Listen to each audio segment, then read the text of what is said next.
Do you want to be a part of the CoCo community? Sure, we all do. So join this free weekly live talk show to find out how easy it is to watch at home and learn about your color computer. At the CoCoNation, more than 9 million men and women have participated in the community without setting foot outside their homes. And now at home in your spare time, you can see what's happening, or even join the discussion.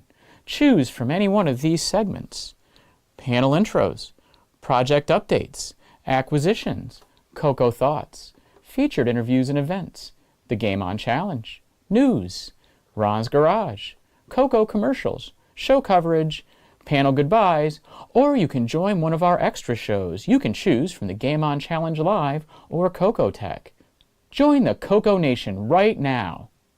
Click the link for the free information TJB Chris spoke about. Then decide if you want to watch the CoCoNation Live Show, the world's leading live weekly talk show featuring the Tandy Color computer, its siblings, cousins, and red-headed stepchildren. Visit thecoconation.com. There is no obligation and no salesman will visit you.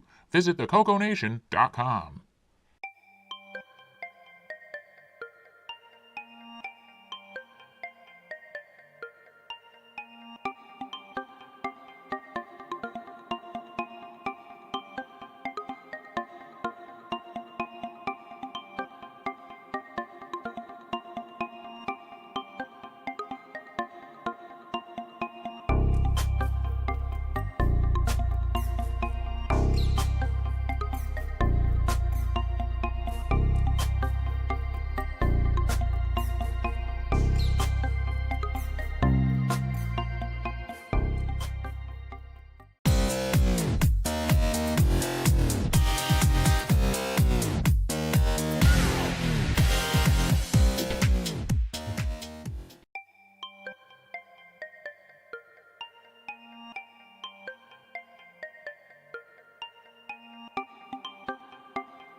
The CoCoNation show is an unscripted, live, and interactive broadcast. Anything can and will happen. The views and opinions expressed by members of the panel and the live audience are their own, and not necessarily those of the CoCoNation show, its sponsors, affiliates, or subsidiaries. Open minds are encouraged, and a sense of humor is recommended. Thank you for being a part of the CoCoNation.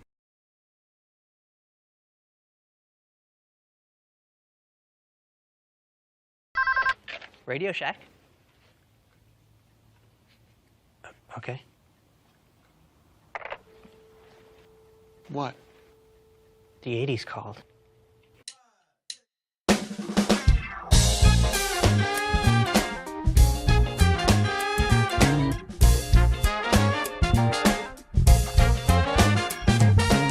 Welcome to the CoCoNation, the world's first live and interactive talk show featuring the Tandy color computer and its hardware cousins.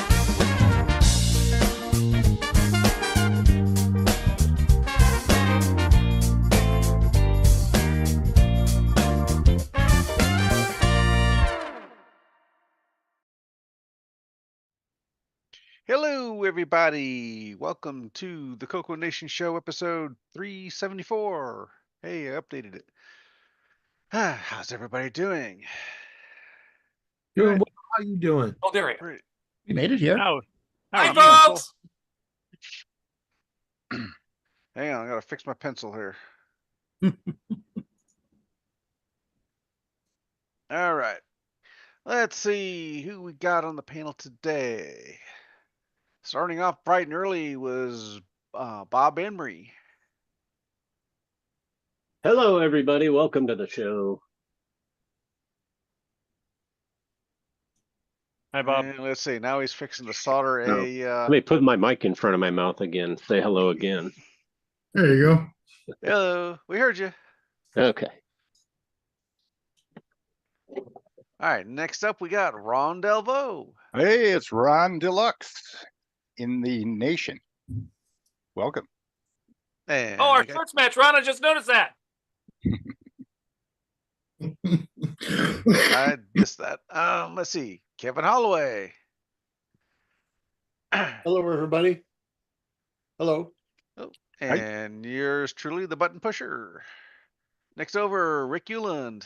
Greetings all. And Marco. Howdy there. David Ladd. Why, hello everyone, and welcome to the show. Please sit, stay a while, and enjoy the show. And Henry Gernhardt.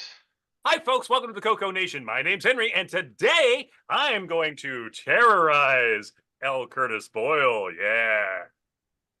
We got a double dose of that. That's what Bob Emery's doing today, too.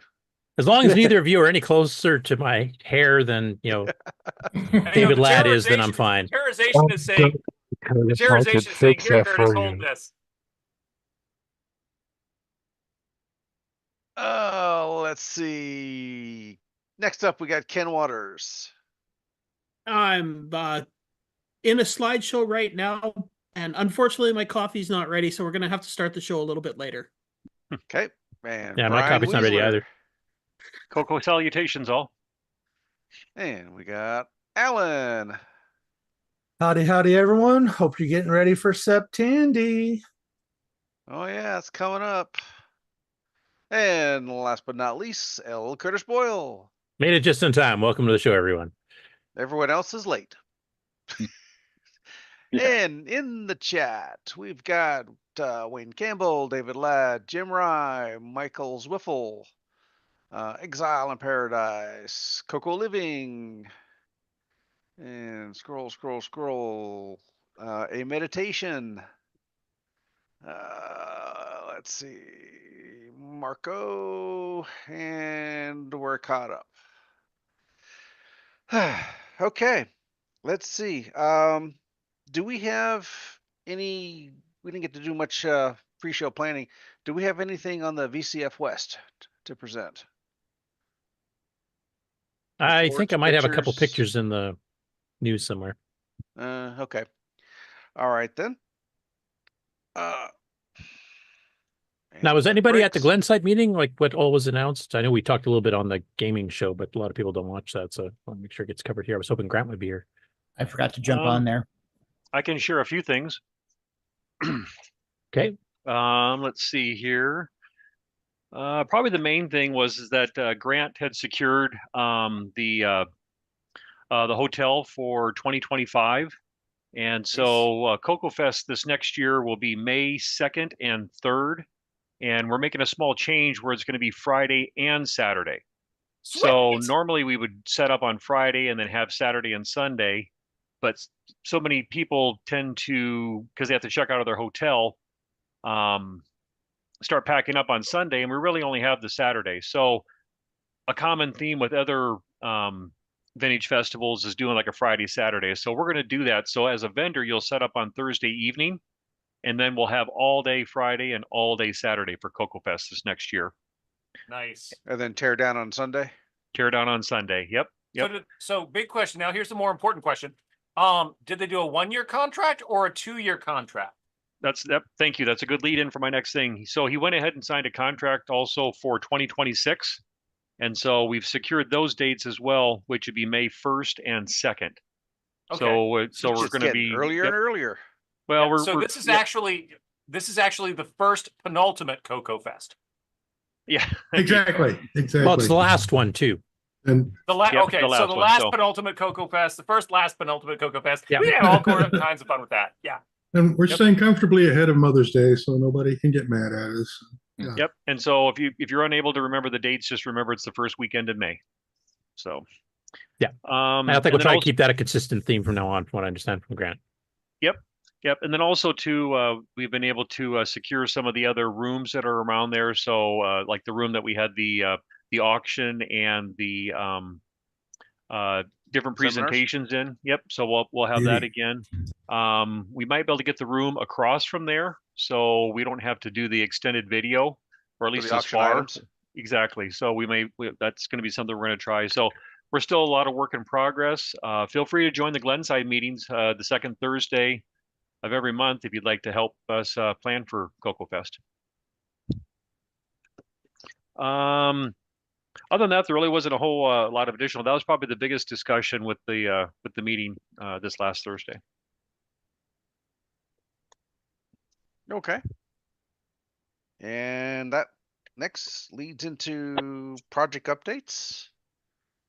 And Brian, you're up. Okay.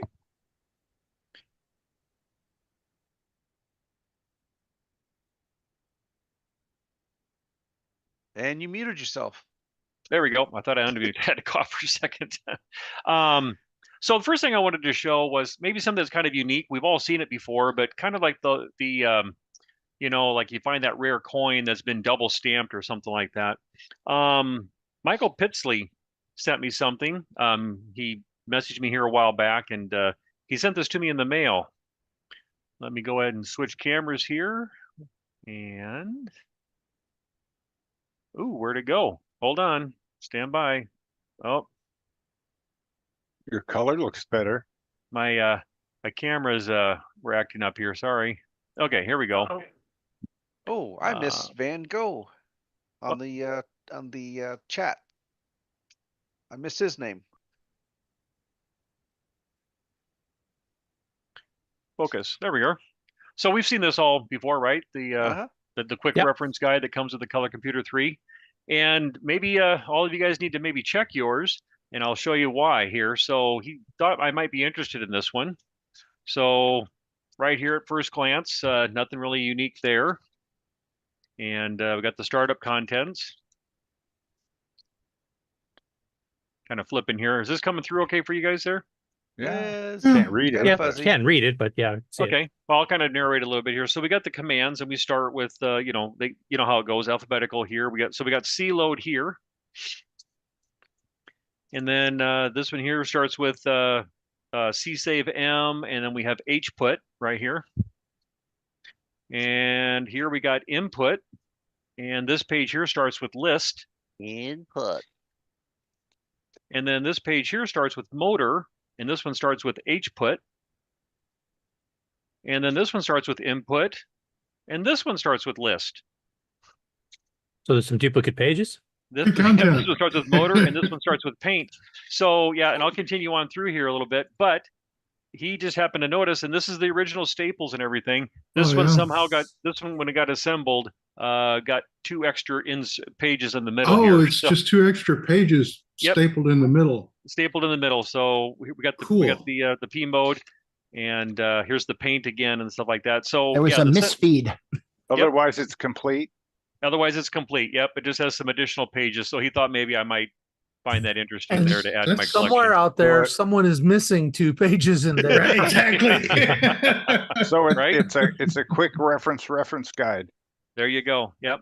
So yeah, I really appreciate Michael reaching out to me and offering this to me. So it's kind of a unique little I guess, a See, novelty item, right? Like it's the an example, like I oddity. said, what's that? Yeah. Yep, kind of a Yeah. little bit of oddity, like the double stamp coin type of thing. So other than that, there's nothing unique about it other than the extra pages, which does make it kind of interesting there. And you're So right. None of us have paid attention to that after seeing the first one we ever saw. So there may be between I don't the even think I crowd still here, have mine anymore. I think I lost it during a move. we might And have they 12 of those in old boxes or something. And they spelled color the proper way.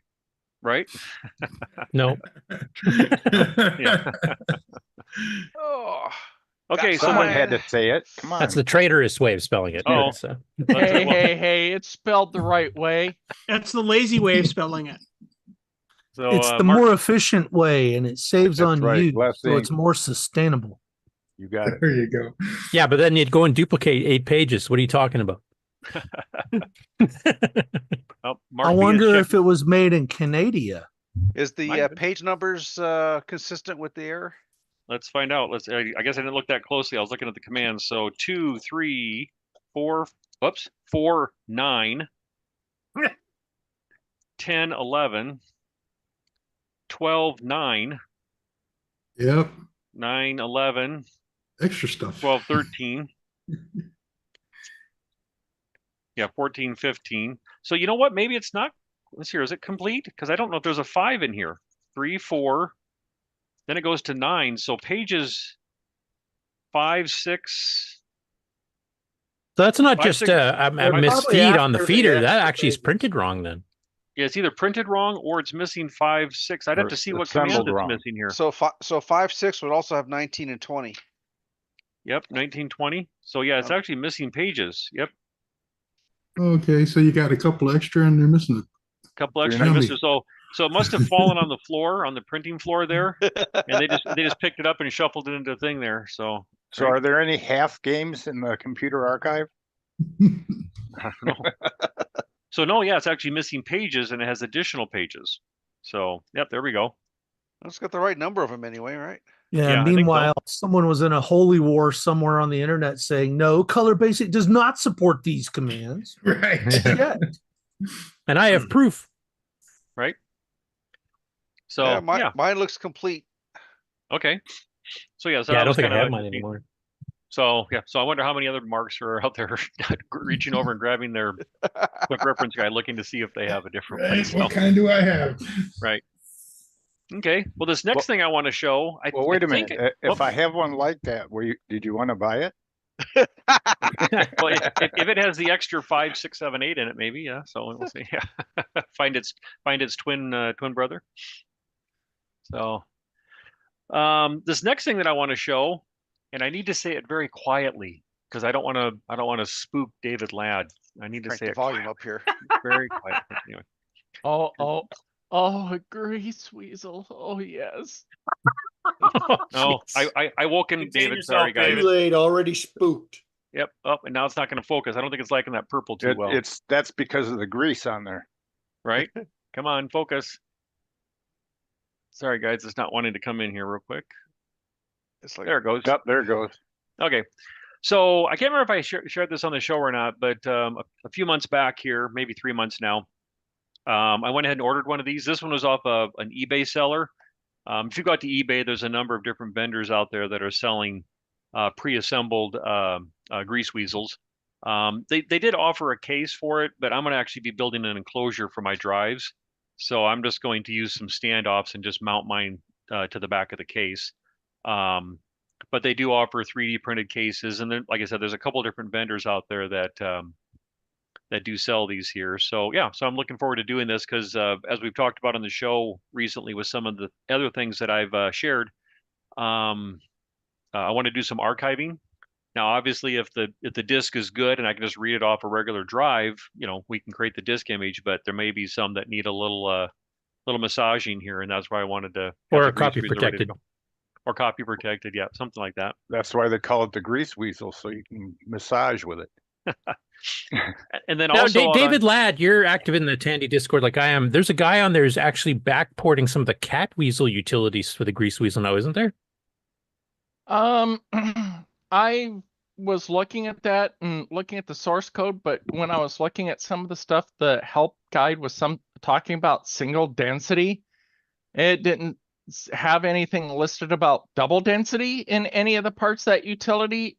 So I'm kind of concerned if it's just for the Model 1 stuff.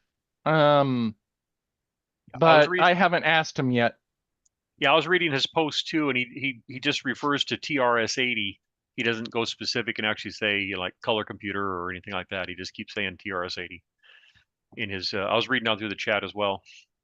Okay, yeah, because it sounded like he was trying, like it sounded like there's some utilities that are a bit more low level in the original Cat Weasel, which is the ISA version of this board from decades ago, and that some of that stuff didn't get transferred over to the Grease Weasel stuff. So it sounded like he was going to try to recreate the really low level stuff, so you can actually do some stuff that the currently software that Grease Weasel can't do, is my understanding. But if it's just single density Model 1, I didn't realize they had a problem with that. I thought that did work on the Grease Weasel already. I don't have a Model 1, so I don't really know. Right. And in addition to that, also, and David Ladd actually did point me in the direction of this one here. There's also a gentleman out there. So if you're going to use like an 8-inch drive, which is one of the things that I'll be looking at doing because of some of the discs that I received from Robert Killigas, they're only on an 8-inch drive. So here's an adapter that'll take you from your from the 50 pin to 34 pin. Nice. So this would go on the back of your 8-inch drive. And then this would be your adapter to go from here to the Grease Weasel. And he has some nice documentation too for moving the different jumpers around if you need to. And it's got ports in the back for your scope probe. Ports on the back for your... Yeah, under your fingers there. The little sockets. These? Row? No, up higher. Yeah. Or where you could put your probe right in the center of those right there. Yeah. Actually, Mark B, those are it's a single PCB design. It's ones for if you're using the card edge, or the other ones if you're doing the 50 pin IDC. Oh. Yeah, so, I thought there were actually sockets there, but now I see it's just pads on the board. Yeah, it's one board that can do both. It's just dependent on what you solder to it. Oh, okay. So yeah, so I'm looking forward to getting this fired up here. So, but that is all I have today for you, gentlemen. Cool. Okay. Let's see. Next up, let's see. It'd be Henry. And welcome, Nick. He just showed up. Hey, all right, let me switch this over real quick. Okay. So, hit that and hit that. Okay. So I just wanted to report on something that's happening in the FujiNet community real quick. We've got Jeff Pippenmeyer here, who is talking about what's going on as far as how close we are. He says, I'm so close with the cart-based version of using the Pico, which is to say using the Raspberry Pi, I guess I should say Pico, to use as our bus administration going into the FujiNet device itself. It says it can get hung up on networking. What's that? Instead of? No. Just as in addition to. So the bus arbitration would be handled by the RP2040. In this case, they're really gushing eloquently about like the 2350 that's just come out, and really pleased about that.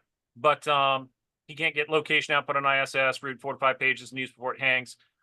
He's having some issues with that, but he's so close that he can taste it. So I'm not sure how quick it's going to be before we have a full bus wide FujiNet coming out, but I'm guessing we should start seeing these being put together and being used as early adopters within a month or two. We might even have, I'm not going to say Tandy Assembly perchance. Maybe. I don't know if it's going to be that quick, but he's got to the end of September to qualify for that. So yeah, it might happen that quickly. But are you looking at more features, or what's going to happen? It's not going to be so much a larger feature set as it is you don't have to worry about the dongle anymore. So that dongle is going to be gone. And better speed too, I'd imagine, as well, because you can read a whole byte at a time rather than a bit. Right, and it looks like the low-hanging fruit that he's working with right now appears to be the Becker port, which personally, if I were going to be the one, spearheading it, I'd say let's attack the Becker port first, because that's just a memory mapped IO port that HDB DOS already knows about. So let's see what we can do about using it. They're just dealing with putting together the glue logic and everything. So this is really, I'm really pleased with what I'm seeing here, and I'm looking forward to seeing what this pulls out. And in other news, do other machines do it? but no, we haven't done any full bus wide yet. So the current targets that we're looking at for the 8-bit, let me switch over to auto. There we go. And let me switch to this one. There we go. All right. So in looking at what's going on in the full wide bus world, what we're doing with the CoCo bus is also what we're looking at doing with the BBC Micro, with like even the Atari 2600, if we're going to use it natively. Just something that has an exposed 8-bit wide bus or some kind of exposed bus that otherwise doesn't have or has a difficult to attach to serial bus. If we can get it working on the CoCo, then more likely than not, we can get it working very rapidly on any of the others. And an 8-bit bus, when it comes to data buses and things like that, it's just a case of getting them to talk to each other. So it's not just the CoCo we're working on this for, but the CoCo is one of the targets for the 8-bit bus works. Wow, cool. Now, there's a comment from David Ladd. I won't just read it out since David's actually on the call here, but do you want to talk about that a little bit, David? Your concern? Yeah, okay, one of the things that I'm concerned about is depending on how the implementation is going to be, is one of the ports that the Becker port uses is also one of the extra control ports that was added to the CoCo SDC. So so that would be one of the things, is if someone uses the CoCo SDC and the new cart, how the Becker port would work. How the Becker port would interact with that. So that's a good question, and that's definitely something that that I need to take note of, because that may very well be just a simple change somewhere in a config. But Pete Willard also says the Pico 2350 is still a 3.3 volt device, so it will need shifters. Yes and no. The Pico 2350 is 5-volt tolerant, so it will accept 5-volt stuff. You may need shifters for the output from it, but it'll accept a 5-volt and it'll accept TTL levels and not blow up. Usually the 3.3 volt devices are above the deadband threshold for the 0 to 5 volt. So usually it works unless you have really sloppy stuff or a lot of loading on the bus. But well, yeah, we'll see. The level shifters, we had an issue with the level shifters before, if I recall correctly, because that was one of the reasons, Ron, that you couldn't boot properly, is because we were having issues with that. Well, there's always timing issues. Even when it's theoretically big enough, it's not being driven very hard. And if there's any little capacitance or something. Yeah, exactly. So there's all that. That's basically that's everything that I really had for it was hey, it's moving along and it looks like it's moving along smartly. And there's a lot of excitement about the new 2350 because it adds that new PIO, it adds that third PIO block in there. So that makes it so much easier to decode an entire bus. Well, the other thing I would see with using the new 2350 is not only do you get the 2 ARM cores, which is even the newer ARM cores, the ARM M, 33, but then you also have the 2 RISC-V cores, I believe. So you're going to have they can't four be used, they can't cores. Be used right, but they can't be used at the same time. You can use either or. So you can either use the 2 RISC-V cores or you can use the 2 ARM cores. They will not operate simultaneously just yet.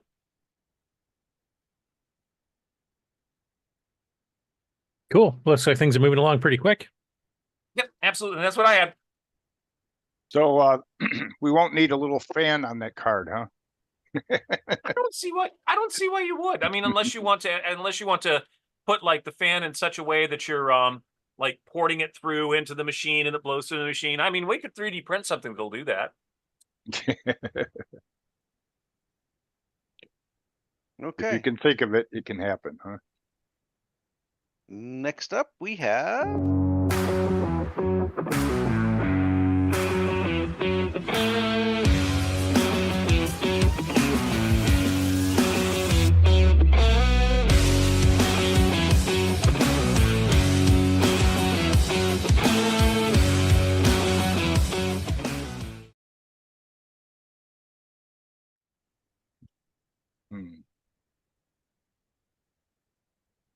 Come on. What have I done wrong? I don't know, Ron. You're on. Yeah, you're sharing a Yeah. title bar. Yeah, I see that. How do I make it bigger? Your screen sharing. Great. There's just a little box here. Maybe try to re-screen share. Okay. Okay. Sorry, everybody. We're used to such professionalism on this show. Are we? Hey, Exactly. Bob, you wandered into the wrong show again. Oh, It's the title bar show today. Got like the top left corner of the screen. This? I mean, that's all we have is that top left of the bar. Yeah, and That's it's here. Come on, Zoom. Figure it out. Ron, if you drag it to the size of your screen and you share the screen instead of the window, would that work?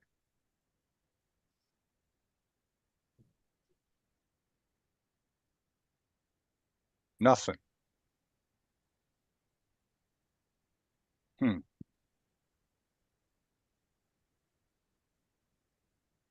are you just sharing a window or sharing your whole desktop? Well, I went to share like I usually do. Over here it says share, right? And then I clicked on the screen that I want to share. Then I click on share. And that's what I get. Huh. Okay, Ron's Garage will continue next week. Okay. That's an easy way to handle it. This was just a teaser. Yeah, that's really Strangles great. You're gonna computer love and- it. That's it, guys. That's all I got. Thank you. Oh my. We'll figure it out some other time. Okay. Let's see. Now you're all messed up for sure. Yeah, it's like, okay, where do we go now? I have one quick question before you go on, Mark. I noticed that two people are soldering because they're trying to scare and intimidate me. But what are they working on? Just out of curiosity. Oh, I know the one that Bob's doing. Bob's doing a keyboard, it looks like. That's true. Actually, I'm pretty much done with it. So what's special about this keyboard, Bob? So you can't really tell without the caps on there, but this is version 2 of my Artemus keyboard. Oh, nice. Still in the solder mask there. We have the inverted T arrow keys down here at the bottom, which is the main function. We also still have the original CoCo 2 arrow key layouts. You got your clear key next to the enter key, which I'm going to try and put like a step key or some kind of gap in between them for tactile difference. My function keys over here, I moved these closer together because I did not like having the control key stick out further than the shift key. That was one thing I didn't like about version 1.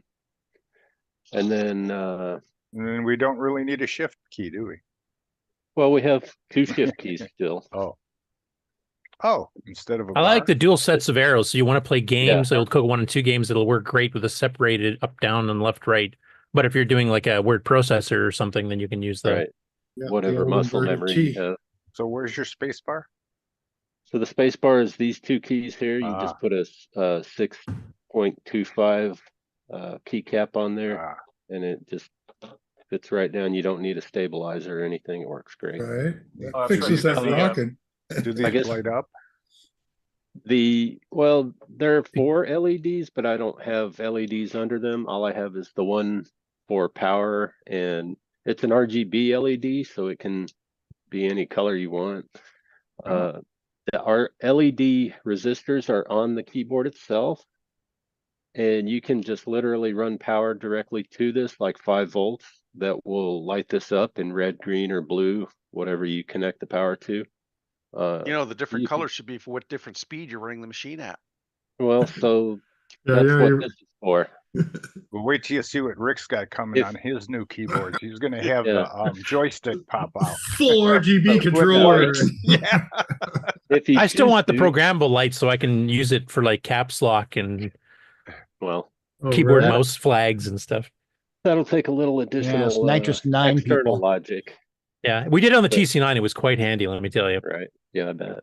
Well, you So know, I've one got of the this things. MCU down here that could actually control the LED. It's actually hooked up as a PWM controller for the LED. So it can do full RGB on it. And I'm actually going to have this driven by my turbo board so it can do the turbo indicator.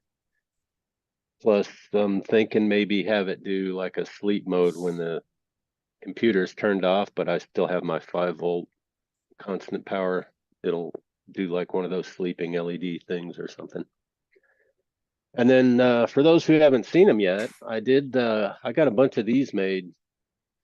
So you just put one of these standard CoCo 3 style flat flex connectors on there, plug in this cable, and the other end will plug into probably any CoCo 1 or 2 after later than a D board, I guess. Anything after the header connector version. Yeah. And it's reversible. My connector has connection on both sides, so it'll work with either of the directions that the CoCo ones had on them, one or So are two. these going to be available under $1,000?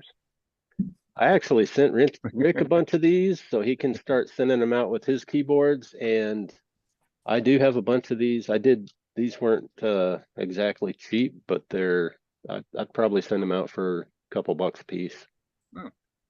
There's a question from Peter Will in the chat. He says, can you actually get legacy keycaps with the double quote on the 2 key like the CoCo has? So that's another thing on this. I'm working on designing some dye sublimation keycaps.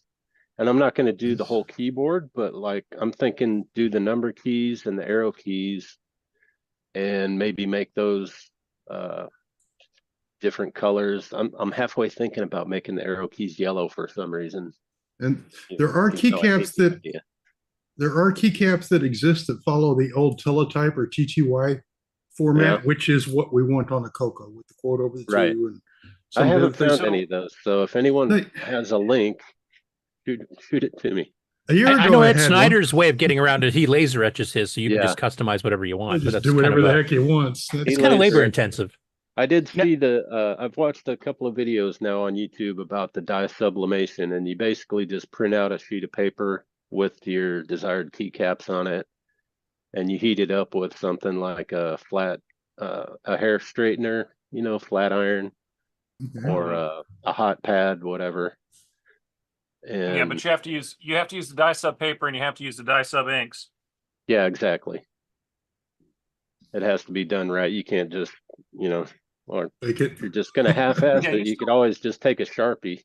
But I do actually. To do the dye sub keycaps, you've still got somewhere along the lines of about $200 to $250 worth of infrastructure that you got to put in to make them happen. But that's infrastructure that you can use for other projects as well. Yeah. And as far as your Sharpie idea goes, if I did that, I'd have an encrypted keyboard because I can't even read my own handwriting. So, right. Well, the trick, of course, is you write on the front of the keys, not the top of the keys, so that you don't wear your Sharpie off as you type. I clear remember code it afterwards.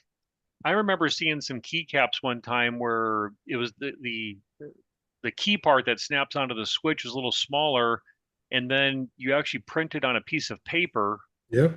The cap, and then it was a clear cap that went over the top of it. I don't know if something like that's available. I was wondering, do they still make the gamer keyboards that actually have the LEDs in the keys themselves? You could redefine them to be symbols and all kinds of stuff. Like, how expensive are those? Oh, those like a giant Stream Deck. Yeah. Well, the gamers used to use it. I remember because they would customize for various games. They would just reprogram the whole keyboard with these color LCDs or whatever on each keycap. Yeah. Little OLED displays actually inside the keys, but the relegendable keycaps, those actually still exist. The ones that I found are DSA profile, but they're completely clear. If go to the next thing and I'll see if I can't find them and put them on my camera. I got one more quick thing I'll show you other than the keyboard. Everybody has seen the RGB to HDMI. And there's a new one out This is the RGB to HDMI that uses the Raspberry Pi 2040. So it's a new design.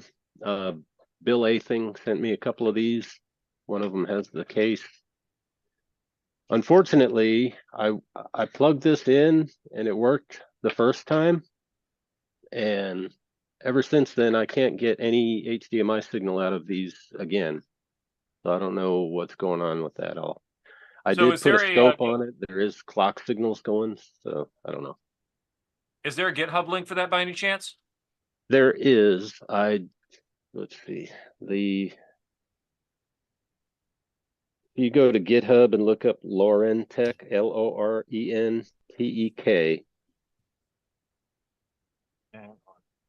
Okay.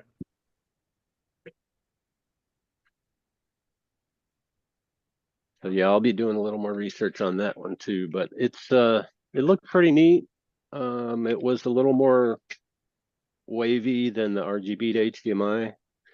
And this one I think is mainly wavy because of this not insulated, what's the word I'm thinking of? Shield. Cable. Yeah, non-shielded cable. You need a shielded cable for video, I think. So on my camera, I currently am showing the religiondable cap that I found, and I actually found these on Amazon. All right, hang on. We got to figure out how to get you back up. I don't know what happened to the rest of the panel here. Multi-pin. Oops. I didn't do it. All right, gotcha. Oh yeah. These are real simple. They're just like they're cherry style cross things. A DSA profile. You just pop the thing right on there. They are clear, so if you've got a solution to put like a little LED or something underneath them, you can go ahead and put your it only takes a 2-pin LED, so you could conceivably use something that like a caps lock light or something like that. Yeah, a caps lock or something like that. And then this just comes apart. And you put your piece of paper right on there. So they're relatively inexpensive. They are only DSA profile, but you could definitely grab them. And these are something that you would normally see used on point of sale type of systems. Right. I've seen them in the 1x1, the 2x1. I've seen them 1x2, and I've seen them 2x2. I can't even imagine getting all those labels on straight though. Yeah. Don't. Yeah, just kind of like keyboard kind of goes with the waves. Yeah. All right, that's what I got. That So DSA profile is pretty close to a Melty keyboard. Yeah. Okay. So I'm assuming there's probably some kind of a template out there, isn't it, that you can print onto, like a Word template, so you can populate and then cut out real easy? Or Oh yeah, I could easily find that and get it taken care of that way. Yeah. Yeah, probably something in Inkscape. Inkscape, AI, they'll have an SVG. Yeah. Okay. Very cool. Nice work, Bob. Thanks. All right. Is that what you're working on, Henry, or is that something else? No, I'm actually populating FujiNet boards, the Rev Triple FujiNet boards right now. So Okay, so that's the original dongle version, not the original dongle version with 2 dongles, but like the Rev Triple is the one that we currently have as being what we've got done. That's the current one has just the serial cable to the bitbanger port. Like the one that you got from William Athing. Yeah. And Okay. I've adjusted the PC board a little bit. So this PC board has the auto detect botches for the switches already built in. And it's cut the jumper over here so that it doesn't try to auto boot at C1000.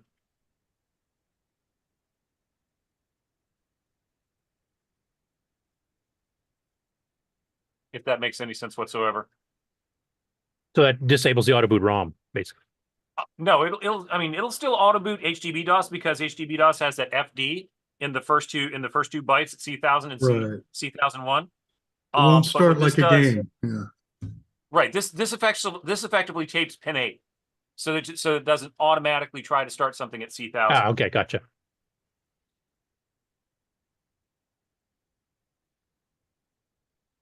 Okay. Cool. All right. Do our first commercial break and then game on news. Or game on first, then the news. Yes, that's what I meant, really. Game on. All right, here we go.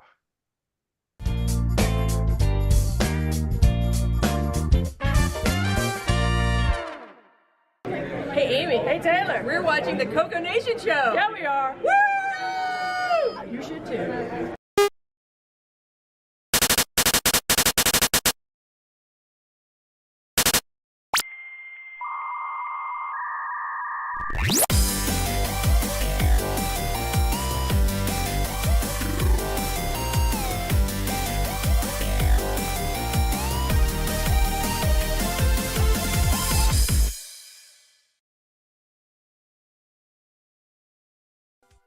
Hello, everyone. It's your good buddy, your good pal, Amigo, and joined by that dastardly The Brent from ARG Presents. You're watching CoCoNation. I feel like that should have been longer.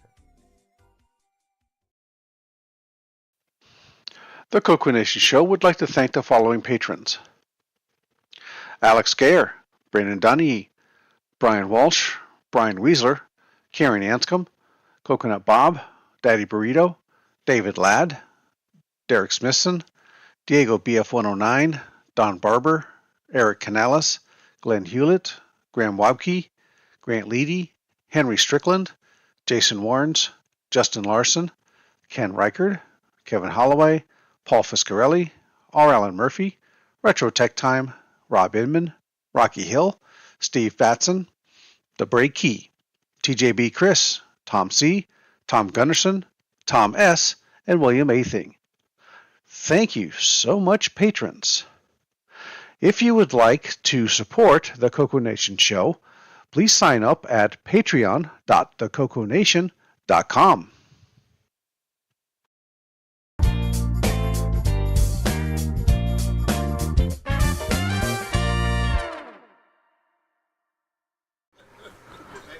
Hey everyone, I'm TJB Chris, and I'm watching the CoCoNation live show, and so are you. And probably shouldn't be pointing that thing at you. Enjoy!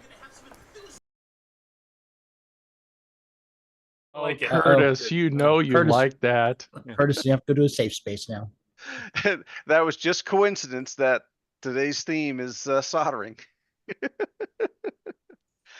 So in the chat, we have a question from A Meditation about the plate the key switches are mounted on, and I'm going to blow you up here, Bob.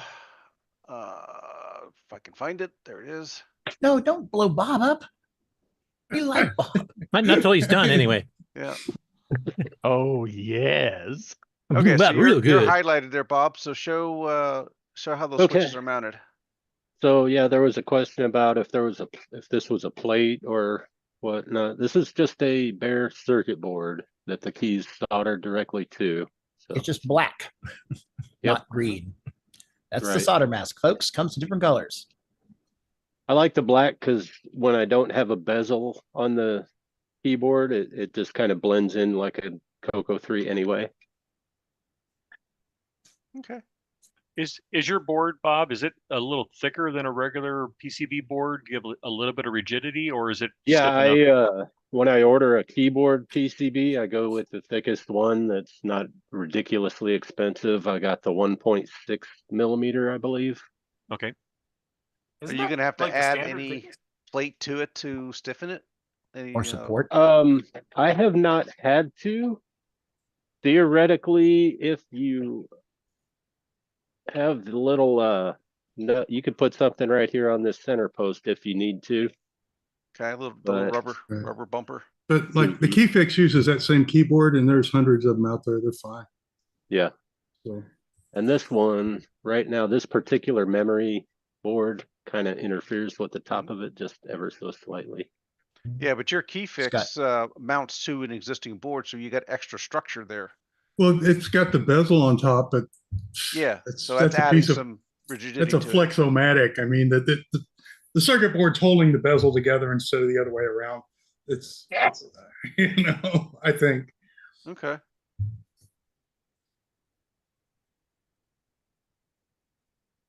But yeah, with that black around it, it just looks. Yeah, that kind of matches the black on the CoCo 2 keyboards. So it doesn't really have a lot of flex at that at that point? I mean, down here it might a little bit. Also, when you've got that space bar in there, it kind of helps. The space bar stabilizes the keyboard instead of the other way around on this. But I mean, no, when you're typing, I haven't felt it doesn't seem to be flexing around. yeah, if someone threw one of those at you like a frisbee, you would be in pain. Now, pretend you're playing Phantom Slayer, Dungeons of Daggerath, and just pound the keyboard when you get mad. Does it handle that okay? Or? Yes.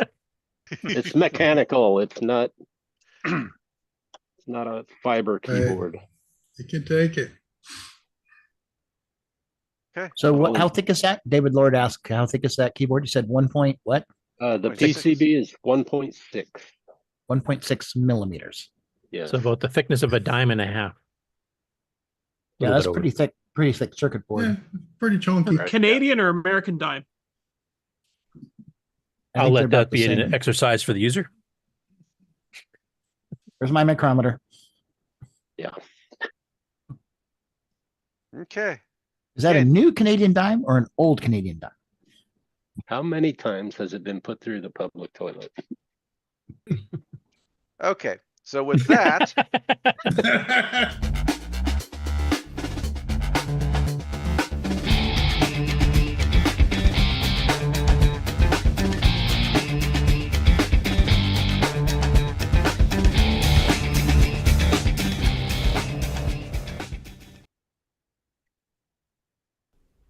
Welcome everybody to the CoCoNation Game On Challenge of the Week results video. This week we played Goop Rush. We had a total of 21 players.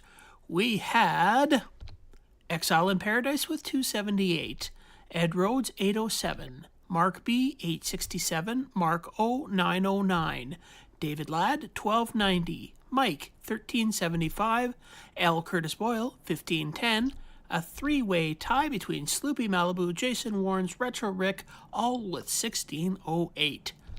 Coconut Bob 1686, Canadian Retro Things 1785, Paul Shoemaker 1953, Tasman 2073, TJB Chris 2133, Shenley 2162, Stratofall 2284, Dr. Ted 2404, Jim Rye 2494, Kieran 2509, and this week's number one score belongs to Buck Owens with 2683. Thanks everybody that played. We'll see you again next week. The CoCoNation salutes Buck Owens.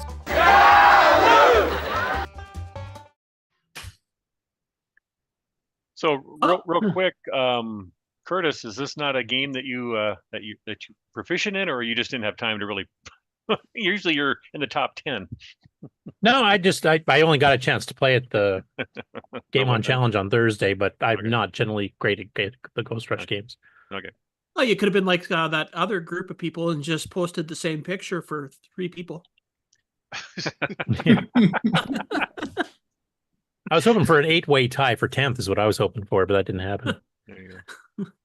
I was actually quite surprised that 3 people got exactly the same score on this game because it's one where any amount of points is possible. So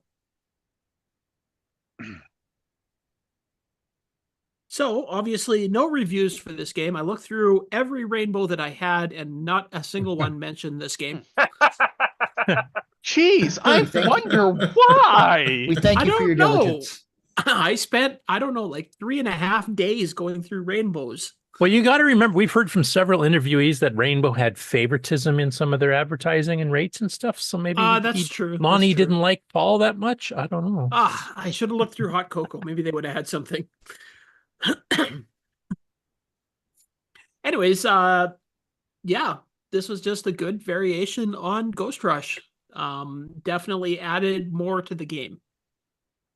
Agreed. I think it's a big improvement, actually. Yeah, I totally agree. I mean, Ghost Rush was a fun game, but it was really frustrating with the one and dead way of playing it. So I do have to say for in my opinion. I like for longevity, I like the Black Beauty joystick with the large button. And I think that worked much better than the standard deluxe joystick. or an Xbox controller. Oh, okay. Or I was thinking somebody for these games should just design a controller that's nothing but just a big button. The Ghost Rush controller. The Ghost Rush controller. It's just one button. Yeah, compatible with all Ghost Rush games. Hey, it's that big around. that easy button that from Staples has. Yeah, you just wire that up and there you go. And it should have emblazoned in bright letters, "Don't panic." Exactly. Who can have that ready for our next version of Ghost Rush that we play? I don't know. Tips and tricks on the game is pretty straightforward. Just try not to let anything hit you. But if something does hit you, don't follow it down the screen. Reverse your direction immediately. Yeah. Now that you can survive a hit, if you ride on it, you will get killed. And if you're onto the stage where the little guy is walking across the screen, definitely get hit by the buzzsaws rather than touching him, because he takes away 3 times as many. He adds 3 times as much radiation as the buzzsaws. There's a guy that walks across the screen? Yeah, about level 6, I think. Wait, 1, 2, 3, 5, 4, maybe. 5. People Level get beyond 5. level 3. Yeah, I was going to say, what, you didn't make it there, Mark B? No, I think I made level 3. I got to level 3. Now you were only 2 off. You just need to get to level 5. Yeah, because level 1's a slow buzzsaw. Level 2, or wave 2, I should say.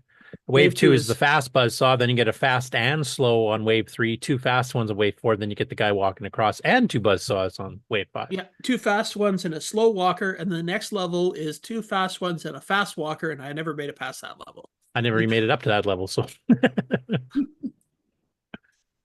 as far as other tricks, I usually find it easier to kind of hover around the bottom and then jump up to one of the sides to get the anti-rad pills or whatever they're called. Just because it gives you more time to react as things are coming from the top. Yeah. Now, once the sideways guy's in, it's a bit more difficult, but that does seem to help me than trying to get greedy for dots. Although you have to be a little bit greedy, especially if you've got some radiation, because actually during the game you continually get more radiation, even if nothing's hitting you. Yeah, So, unless you can get like 3 or 4 pills rapid fire, which sometimes you get lucky and they just appear all in a row for you. And they can knock it down, but your radiation every time you finish a wave goes back down to 0. So yeah.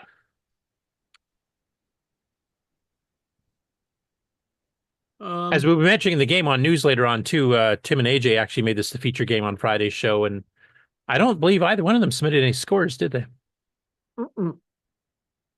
Shame on them. That would have been good. Then we would have had 23 participants, and that would have been the best. They did one play. we've There's had in a video while. evidence of it, but yeah, they didn't submit. I'm very disappointed in them.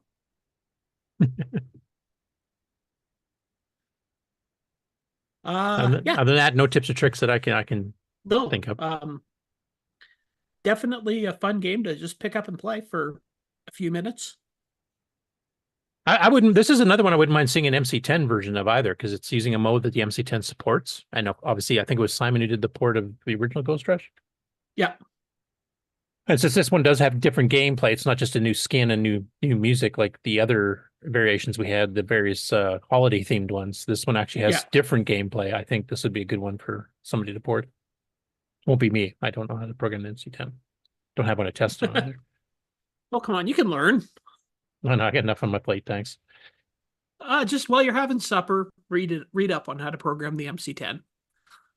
Now I'm busy doing research for Chronology Gaming, my games page, which I finally did some add-ons to. It's game related. I'll throw it in, and I got more coming, including a game that George Jansen, if you may remember him from the CoCo 3 Assembly Language series, and also the 2048 game we played on Game On Challenge.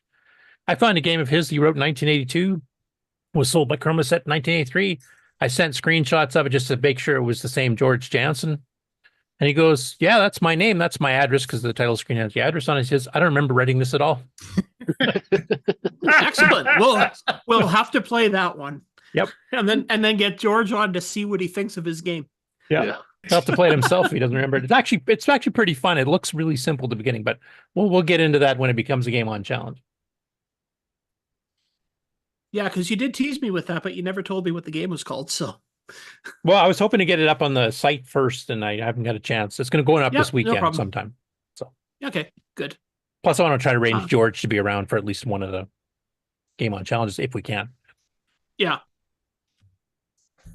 All right. Well, yeah. I don't think there's much else to say for Goop Rush other than definitely go out and find it. It's actually a game that you could play with everybody in your family. I think everybody would have fun playing it, no matter how much into gaming they are or not into gaming. It's very simple, straightforward, and just fun. Yeah, I even it's think definitely that one if we you could- can pick up and know how to play within 10 seconds. I think even Ron Deluxe would enjoy it if he gave it a chance. He's still trying to figure out how to share screens. So yeah, right. Thanks for thinking of me. I was hoping we'd get a score from you, Ron, but yeah, one of these days. Yeah. Anyway, what was our other game, Ken? Oh, our other game was Bash, which is a variation of Arkanoid. Done by I was Steve thinking York. about that. It's more like a variation of Bustout because Arkanoid, the famous thing about Arkanoid is you can shoot back, right? And Yeah, that doesn't true. happen in Bash.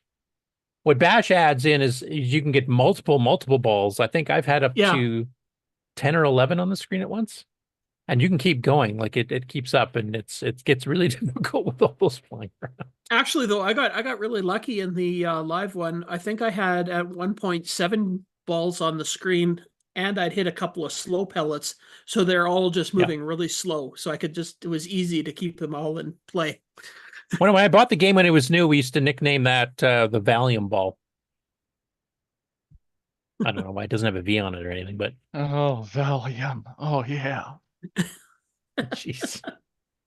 Really? Great B. It's full. Ready for me to put up the Game On Challenge live? I don't know. Is there anything that anybody has to say about Bash for tips and tricks? Well, we can play some background while we're discussing it if you want. Yeah. I do know that one of the weird things about it is when you're playing it, if you die on like level 3, when you restart a new game, it starts you on level 3. So Yeah, unless you had to enter first and then reset the level. Or I think You it have to might go- restart you if you wait long enough too. But you have to go manually reset it. But I mean, I never put in any restriction on what level you can start on. So if you want to start on the harder levels, go right ahead. I can't even remember how many levels are in that one. 35, I think. Because it was either Arkanoid or Bash, one of the two. On the CoCo 1 and 2, he had to restrict the number of levels. Oh, that was Arkanoid. That was the cartridge version. Yeah, the it's cartridge either version, the yeah. CoCo 1 and 2 can't see the full 32K ROM. That's why. It's either 30 or 35. I can't remember which it is, but you'll know you're on the last level because it's got the end written on it. Yeah. In blocks. I also like some of his backgrounds too, because he has one that spells out SRB all over the place, which is his initials. Hey, if you're making the game, you may as well do that. Free advertising. Oh, we should mention too, like obviously the people here that were watching on the live stream from Thursday are playing it in the CoCo 3 mode with full 16 colors, but this does work. It's a fat binary. It does work in the CoCo 1 and 2. It does. Yeah. So it won't be as colorful, but so you can play it on any version is acceptable for. I don't know, was this ever ported to the Dragon? Because I think it's a 64K, so it probably needs a 64K, like a Dragon 64 or a Dragon 32 upgrade. And it's basically just joystick. So, some of the keys for changing options on the option screen might be a bit odd if it's not been converted. But if Karen or anybody else in the chat that actually is a Dragon owner knows if this game ever got ported over, I'd love to hear about it.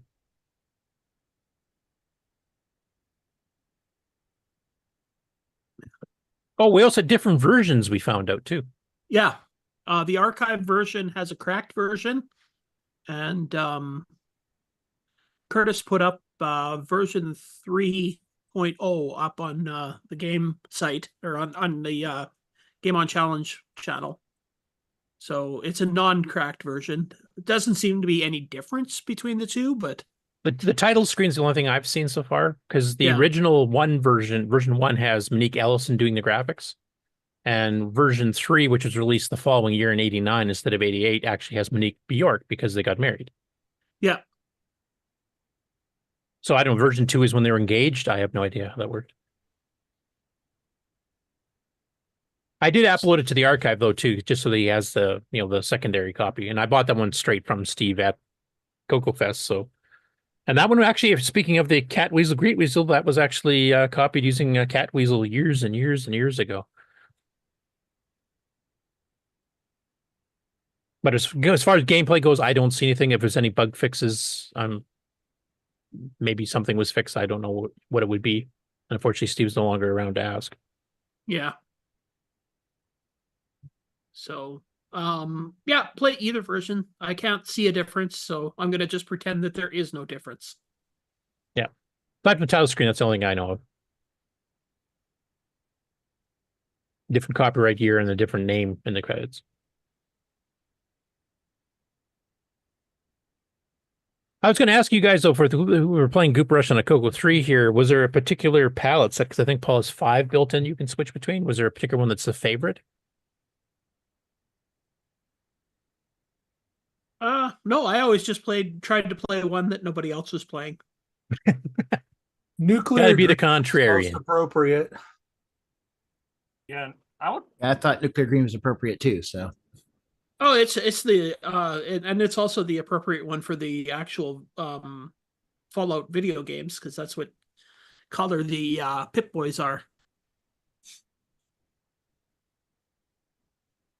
But changing the color can be fun too. I have no references with Fallout, so I have no idea. Even what you guys are talking about. What's a Pip Boy? Well, you got to get if you're not going to play the games, then just get Prime Video and watch the series. It's really good. Series of video games? Is that a whole series then? It's not just a single title? Oh, it's a series of video games. It started in 1988, I think was the first game, or 89. Oh, And I it's didn't realize still- it went that far back. Yes, and they're great games if you like the post-apocalyptic adventures. Yep. So And then last year, Amazon came out with a TV series of it, Oh, I didn't know that either. Okay, learned something new. which is And really we, good. we might as well let out the secret. The Pip-Boy is a little arm-mounted computer that gives you your inventory and map and Yeah. all kinds of neat things Your that you might personal want assistant. in your It's it. Yeah, it's your- apocalyptic countryside. Because all the people, well, a bunch of the people, they live in these vaults in the series, and they have the Pip Boys, which connect to the computer and gives them all of their stuff, like maps of where they're going and all that stuff. So it's like a properly functioning Apple Watch. Yeah. and Except Go ahead. And it's Go ahead. it's the size of a Mac Mini on your wrist. Yeah, exactly. And there's a guy that did a music video named Peter Hollins. He did a video of Country Roads, which is, well, West Virginia, which Right. is also covering, well, the game, because like Fallout 76, is in West Virginia. So the guy's dressed up like the guy from the character in Fallout 76. He's got the Pip-Boy. He's doing all the interactions with the other people in the music video, just like the video game. It's very cool. If you've not seen it, it'd be something to watch too. I think my favorite thing about Fallout 76 is, though, their depiction of a post-apocalyptic Camden Park is actually better looking than the real thing today. And this was a video starring Aaron and Brent, did you say? Since they're from West Virginia. Right.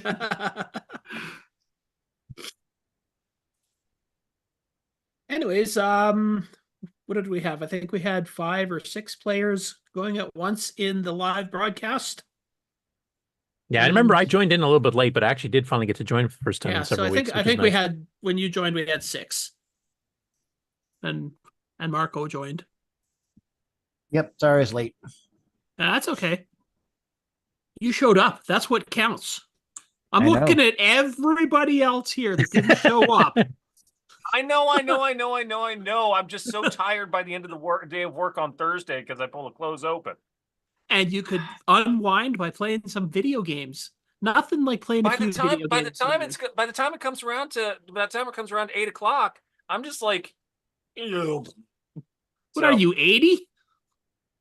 No, I'm 51. What you need is some Pep Boy pills, not Pip Boy. Right. Yeah, true. No, but okay, I'll give it to you this way. I'm 51, but I'm also probably autistic, and my job is working with people. So autism plus working with people equals wow, I'm tired. Big drain. Right. Oh yeah, believe me, I've worked with people most of my life, and yeah, it is tiring dealing with the public and. Oh, I'm not dealing with the public. I'm dealing with our residents. No, I just dealing with other people. Just dealing with people, public, residents, whatever. Yeah. Neurotypical people are tiring. No two ways about it. Yeah, just ask Ken about being stuck in the car listening to me talk about Nitrous 9 for 20 hours straight. That's people skills, man. I have never slept better. Yeah, you should have I like seen that. poor Grant having to deal with me going to VCF Midwest. That's a tough one. I don't know who I feel more sorry for. So, all of you that didn't show up last Thursday, guess what? We're doing it again this Thursday. In the Game On Challenge, Game On Challenge live channel. And we will be playing Bash. And we will be playing yet an undisclosed game. And that's at what? 8 o'clock 8 p.m. Eastern time on Thursday. On Thursday. So on Discord, if you want to join. On Discord Yes. in the channel. You can have your screen shared with public, just like we do. Or you don't even have to share your screen. You can just hang out and talk with us and play games in the background, or you could you can also chat if you're watching live on Twitch or live on YouTube. And if you don't have anything hooked up or emulator ready to go, you can go straight onto the archive and hit the play now button and just share that screen. Yep. And for those who don't know, the minimum system requirements for Bash is on the CoCo 3, 128K and a joystick. And on the CoCo 1 and 2, it's 64K and a joystick. So there you go. You have no excuses. Now, who would like to know what this week's game is? I would, even if I'm not going to be there. Me. Let's find out. Okay. Now, yes, David Lord, this is punishment.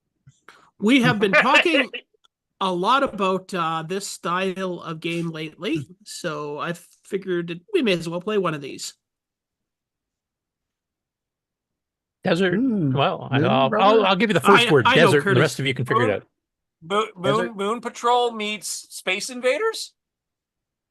Desert something. You're on the right track. Sorry, what was that, Mark? You said desert something. Yep. Desert Patrol, Desert Invaders, Desert. I do believe that Mark got it. I'm just guessing. Desert Patrol. Desert Golf. Yeah, it's not Desert Golf. It's Desert Patrol. That makes sense. And this is a bit of a strange one because Yeah. you'll notice the credits here. It's MG Lustig. And Arcade Animation Inc. was his own company. Brought out a few games there. Desert Patrol, Food War. I can't remember the other ones. He had Ice Master, which is a Pango clone. Anyway, he did a lot of clone things. But he actually wrote an earlier Moon Patrol for computerware called Moon... What did he call it? Blanking on the name now. But basically, he did this same style of game twice within a year. Moon Buggy or something like that, wasn't it? Moon Hopper. Or Moon Hopper, yeah. Yeah. Oh. So same author, same gameplay, just different graphics, basically different skin, kind of like a bunch of the original Ghost Rush things. But he sold one through computerware, and then he decided to split off on his own because he'd done a few for them. And then he decided to create his own company, took out full page ads in the Rainbow, and this is one of those. So, but this is the only one he actually redid again from one he already had previously done. I'm not sure why he did that. We are playing on level 3 to give it's a little bit of a challenge to people. Level 1 is just way too easy. Yeah. So that's level 3, everybody. Level I see 3 there's of a- Desert Patrol. RGB patch for the CoCo 3. Yeah, if you're playing it on composite, you don't need that. But if you're playing an RGB, it will actually give you color. Good to know. David Lord suggested Lunar Rover Jeep. Pretty close.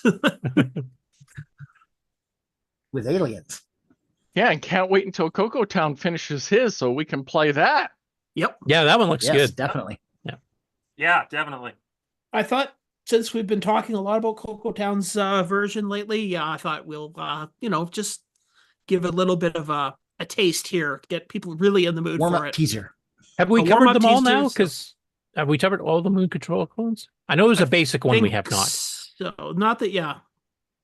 Well, this is their third one that we've done. Yeah, so we've done that Lunar I Rover know. Patrol by Spectral, which is obviously the Yeah. closest clone. We've covered Moonhopper. Yeah. We've now covered Desert Patrol. Oh, there's a Spectral one that was written partly in BASIC to what the heck was it called? It's really, really bad. Awesome. I'll have to pick that for a week I'm gone. Well, Okay, the fact I know it's what written in I'm. BASIC should give you, or at least partly I in know BASIC what should I'm give you a hint. choosing while I'm away at VCF. Yeah, sounds like something good to optimize. Yeah, actually, with knowing some of the get put techniques we know now, yeah, you probably could speed it up a fair bit. Butterfly Patrol, I think it's called. Might even be on my site. But I know there's another basic one or a basic ML hybrid one that was on one of the tape magazines, I believe, that actually, for a basic version, is not bad. All right. Well, yeah, I have nothing else to say. How about some gaming news then? Well, we should give the system requirements for Desert Patrol for those who want to play it on Oh. Real CoCo. You have that handy? I think it's 32K and a joystick, maybe 16. Can't remember. Just give me 1 second. I forgot to look that up. There does not seem to be a manual on the archive, so it's not helpful. Shoot things. Yay. Jump and shoot. Don't die. Desert Patrol, color computer 1, 2, or 3, 32K RAM, tape or disc, joystick. Okay. That's 32K. according to this Curtis Bill. Yeah, L stands Boyle? for loser. Loser Curtis Boyle. There, you got it. In today's scores, I certainly was. I was way off in the back. Don't worry, you are still ahead of Mark B. That's hardly a challenge.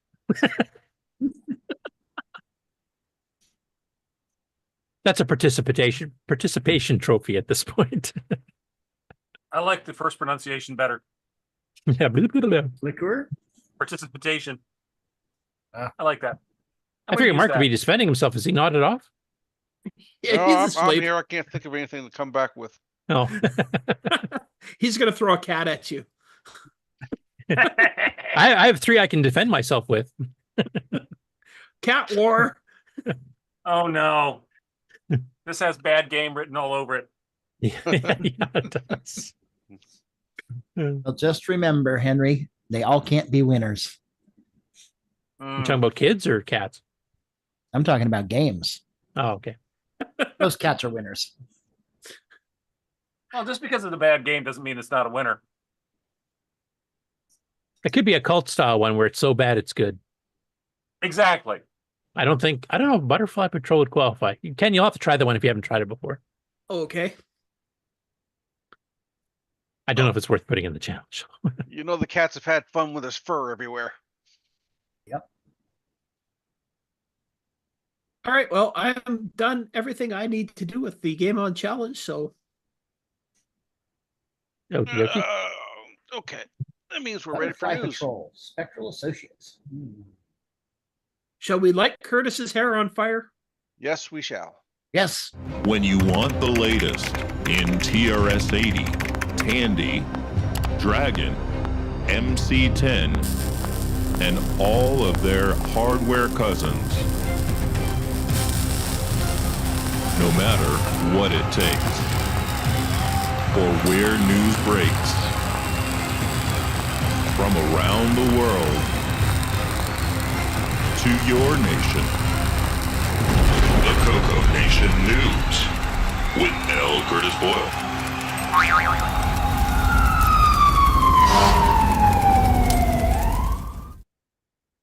I'm getting a lot of other good suggestions for what L stands for in the chat there. There's David Lord says, for me, L would stand for liquor. Rocky Hill says maybe the L stands for lit my hair on fire. And Exxon Paradise, Alan, says light 'em up, Curtis Boyle. So yeah, I'll let you all take your own pick. Okay, so going into the game news first, we got Jim Gary, who's continued to do a whole bunch of stuff. So he's been porting some more games to MC10 this week. What a surprise. So the first one here is called Laser Tank, originally written by John P. Grillo and J.D. Robertson in 1983 in their book, Color Computer Applications for the CoCo. So this was a CoCo game that he's converted down to the MC10. Now, Jim added some features to the original, including... get it playing here so you guys can see what I'm talking about. Including target direction from the commander, decreasing the amount of enemy fire as enemies are eliminated. So kind of, making it a bit more realistic that if there's way less things to kill, they can't shoot as often. Turret speed readout, adding some scoring and keeping track of the high score for the current session. In-game instructions, which we're showing on the screen right now. And a game restart at the end of a round, because I believe it just exited to back to basic when you finished the first time. Now, I've not actually tried playing this game, so I don't know how it plays per se.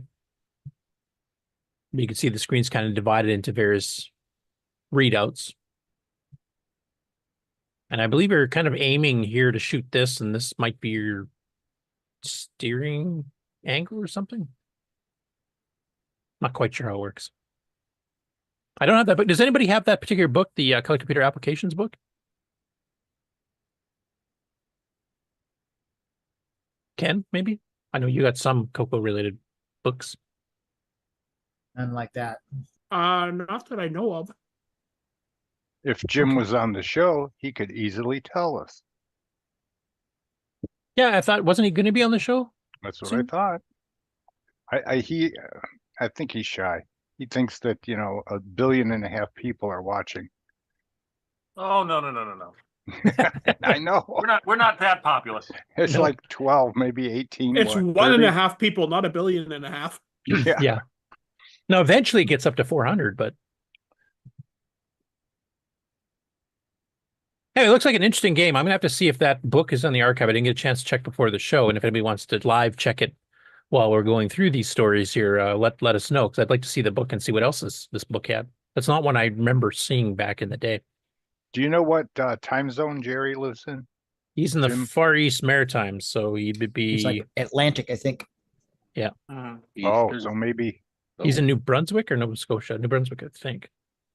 Yeah, I think New Brunswick. Yeah, that's the farthest point you could be away from me, huh?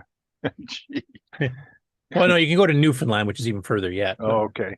They got their own time zone. It's half an hour off. Greenland's pretty far. All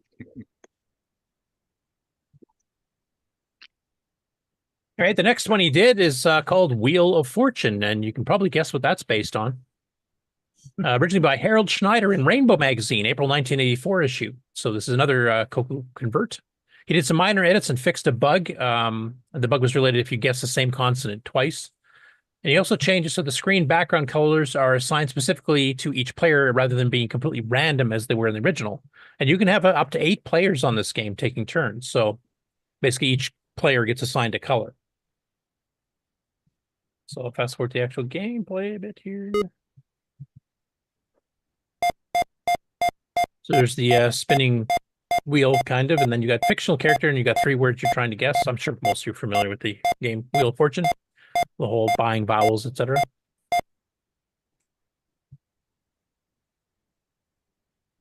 This might be a good multiplayer game for the fest or something. Maybe we could fill it with, CoCo trivia related answers instead. That's right. We take Jason's CoCo trivia game and make it networked. Well, you don't really need to network. I mean, that would be cool, but in this particular game, you don't really need to network because nobody plays simultaneously. It's just turns. Oh, yeah. And there's up to eight players. So we could take 8 players off the floor, the volunteer from there, and then fill it with a bunch of CoCo-related questions and then see who comes on top and maybe win a prize. I think that would be a good idea. Just need somebody to come up with a whole bunch of CoCo-based questions and answers that aren't super difficult.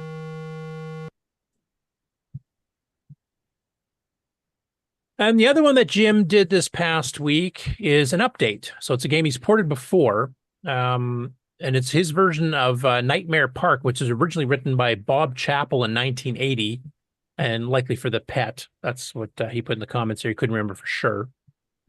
And he added an improved inverse video text routine, because I think the original version he wrote was just doing basic with poke, so it was quite slow, and this is quite a bit faster, so the game reacts much better.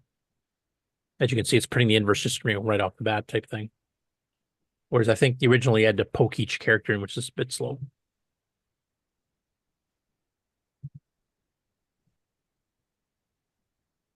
And basically, it's got all these little mini games. So you go through this maze here, and you have to get to the exit. And then when you run into something, then you have these mini games. So here's a little 30-second thing where you got to get from one side to the other, and these things constantly appear in waves, and you have to dodge them all while getting hit. And then you've got another mini game here. That's a completely different thing. So it's a bunch of mini games tied together in a theme, basically, which is kind of cool, because at least it gives you some variety as you're playing it. So this is actually one I wouldn't mind taking a boo at myself at some point. Next up, we have an update from Lee Perkins, and he posted about this in the Discord, because we've been following his development blog live in Discord, basically, of this game that he's doing. It's going to require 609 and 2 meg of RAM. The game consists of a bunch of levels. It's based on the Cloud Kingdoms game on the PC for VGA. And it's going to require 2 meg of RAM, 609. Each play field is 8-way hardware horizontal or hardware scrolling. 1024 by 512 pixels for each screen. You also notice he's doing some pretty cool gimme tricks, like switching to the hardware text mode at the bottom to draw the current number of gems you've collected, your current score and the keys, etc. So he's doing some neat, cool tricks in there. And yeah, he's plotting and adding, digitized sound effects and a bunch of other things. He's just starting to work on sound stuff now. So, but this video he's made here actually shows the maps for the first few levels. I think there's at least 20, if I remember correctly, or 15 at least. This will show the first couple. It's a 2-minute video. I'll just play the whole thing, because actually the graphics look really cool and the levels are varied enough. I think it's worth seeing the whole thing. There's no sound in it yet, but now he's got, some of the animated monsters moving around, and the actual eyes, change depending on the direction it's going. You can see some of the pickups there, like the keys. This is rivaling Nick Marenti stuff, huh? Nick, what do you think? It's good. It looks good. Yeah. Yeah. Has anybody played the original Cloud Kingdoms on the PC? I've not ever played this game before, so I don't know too much about it history-wise. No, I mean, neither. This reminds me, in a way, of what Roger Taylor did with the gems. I don't know why, but maybe because there's diamonds there. For me, it reminds me more of Mind Roll, appearance-wise. The gameplay looks to be a fair bit different, but Mind Roll, of course, being the famous one that the first level is broken on the cartridge when you bought it from Tandy. Gee.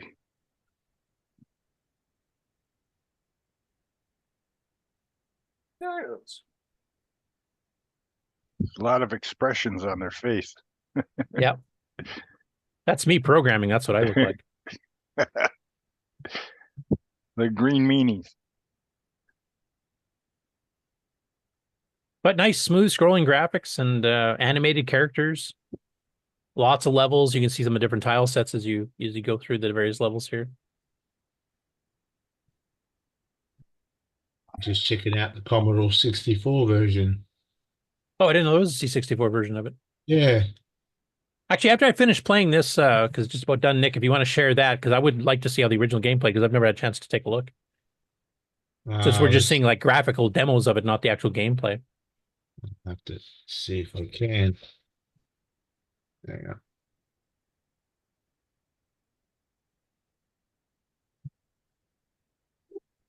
Anyway, it looks good, and that's not all the levels.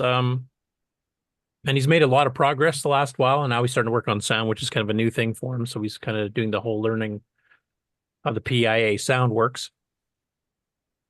But it looks really good. I really like the tile sets. They look nice and clean. I know sometimes when people, take higher color versions like, VGA or Super VGA or something like that and try to convert it to the CoCo, sometimes you get that kind of dithered look because it's trying to scale the colors down and mix pixels right beside each other, different colors to kind of fake another color. These look nice and clean, like it was designed to run in the 64 color palette. for the most part. So I don't know if this actually had a version in EGA because that palette is the same as the CoCo 3s. But I believe the original was in VGA. Did you find a video, Nick, to try? Yeah, just trying to see how I can share this screen here. Well, I'll have to stop sharing here first, so let me do that. Yeah. Just ask Ron; he'll help you with that. Yeah, Ron. Yeah, I'm what good did at you it work now. out? Take your time. That's the secret. Blah blah blah blah. Yeah. Share. Sort of. Don't know what's going on here. Anyway, I see it. And I will try and enlarge. Is that coming across now? Yeah. Yep. I'll just go forward a bit. Yeah, so we can actually see gameplay. Yeah. There we are. There they are.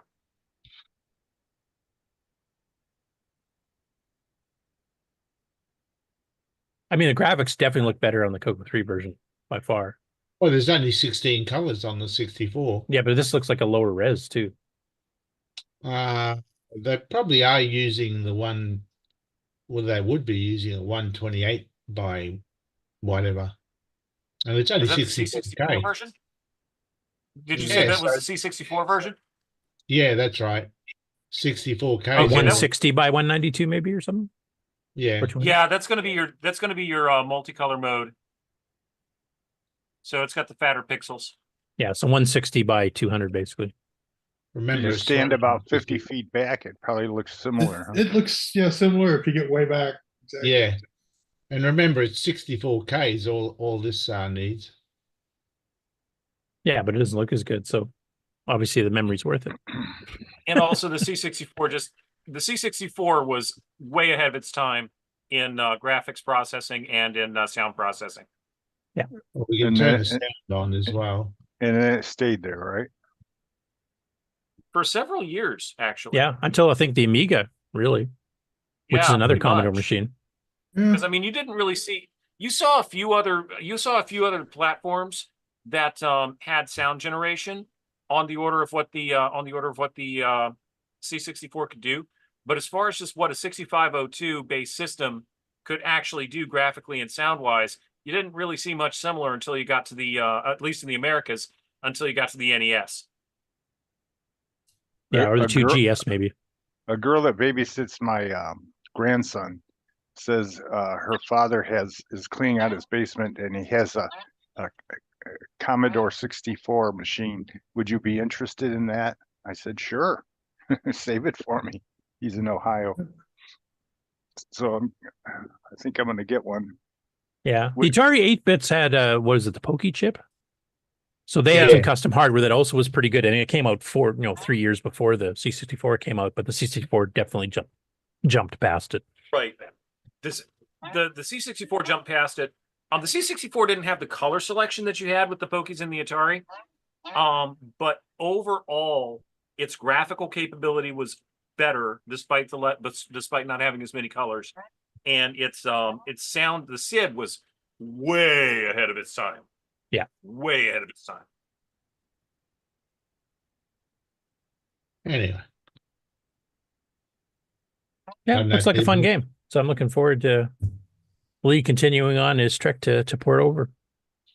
I'll just stop the share. Is there a screen cleaner now we can use?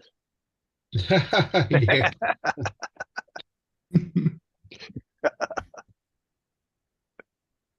Okay, so next up, we've got Tim and AJ. We just talked about this during the Game On Challenge because they covered Goop Rush on episode 147 of Sibling Rivalry.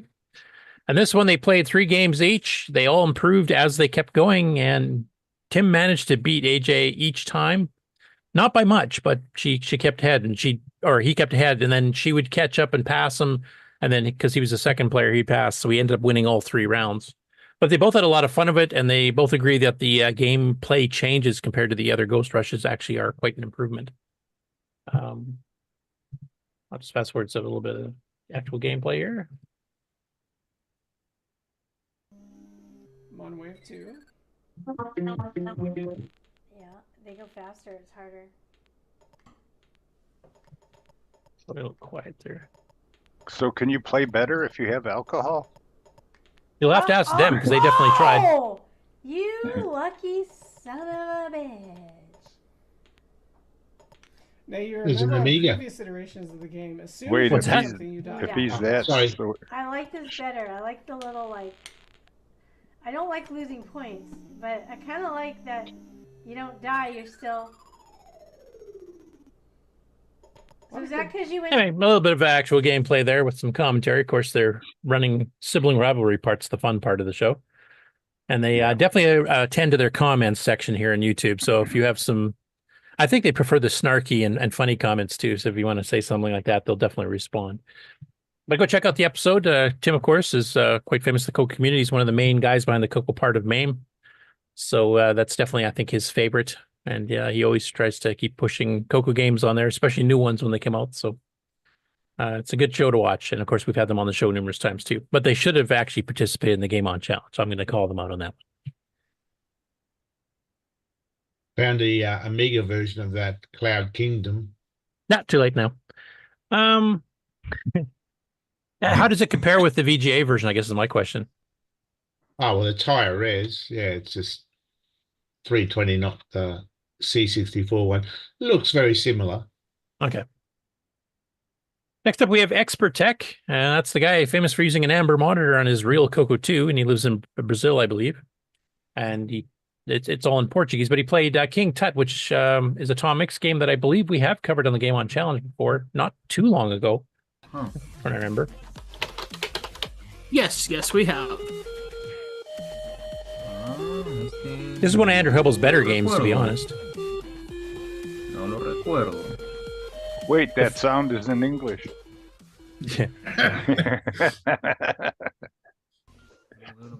But it's a standard, gather the treasure thing. You've got lit candles that you have to keep track of because if they get blown out, then you can't see anything. You have to blindly go in the dark. Multiple screens. He's not famous for doing great sound routines. It's basically just the sound or play command type thing. And sometimes the controls are, in some of his games, like the Frog, it's a bit bad. There's a bit of a delay. This one wasn't too bad, though. I actually like this one. So if you're new to the show and you haven't actually played this one, and you won't be playing it in the Game On Challenge for anytime soon, because I think it's going to be years before we have to wrap back and start doing games over again. You can definitely check out this video and then try the game out yourself.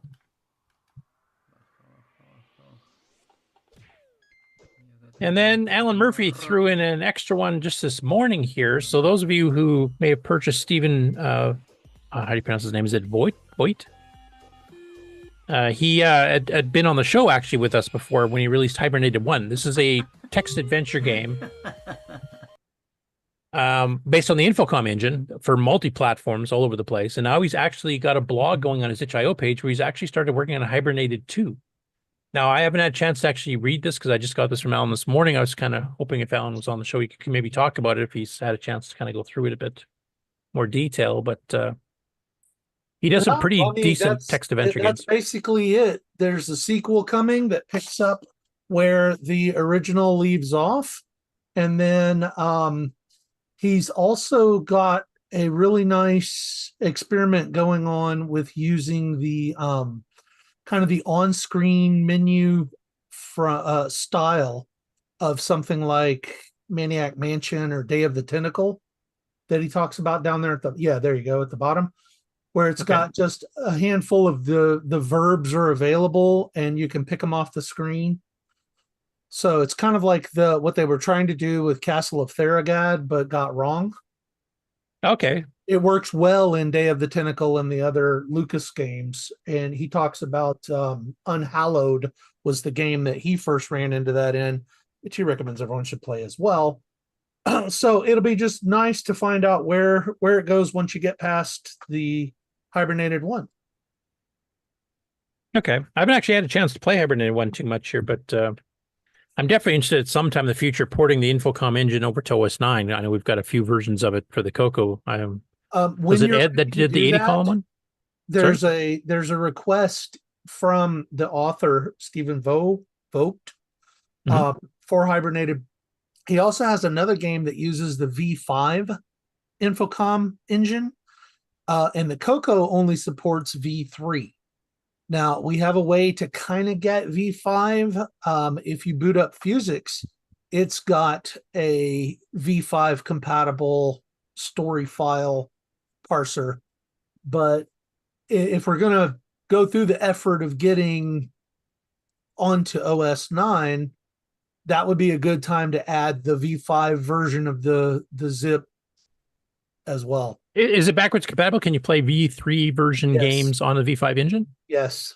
All it is more opcodes and more library of functions. And I've had a long running background thing of looking at what it would take to add the V5 features to the existing CoCoZip source. And it doesn't look too drastically bad. It just needs a good programmer instead of me. So is it written in assembly or C or what? It is assembly.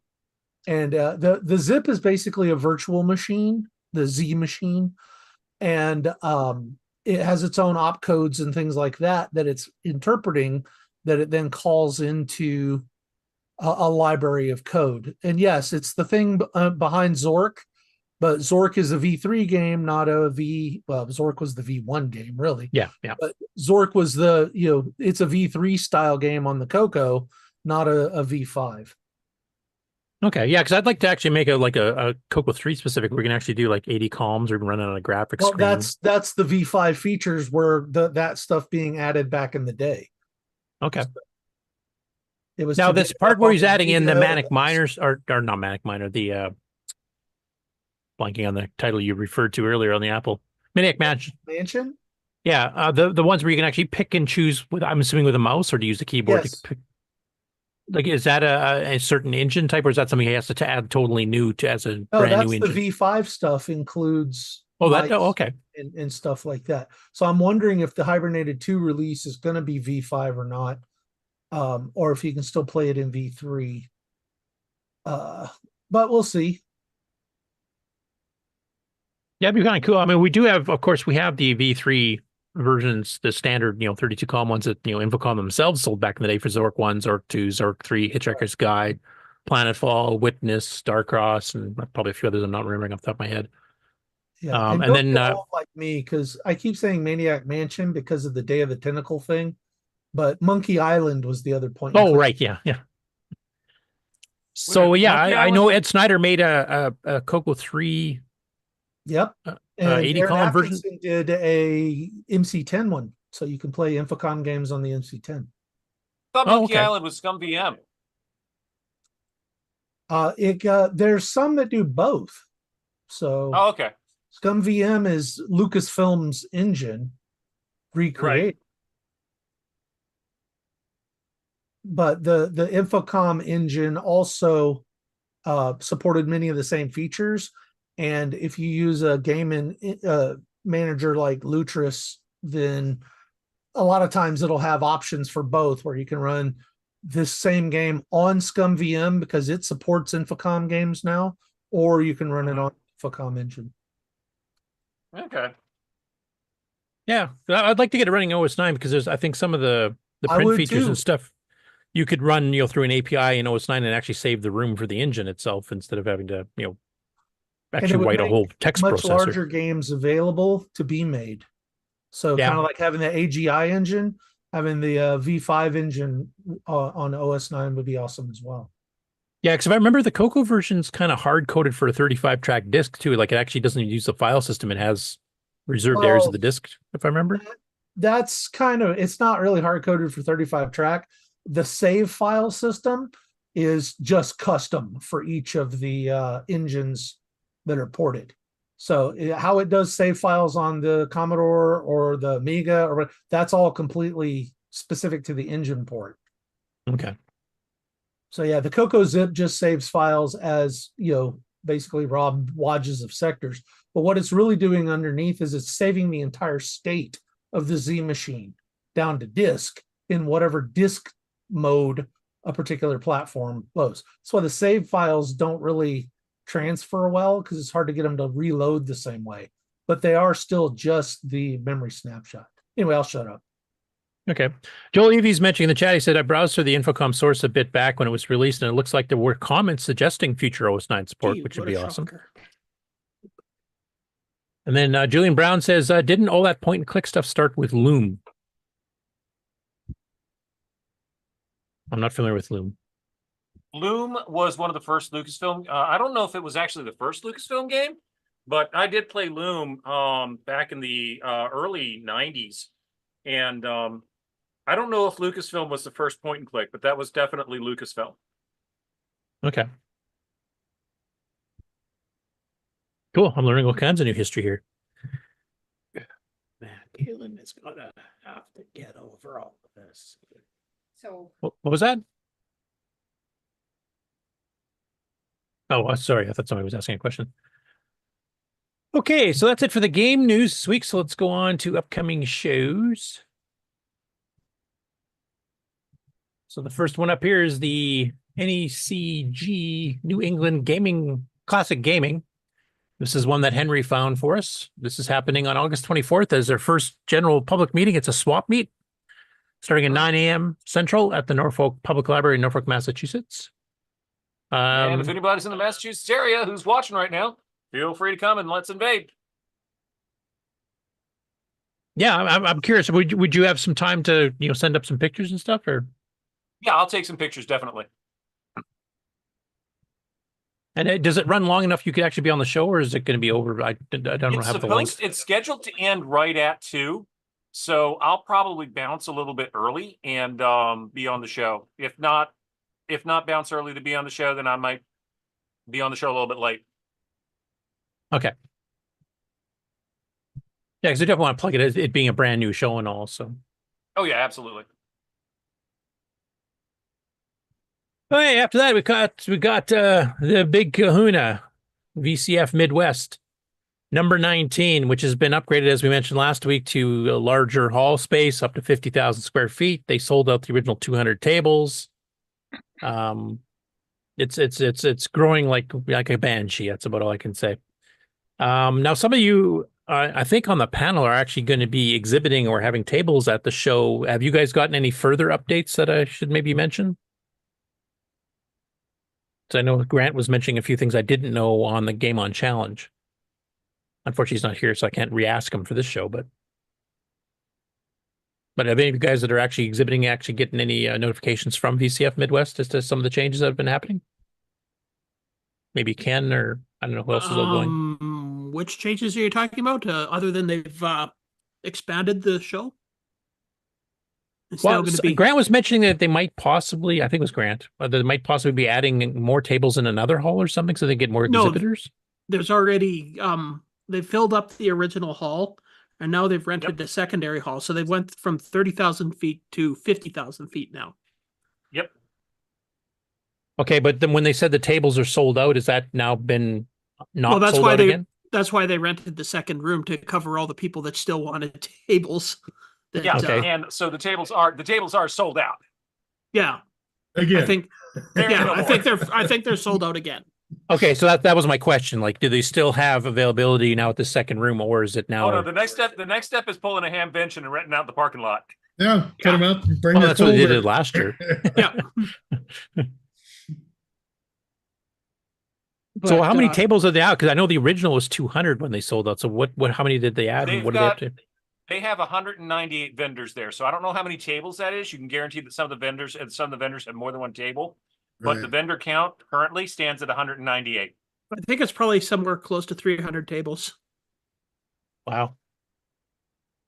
Because I know there's definitely a lot of people, that's one of the things, is they had a lot of people that usually rent 3 or 4 tables, the people that have like the really big iron computers. Yeah, like Usagi or something. Yeah. And they were getting a hold of them to see if they could use less tables so that they could fit more people in. Yeah, the show's just been growing gangbusters. So I think now it is officially, well, from what Grant was saying, it's officially now the largest in the world currently. Nice. What was its main competition? I wonder. Like that, this is what pushed them over into being the largest retro show. What was the largest retro show before? I wonder. I don't know. Because from my understanding, the one we'll be covering shortly here that's in the UK, I don't think is anywhere near as large as VCF Midwest, never has been. So I'm kind of curious. Probably maybe mainland Europe one or VCF something? West. Yeah. Probably VCF West. Yeah, some other show in the States. Yeah, it'll be Just probably the one of the other VCFs. Bulk of was people. Yeah. a bit bigger. Cool. Because I mean, last year I think what was the total amount? Was like just under 20,000 square feet, and now we're up to 50,000 square feet this year. And filling it all. Yeah. Well, even when they booked this new venue, they were up to 33, which is a pretty big jump on its own from 20, and then now they had it expand to 50. So it's now taking place in 2 separate rooms. So. And this is a big hotel. It's this or the McCormick Center. Yeah. Apparently there's 4 different halls they can rent out. So we can still like almost double the size of it. Okay. Wow. I guess the good news is that a lot of retro shows are seeing growth. CoCoFest has been seeing growth the last, almost decade now. I think we were down to 60 some odd people. Now we're at 130 plus. Kansas Fest, I believe, has been keeping up. Like the Apple show has been keeping up at fairly high numbers, like for them too, like they've gone up. And I think all the VCFs have had expansion. So it looks like this is sticking around. It wasn't just a COVID bump. Yep. Nice. Which is good. I still maintain, I think we're seeing a lot of younger folk, like 30 somethings and 20 somethings really starting to get into the retro community. Yeah. Right. And we've even seen that, like we've even got exhibitors that, the children are helping run the booth type of thing. Like, Charlie from Portable Coco is an example. It's the same. Brendan Donnie's daughter's been, at the booth for years. And at VCF last year, we had where mine and Sloopy's tables were the people right beside us were a family where the young kids had developed something for like the original handheld Nintendo there, the Game Boy. That's really cool. Okay. Some comments in the chat here. Mikey, who's actually at VCF West, he says, I don't think VCF West would be in the running for second biggest. I think Southwest or Southeast would be bigger. And then Julian Brown talking about Loom, he said he looked it up. Loom was the 4th game to use the interface or a variant of it. So I'm not sure which the first one was. David Lord says, eBay prices are going to skyrocket. There we go again. So keep making those reproduction boards like Julian and Kieran and Pedro and everybody else. Like keep doing those so we have a fallback that won't cost an arm and a leg. Oh, for those of you who've not watched Tim and AJ's Goop Rush sibling rivalry video, they do mention near the end they are planning on coming to CoCoFest this next year. So, yay! That'll be great. So I thought I'd give you guys a heads up on that. So next up, the World of Retrocomputing 2024, September 14th to 15th in Kitchener, Ontario, which is just west of Toronto in Canada. This year is located at the Old Goodies department store on 8 Queen Street North. Free admission. This covers all kinds of retro computers. Some people in the CoCo community are planning on going. I know Frank's a sponsor, and with all the stuff he's been recovering from the flood here, hopefully he's all back to normal enough that he can actually fully attend there. We actually gave us some live video footage last year. Stacy Vetzel from the CoCo Facebook group is actually having a booth, and she's actually been working on a little prank program that I'll be showing in the later part of the news here. That's going to be part of her display. And Trina from Trina's Technobabble was there last year. I think she's going this year. I know she lost her job, so she had to cancel VCF Midwest. I'm hoping she could still make this one. And I'm going to try to have her and maybe invite Stacy on as well to kind of talk about attending that particular show, since they were both at it last year as well. And maybe have them on the show in the next, couple of weeks before, the show actually happens. Just kind of talk about it, to get a Canadian retro show that's in general for all retro computers. Tandy Assembly, speaking of selling out of tables, there was announced by Peter Satinsky in the Tandy Discord chat this week that as of yesterday, they've sold out of tables for the show too. So they're completely booked up for the size they have. I don't know if they've got everybody listed or if that's still a little bit behind. Just going to quickly scroll through here for the audio listeners. I'm just taking a look to see if I see any that look new compared to what we've looked at a few weeks ago. Oh yeah, Elizabeth Hayes, Pretty in Pink. I think that's new. Neil, I knew was going. Paul Burrell from Oregon. Son McCullough, I think that's new. Dayton Computer Museum is going to be represented there. Shepard, I think he was on before. Grandstronics, that's the one I don't think was listed before. Paul Garcia, Vitno Shop, that's new. Jim Brain from Retro Innovations, of course. And Bill Bright, yeah, so it looks like they've added in the other people that have tables there. So the complete list of vendors appears to be on the TandyAssembly.com website. But yeah, they've sold out of table space too. So they're having growth just like everybody else. So good to hear. Next up, the Dragon Meetup in 2024 got announced recently. It's going to be October 12th to 13th at the Museum of Technology in Cambridge, England, which is a couple blocks from the other place that it's been ran in the past, which is the Center of Computing History. So if you want to do a big grand tour, because for most of us, that's an overseas trip, so it's a bit expensive, but you can actually take in both museums plus the Dragon Meetup all in one weekend and all within 4 blocks of each other. So that'd be a perfect opportunity to go. And the biggest retro show in the UK that I'm aware of, the Retro Computer Festival, is November 9th to the November 10th in 2024.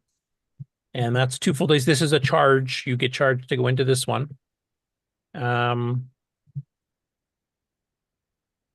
you can book by single day or multiple days if you wish. And this covers all retro gaming platforms, all retro computer platforms, etc. And it's being held at the Center for Computing History, which is once again within 4 blocks of the technology one. So you can go catch the 2 museums as well as the Retro Computer Festival all in one shot if you want to do that instead of the Dragon Meetup. If you're normally into a lot of retro instead of just the CoCo and Dragon retro, this might be a good opportunity for you as well. And of course, we've got the VCF East dates for next year have been confirmed, April 25th to 27th, same facility as this year's was at the Info Age Science Museum in Wall, New Jersey. I also want to mention it's not a show that you actually physically attend, but the Amigos have announced that the next ICC International Computer Club, which is basically a virtual show, kind of like a virtual CoCoFest, which we're looking at doing in January again, by the way, will be at 4 p.m. Eastern on September the 28th. This is for all retro computers and gaming consoles, and it doesn't even have to be about programming or hardware. It can be about collecting. It can be about anything related to retro in general. And they usually get a wide variety of panelists from Australia, from the UK, from mainland Europe, from North America, just all over the place. And they're usually quite interesting and quite varied too. So you get a lot. It's almost like a mini boat fest, I guess, in some ways. I've been on it a few times. I know Nick has been on it a few times. It's a fun time. Ken, have you ever been on it? Ken Waters? Paging Ken Waters? Did he step away? Did he fall asleep? I think he stepped away. His internet took a nap.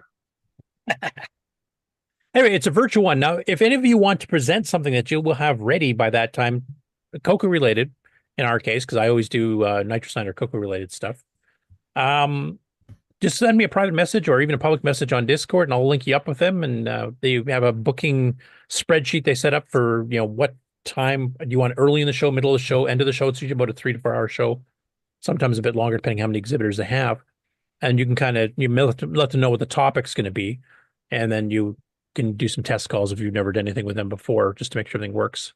Now, their Discord is normally something you have to be a paid for Patreon to get on to, but for the show, if you're doing a presenter, you don't need to do that. You can, if you don't have a subscription to their stuff, you can still present and you'll be on the show for free. And of course, it's live streamed on Twitch and YouTube as well. So, usually a lot of really interesting stuff in there. If I get anything ready to go, I might actually pop on and talk about the semi-graphics 12 and 24 and basic thing. Just to show, and the guys there that remember the old dragons and stuff, because there's a lot of people in the UK in their audience. Just to show them that, there's some extra stuff we just discovered works in the Dragon too. Anyway, that's it for upcoming events. Should I go straight into the news, or do you want a commercial break first, Mark? Hey, Curtis. Yep, Brian. Just to throw one more thing that popped in my mind. And Mark O, you can chime in with this. I believe that they're looking at doing a virtual CoCoFest maybe towards the end of January. Yeah, I just mentioned that. I didn't mention dates yet or anything. But yeah. Oh, did you? Okay, I'm sorry. I was trying to listen at the same time. If I missed it, okay. Thank you. Yeah, Grant actually messaged Curtis and I directly, and Grant asked, what sort of date do you want? And I said, 25th and 26th, the last weekend sounds like a good time for me. I'll tell Jim and let's get on this. So. Sounds good. I'm sorry I missed that. I was listening to multitasking, so thank you. Yeah, we all are. We all are. So yeah, well, I just decided this morning, last weekend is probably the way to go. Last time it was just a matter of getting the promotion stuff out. I mean, it's like I was well, it took a while for people to actually commit to it, I think, was a problem too. Well, I should have started earlier. I mean, I agonized for a month and a half on just what to say and how to frame it and all that. So this time I'm going to reuse all the verbiage from last year. Right. That's right. No. So I don't mind kicking it off now. So the longer we have that stake in the ground, the more time people get ready to think about, oh, I might have something done. Exactly. Anyway. Yeah, and it could be anything Coke related. It does not have to be programming or hardware. So if you guys want to like show off a collection or game playing tips for certain games you really like, it can be anything. It doesn't have to be super technical. And that's the same with the ICC club thing too. And that's if you're doing multi-platform. The whole idea kind of came up because the Glenside Club was talking about when they had to do a virtual fest in 2020 because of COVID, how well that came off. I mean, that was like our longest show on the CoCoNation CoCo Talk. And one of the most viewed. And one of the most viewed. Right, I mean, people were looking for something to do. And, here's a chance to see what people were going to present if they could have. And so, yeah, I haven't looked at the numbers on the videos, but I think they came out pretty good. Only had about 5 of them, but I'm hoping we can double that this time. So we get, 5 1-hour segments or hour and a half segments and go from there. So I enjoyed doing it and I'm looking forward to doing it again. And Mark, you're the go-to guy as far as organizing the. Yep, I will be. So, and I got some other CoCo techs in the work too, because that's the reason I took it on, is because it really kind of falls down to like what CoCo Tech is that short segment stuff with different people featuring things are really kind of the same type of thing. So, yeah, right. I would view CoCo Tech as more delving into the details, like a bit more. Oh, definitely. Technical, obviously. Whereas the virtual CoCoFest can be, like I said, you can get into stuff that's not super technical, like playing games or collecting or whatever. And that's fine. It's just the concept is they're smaller segments, 1 hour, 2 hour, and they're varying people, not focused on one particular group or broad. So the same type of concept. I mean, as far as the work is concerned, it'd be no different for me prepping for a virtual fest segment than it would be a CoCo Tech segment.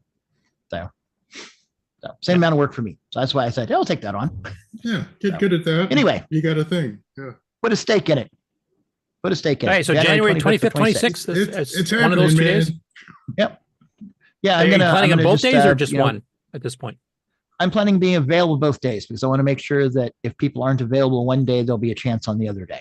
So, and I'll get a fill out sheet of some sort. I'll figure something out and have people sign up. And of course, I'll be hounding people, and I've got 6 months now to start doing that, or 5 months. So getting on people. And as far as CoCo Tech, like I know I've mentioned a few others that I want to cover at some point in the next 6 months. Are you including those, or do you have some other ones also getting queued up? I had a couple other ideas. I was telling Rick Hewlett about something. Jim Mullis was talking about his Superpowers game, about how he's some complex logic. He's got a bunch of nested if stuff. And I'd asked him if he had thought about using something called Carnot maps to try to reduce his logical complexity. And he said, no, I didn't know anything about that. Say what? Yes, the Carnot maps. Yes, something I learned about in electronics.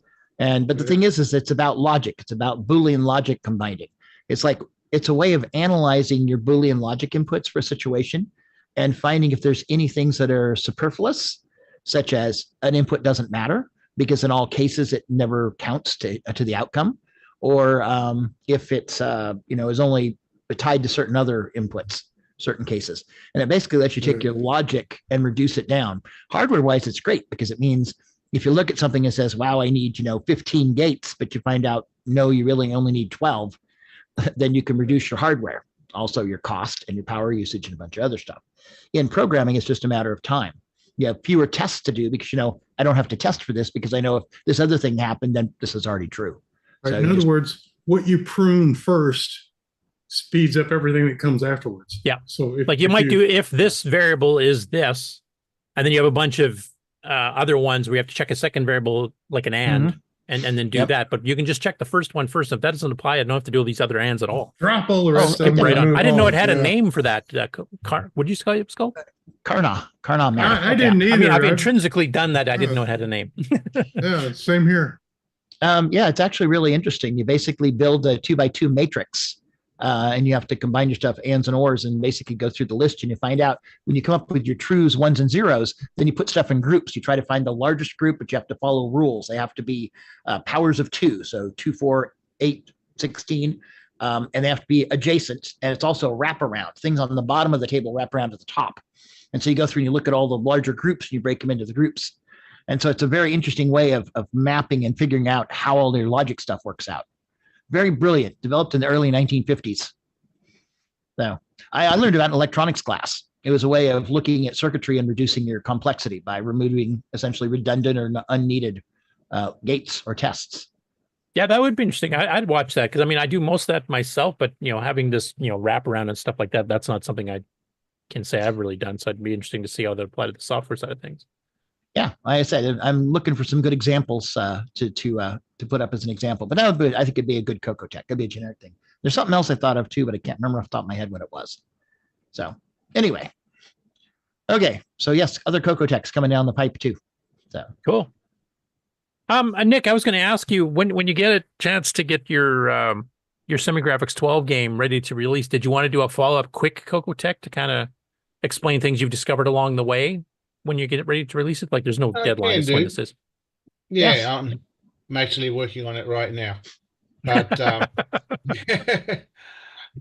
yeah, we'll do a proper demonstration, I guess. Well, not just a demo. I'd like you to talk about, caveats that you found while going through it, like maybe some stuff we didn't know when we did the first presentation, or tricks that you found since that, you should take this into consideration type thing. And I wouldn't mind getting Dave from CoCo Town on too, because he's been fiddling with some of the other commands and some of the weird effects you can get out of that too. Yep. Would that be during the show type discussion? No, that'd be a CoCo Tech separate episode. Separate CoCo Tech. Yeah, that's fine. Yeah, I'm not going to book it because I don't know when you're going to be done. I haven't talked to Dave yet. At CoCo Town. So Rocky Hill and David Lord both had some comments about Karna maps. No, what were they? Because we got a lot of you listeners who don't see the screen. So yeah, Rocky Hill said K maps are very helpful, and David Lord says, "Wow, I haven't used Karna maps in many years." Rocky Hill said min terms and max terms and the like. Yep, exactly. I said it's great because from a programming perspective, you lay everything out and you figure out all your things you're trying to determine, and then you can figure out if there's some things that just don't matter that you need a test for because they're always a known quantity based upon some other value. It's like if you test these things, that's true, then the other thing's not going to be true. It's like great. So anyway, no, it's a great way of simplifying stuff. And there was, like I said, I was thinking of something else too that would be a good side something. Oh yeah, I know what it was. There's a book that was done for the Apple II and for the IBM, and the guy's name is Roy Myers, and he has some really good graphic stuff, basically 3D mapping, how to calculate like basically using vectors that are off the visible screen that you use for your triangulation, and then you're doing the math and stuff. So the Apple one's done in AppleSoft, of course, with some machine language help.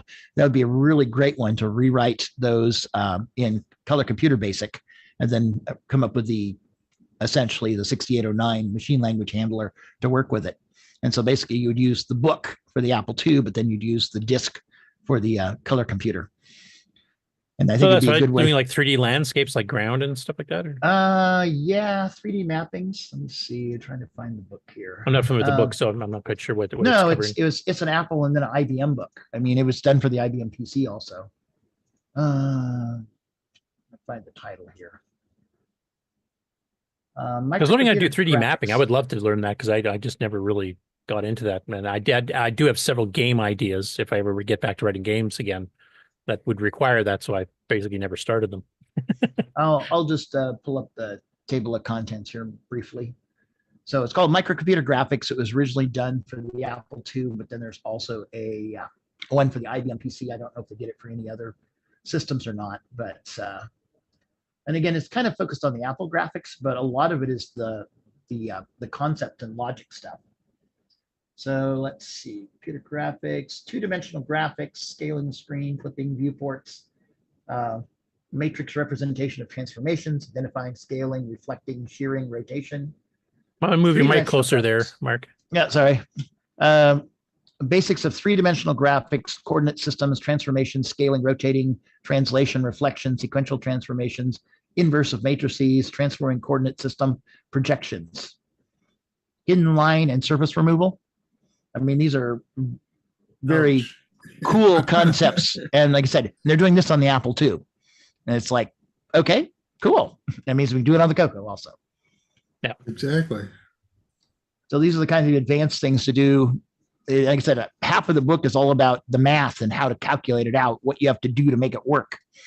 And so, of course, because the Applesoft is a lot like the Tandy's basic, there's going to be a real close corollary with it. So it'll be easy jump. We were talking about Doom and Loom, and yes, well, especially Doom. And here's your 3D graphics library you need, surface removal and things like that. Yep, is what CoCo would need to do a Doom properly. Yeah, I mean, we've got a couple of engines that other people have done, like Remy did the texture mapping wall 3D walkthrough, and of course, Sockmaster and Nick did Gloom and Gatecrasher based on the same engine. But I know Nick doesn't understand the math fully himself. It was more, I think John helped you kind of get the concepts across. Then you understood it, and I think by now you've forgotten again. Hey, Nick?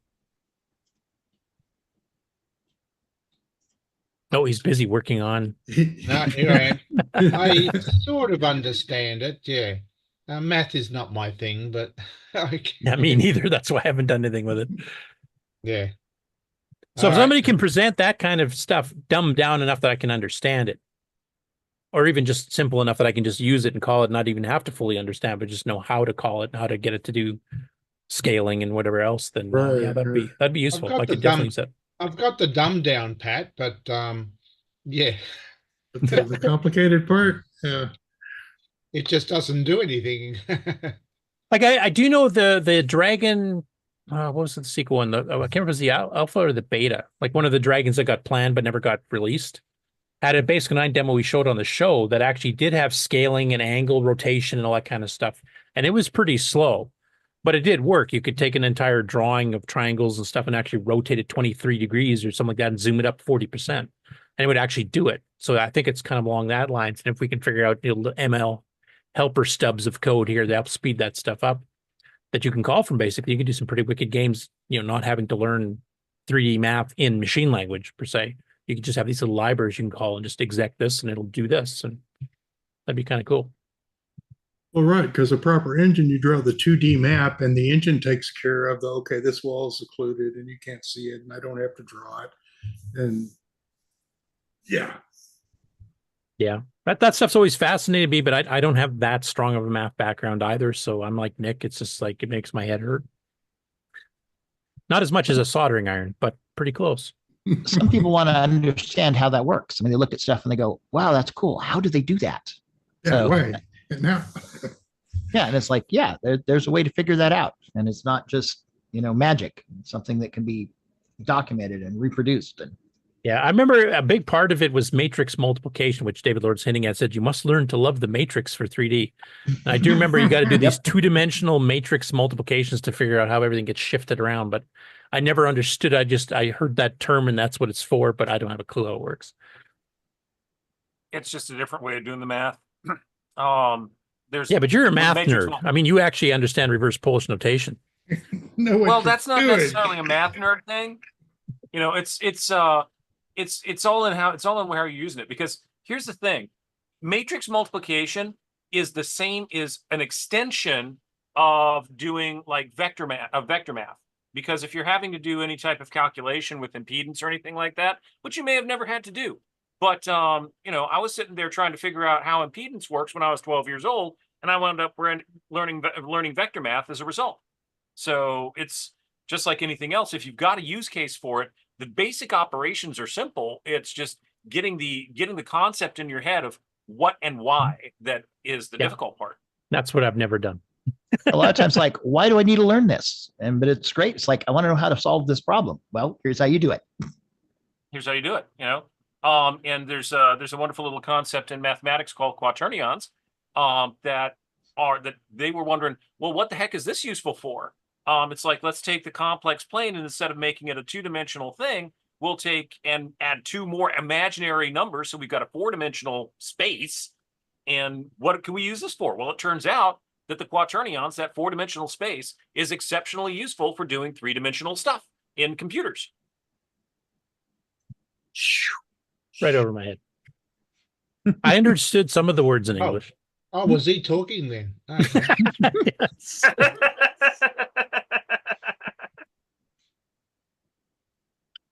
Yeah, a lot of comments from people in the chat who obviously do understand some of this math because they're telling me that I quoted it in the wrong order to do it. And I didn't know I was quoting an order at all, actually. So, at least you're in the ballpark. Yeah, that's why, like I said, if somebody could actually have a CoCo Tech that actually dumbs that down to the point I can understand it, that would be great. No, Curtis, what you need to do is have the computer do the math. You just type in the instructions. Don't. Yeah, but I don't know what yourself. the instructions are. That's where I am. That's that beginner that's part. That's what the book covers. Yeah. So you that's just why I'm looking forward to this. This would be a great episode for me. Anyway, I think it'd be worth looking into something like that, and might open some people's eyes and give people something new to think about. Yeah, like I said, I've had multiple game concepts in my head over the years that I wanted to do, but I have no idea how to even start. So this sounds like a good starting focal point to get going. This might actually be a good thing for CoCo Tech, because having the idea and carrying it to conclusion is, a whole lot. Just sharing the idea so other people can run with it might be a very effective thing for CoCo Tech to do. Yep. So, yeah. Yeah, it might actually help me understand some of the routines in Rescue and Fractalist too, because it's doing real-time scaling and hidden line removal and stuff type of thing before it paints in the mountains and things there. But I have no idea how that code works. I know where it is because I accidentally screwed some of it up and it made very different results. So I know that has to do with drawing mountains, but I have no idea how to understand how it works. How it actually functions, right? Yeah. David Lord's mentioning Bruce Artwork had a book that explained it pretty well. Of course, Bruce Artwork is the author of Flight Sim and Flight Sim 2, so he definitely knows how to use 3D scaling and everything else there. So definitely be something you need to know. And actually, that might help me because I'm disassembling Flight Sim 2 because that's a game I want to, or not a game, a simulation, and I want to actually optimize for 609. And we've done a few things, but it's a bit complicated because he has these subroutine modules that he maps into the same spot, but he directly jumps into them for certain routines. So I have to assemble all these little sub modules before I can figure out what these JSRs are doing in the main one. And if you screw those up, of course, it goes completely haywire. So it's another one of my big disassembly projects. And he learned that having to do the things that he was doing on machines that were minuscule compared to the CoCo. Comparatively, yep. Yeah, well, his original Flight Sim for the Tier City Model 1, for example, it's just, doing the character graphics. And even earlier. Yeah. Do you do Flight Sim on the Sinclair? The ZX81? No one takes credit for Sinclair. There was one, no one takes credit for it. The first two I remember Bruce doing, I think, were the Model 1 and the Apple. That's the first two I ever saw, the original Flight Sim. But I don't know what platforms it was on before that. I remember trying to fly a Sopwith Camel on a Model 3. That's what I remember.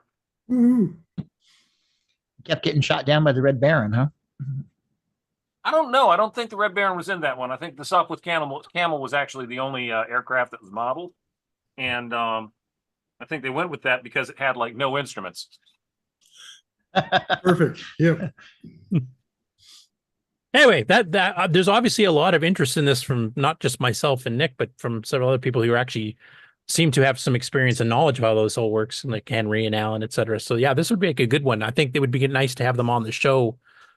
They might be able to explain certain concepts, a bit more clear for idiots like me and Nick. I will make some notes here for everybody who's chipped in, and we'll see what we can do. The fact that someone's done it on a 6502, I just never thought, 6809 won't even try, but if a 6502 can do it, by golly, we can do it better. Like this is part of Elite too, isn't it? One that yes, I was the trying to same port techniques are used in Elite, and the one that will really make you feel sad is Carrier Command. So that's that'll be a good demo to show during a CoCo Tech is how much you could get on a 6502. Oh yeah. Right. Now, since you guys kind of understand what's going on, I'm kind of gone off on a tangent here, but what the heck? What advantages would the 6809 have aside from the fact that we've got a lot more 16-bit register? I'm assuming 16-bit math Data is having to. structures, being able to jump through the data structures efficiently, where you store all the points and lines and things like that. Okay, would like the 8-bit multiply command be of aid? Depending on how you code your routine, it should be. Because you guys are talking about matrix multiplication, I'm assuming that it involves actually multiplying. So if it fits within an 8-bit, having a hardware mole will definitely be helpful. As to whether or not it's actually going to be faster than the implementation that we see on the 6809 or the 6502 is the big question. Because it'll save us code space, but the question is, will it actually be faster in execution? because I'm assuming they're just doing shifts and adds and stuff like that instead, right? You'd have to look at there's other ways to do it that are ridiculous in how effective they can be. So doing the shift add thing is actually a naive approach. Okay. There are ways to like bring that down to like you can do like I think a 8-bit number and something like 3 or 16-bit number and something like 3 stages of reduction instead of having to shift and add 16 times. All right, save it for the CoCo Tech. There you go. I'm just trying to drum up interest here. Seems to be working. English. Oh, was he talking again? Sorry, Told English you. fail. Yeah. Yeah, I'm kind of curious because like the 6309 in particular with hardware division and stuff, I don't know if that would help or not, or just the fact that native mode makes the instructions a bit faster. That might be more of a help than all the extra things they added. I don't know. Be cool to find out. Yes, sir. You'll have to tell us when your game is done that took advantage of it. So doesn't the 6309 have a hardware div? Yep, 2 of them, 16 by 8 signed and then 32 by 16 signed. Okay.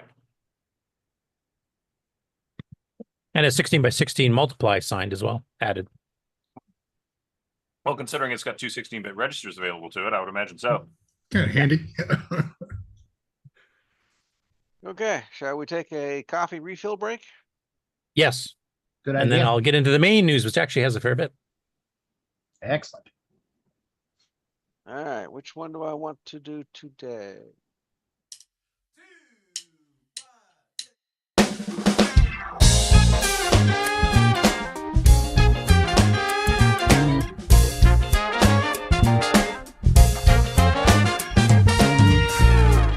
Hello, this is Mark Siegel, product manager for the Color Computer product line and designer of the Tandy Color Computer 3.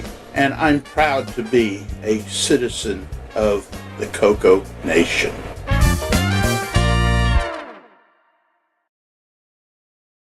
Shall we play a game?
Making games for the CoCo for over 35 years.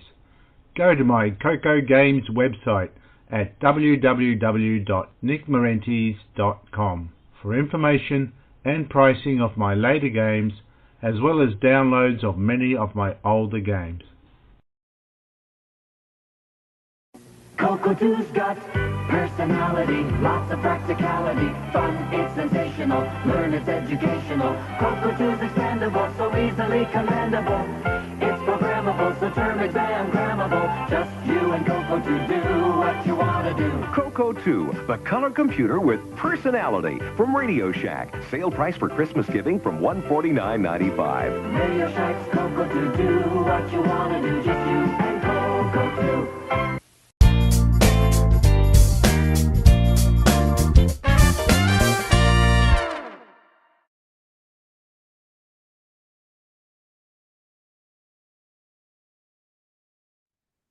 There's the right screen. Doesn't that commercial want you to get your CoCo 2 fired up now? Okay, you guys are seeing the LW Tools page, I hope. Yep. Indeed we are. Okay, so William Assel, the Lost Wizard, who of course created LW Tools, released version 4.23 this past week. This update fixes a stack corruption bug, as well as adds the ability to use 0B, upper or lowercase prefix for binary constants. And he's got instructions here on his page on how to build it yourself if you want to do it for various operating systems, etc. I know him and Boys have been working on some bits lately too as well. And you can see here's the actual 4.23 update.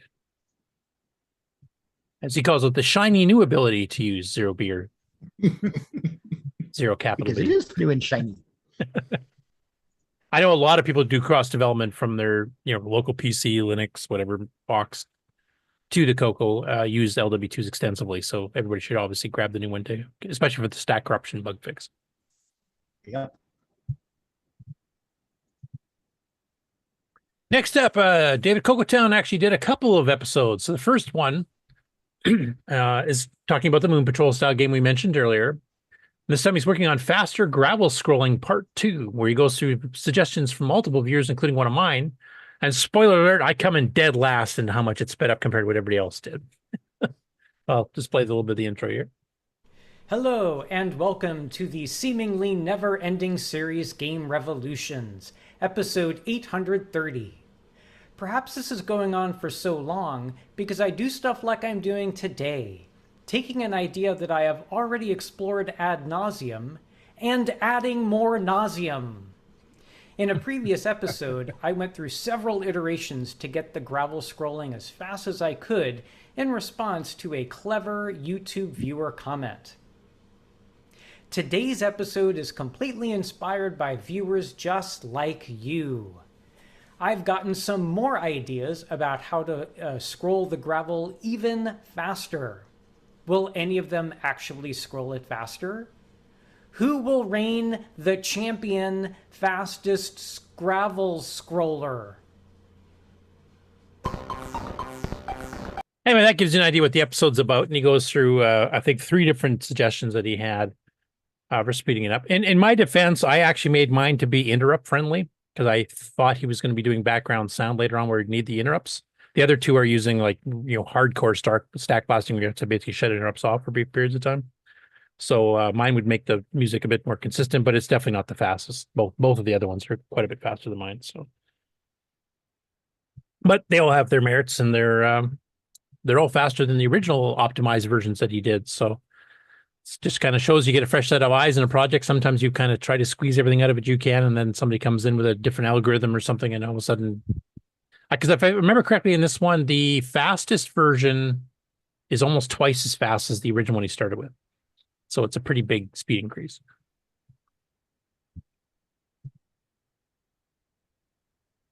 And then he's got more 6 out of 9 quick optimizations here suggested by Bosco, I believe. And Steve Bamford. Yep. Hopefully he gets, I know he's been really busy with real life stuff lately, but hopefully he gets back to Cersei's Island and actually finishes that. He's had a few people kind of asking and requesting if it's still going to get finished. And he said, yes, it looks like things are finally quieting down at home. He's basically had to take a year off the project. Anyway, Bosco suggested just some general 6 out of 9 optimizations here. And so this is a bit of a shorter video, just looking through some of the source that Dave has put up already. And I'll play just a little bit of the intro. I'm not going to let all the different optimizations go, but there's some pretty good tips and tips and technique tricks here that you can use. During the Game Revolution series, I've been getting lots of helpful comments from viewers on how to do things better and faster. In particular, Bosco Retro has offered several great suggestions. Today we're going to go over 3 of those suggestions, and we're going to see if you can spot what the improvements are before I show them to you. Ba-ba-da-ba-da-dee-dee. First, let's focus on this code here. As a reminder, what this... So you basically show code snippets, explain what the code is supposed to be doing, and then you'll explain what Bosco kind of hinted at you could be doing differently to speed them up. So if you're just learning assembly language, or even if you've been somewhat experienced at it but haven't really tread down the optimization path, there's some pretty good cool techniques in here. For those who don't remember, Bosco did Flagenbird, and it's been working on Cersei's Island. It's the new game. Yeah, which he is getting back into. So nice. Next up, Richard Kelly, who's actually joined Discord not too long ago. He's been very active on Facebook for years, but he actually joined our Discord and now has been very active on Discord too. So he released I think the previous week he released this little utility program for basically prompting for artifact colors. Do you have a blue screen or a red screen? So he's released a version 1.1 of this. It includes a font for actually putting the text on the screen for asking it. And basically, I think his is set up so that you can actually just change the color statements, especially if you use that P mode 3 trick that I showed on one of the older CoCo techs to get controllable artifact colors. So you can actually swap the red and blue right in the program and not have to redraw all the graphics, so you have that option as well. So it's just kind of a little interface for the user to see, how to respond if it's a blue screen or a red screen. And that's downloadable on Facebook in the Tier City Color Computer CoCo group. Steve Batson, you were mentioning about this earlier. I think, Mark, you were asking about some photos from VCF West. And Steve Batson, who was actually attending the show there, mentions on Facebook in his post, well, back from VCF West on Saturday evening, I did take a bunch of pics and attended some of the presentations. I actually liked the presentations last year better. The only CoCo-related stuff there that I saw, besides a few MC10s, was the CoPiCo Wi-Fi created by Thomas Shanks. That's the one that Henry Strickland also had some photos and stuff up because it was a booth he was helping man. He says, I did get a chance to talk to him for a few minutes. He said he's been working on the project for about 2 years and still working on a few bugs, which he didn't elaborate on. Here's the 2 pics I took of his setup, as well as a few MC10 pics from other exhibits and the Tier 80 exhibit. I took a lot of pics of other systems in the museum, and I could put the posters here in the general retro groups if there's any interest. So I will let you guys handle the non-CoCo stuff, but I thought I'd bring up some of the photos you got here. Cool. So here's the CoPiCo that Thomas and Henry both were manning, of course, and we saw Henry actually record a bit of a video there too. And as it mentions here, Wi-Fi and more for the Radio Shack Tier City Color Computer. And I zoom up on a couple of the boards. Now, one of these, I think, was yours, Rick. Didn't he have a... Yeah, I was going to say, that's funny. You can't see the CoPiCo because the CoCo.io is plugged in front of it. Hey, ad placement. Love it. Oops. And as you mentioned, there was several active displays we saw from Mikey's video with MC10s in them, but not much CoCo representation this year, to be honest. Mark, we need you back there. Yeah, I know. Right. I'll make it a point next year. Load the truck. Get your butt back there. Yeah, it's only a 9-hour drive for me. Yeah, it's easy. Yeah, it's like half the trip that Ken and I take. Right. Exactly. And there's one of the other ones. This was a Tier City exhibit that covered a whole bunch of Tier City related machines, including the MC10. But no CoCo there, I noticed. Like there's Model 100s, there's Model, what is that, 12 or 16 or 4? No, it's 4P on the left. And the MC10. I think a Tandy 200's there. Yeah, I was kind of surprised. Like I know Mikey just went as an attendee this year. He wasn't an exhibitor because he did the Flex stuff last year. But yeah, it looked like the CoCo representation fell quite drastically. So yeah, we do need to get people that are not too far away to see if they can attend. Take over the place. I'll see if I can recruit Tim Lindner too. Oh, there yeah, you go. you guys could even carpool if you had to. Exactly. Well, I think he's kind of a spoiled, rotten rich kid and want to fly.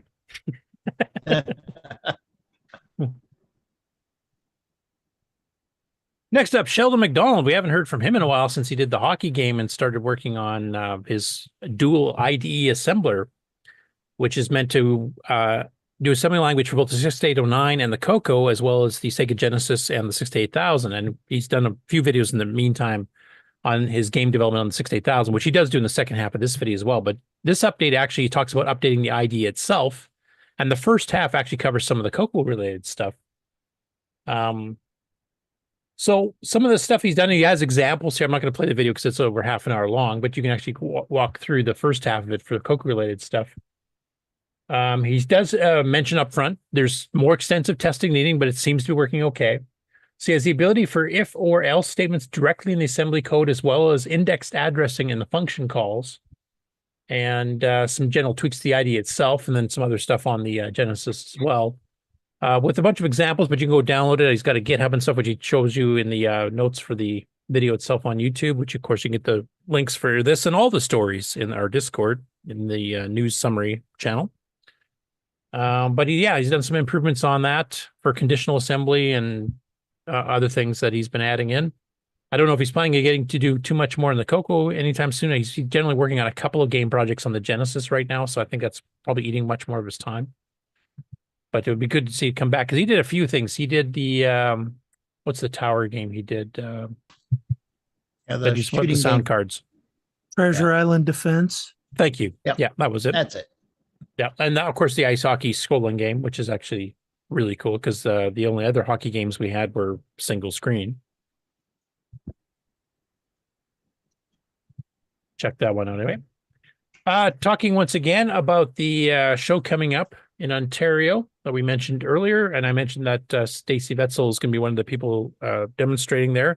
And this is kind of a little prank program she's doing that's going to be displayed at the show.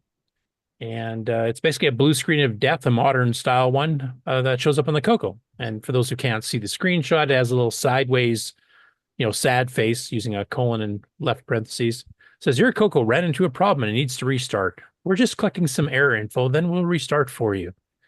And of course, it's all BS because, CoCos don't crash. Yeah, they do. But you got to put it, especially when I'm writing drivers. Holy cow, does it crash? But yeah, she's going to be actually demoing at the show here. So she's one of the people I'm going to try to get on as a guest in the next couple of weeks, along with Trina from Trina's Technobabble, because she actually briefly had a CoCo in her possession. Then she gave it to somebody who's going to, probably use it a lot more than she has time, because she's doing a lot of Mac repairs and stuff like that. But she's attended the show last year. And, I don't want to put too much pressure on Frank to talk about the show because of all the stuff he's been going through lately. So I thought we'd get some of the exhibitors, to come in and talk about the show. So hopefully with the next couple of weeks, we'll get that going. Next up in the Flex operating system channel on our group on Facebook, we have, I hope I'm pronouncing his name right, Fabio Sturman. And he posted some pictures of a 6809 based computer he's built. It has a 6809, a 68681 dual UART, that's a serial chip that Motorola made, an 8K EEPROM, 120K of static RAM with a simple page memory unit, some other support chips and things, and also an 8-bit IDE port to hook up to a compact flash. So that's similar to what Cloud9's IDE CD or CF interface had as well. It also includes SBug 1.8, and he said he's got Flex 9.1 working, but not fully tested yet. So this is just kind of announcing it, and he's got some pictures of it actually up and running here. So here's the actual board constructed. He's got a 256 meg SanDisk compact flash installed in it. And then he's got a picture of it hooked up to a PC laptop running through one of the two ports. So he's actually doing basically a DIR or a CAT of the Flex operating system there. And then he did a separate post where he actually gives you a zoom up of the boards itself, which I thought you hardware guys would like to see. So that's the schematic without any chips on it, but just all the markings. Schematic. And then the other side of the board as well. So I don't know, was anybody get interested on the panel here or in the chat? Did anybody get really interested in trying out Flex and some of the stuff that Flex could do? Because Flex was the most popular third-party operating system for the 6809 and 6800, for that matter, in the late 70s. And even into the early 80s. I mean, on a CoCo with 64K, OS 9 is kind of almost overkill because you don't have a ton of room left over with the OS itself. Flex is a lot more slim. It's not multi-user or multitasking, but it does offer, a really decent file system, kind of like similar to CPM, etc. I was wondering if anybody is interested in doing one of these projects and actually seeing the Flex port for it, or if maybe we should port some of the newer versions of Flex or Uniflex to the CoCo afterwards. Not that I'm volunteering to do this myself, but right in our copious free time. Exactly. It might be cool if somebody ran the program and did different things with it and made it attractive, because otherwise it's like blah. To me, anyway. Oh, I guess I see what you're saying. You need a reason to want to run Flex. Yeah, you would be interested. We have all this software and all these games and applications and stuff that we've been happy with, and then they're saying, no, look over here. There's a shiny thing, but it's actually dull. maybe a Flex page on the archive or something, Well, there's a Flex FTP site. They've actually got a lot of the Flex software, third-party software. So you've not only got compilers and assemblers, there's a ton of those. But there's also stuff like business software, word processors. There's a few games. They're usually pretty simple ones like Star Trek or Ron Eliza wants style. the sizzle, not just the steak. Yeah, all of and it, the HP sauce, but something to do. Well, which is the carton, Yeah, killer apps. It's the same thing with Fusix, Flex, Fusix. They're I experiment with them. I'm trying to learn more about them and things like that. But yeah, they don't come with a sales department that just points out why you want to go get all involved in it. It's more of a just explore it on your own. So I mean, that's totally fair, Ron. Yep. There's a lot of stuff there, but maybe that's something that the whole community as a whole can think about. Well, quick question, like you might know, Alan, have you done much with Flex or more so with Fusix? Both. I'm trying to learn OS 9 more and more Flex and more. It's all CoCo exploration. Because I'm wondering on the Flex side, is there decent hard drive style drivers for Flex for the CoCo? Do you know? No, I don't know. Because one problem with Flex right now on the CoCo is you have to swap these small floppy images. So if you want to run Dynastar or the C compiler or the Microsoft TSC basic compiler, all this other stuff, you have to swap this just like the old days, right? You do a lot of little setup to get the environment. So and that to me, I don't really notice that as a bad thing, just because that's part of the experience. Trying to figure out this is what it was like running those then. So I haven't gotten far enough in it to be annoyed enough to solve it or. See, I'm past that point already. So. Yeah. We need that Flex EOU release somewhere. Yeah. Like I think if I remember, Uniflex did support hard drives because it was a much more advanced version of Flex. Yeah, Uniflex does. Multi-user. I don't know about Flex itself, but Mikey's in the chat. He says no driver for anything other than the floppy. Because I think that is kind of like the critical thing. It's like a CoCo STC nowadays is for CoCo owners. Like you don't want to go buy a bunch of floppy drives and try to find working floppies and all that stuff. You just get a CoCo STC, and it supports virtual hard drives and floppies. So you can do it both ways. I think if somebody could write a driver, even if they pick a specific piece of hardware to lock it to allow a hard drive on Flex, I think it would see a lot more, because then you can have all the stuff on one image just mounted. You don't have to worry about trying to remember it's on disk image 42 that I've got. He says there's a Flex something out there that does have drive wire. It's from Stewart Orchard. So that's something else that we could learn more about. And because Flex was fairly popular for developers in the UK. I know a few of them actually developed the games for Dragon DOS using Flex, and a few even used OS 9 back in the day too. So yeah, I think that's the one critical mass thing it's missing right now to really let it take off. What, a real-time clock? No, actually, it has a software real-time clock already in it. That's been around for a while. I think it even supports some hardware ones. But it really needs a hard drive image handling driver to be able to make one map, kind of like EOU, one master disk that has all the software pre-installed. And you can just run and try everything. If you want to try the 7 different word processors like WordStar and Did you know about Flex when you were on CompuServe back in the day? Yes. Did Yeah, you? sort of. 'Cause I never. Anybody who read Color Computer News and saw Frank Hogg's articles or ads, like 32-page ads for all nothing but Flex stuff? Well, Knows Flex. didn't that have to go with his 6809 big machine or what? No, that was for the CoCo. And the thing is, in the day, everyone knew how to manage a large number of floppies in their little disk caddies and keep them all organized and use your two drives to have a source and a data drive. And right, we all knew that. In the day when Flex came out in the 70s, there were no hard drives.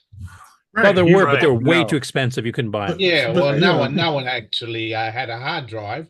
It was floppy. That was the. Oh, we were great. I got my floppy disk case exactly right.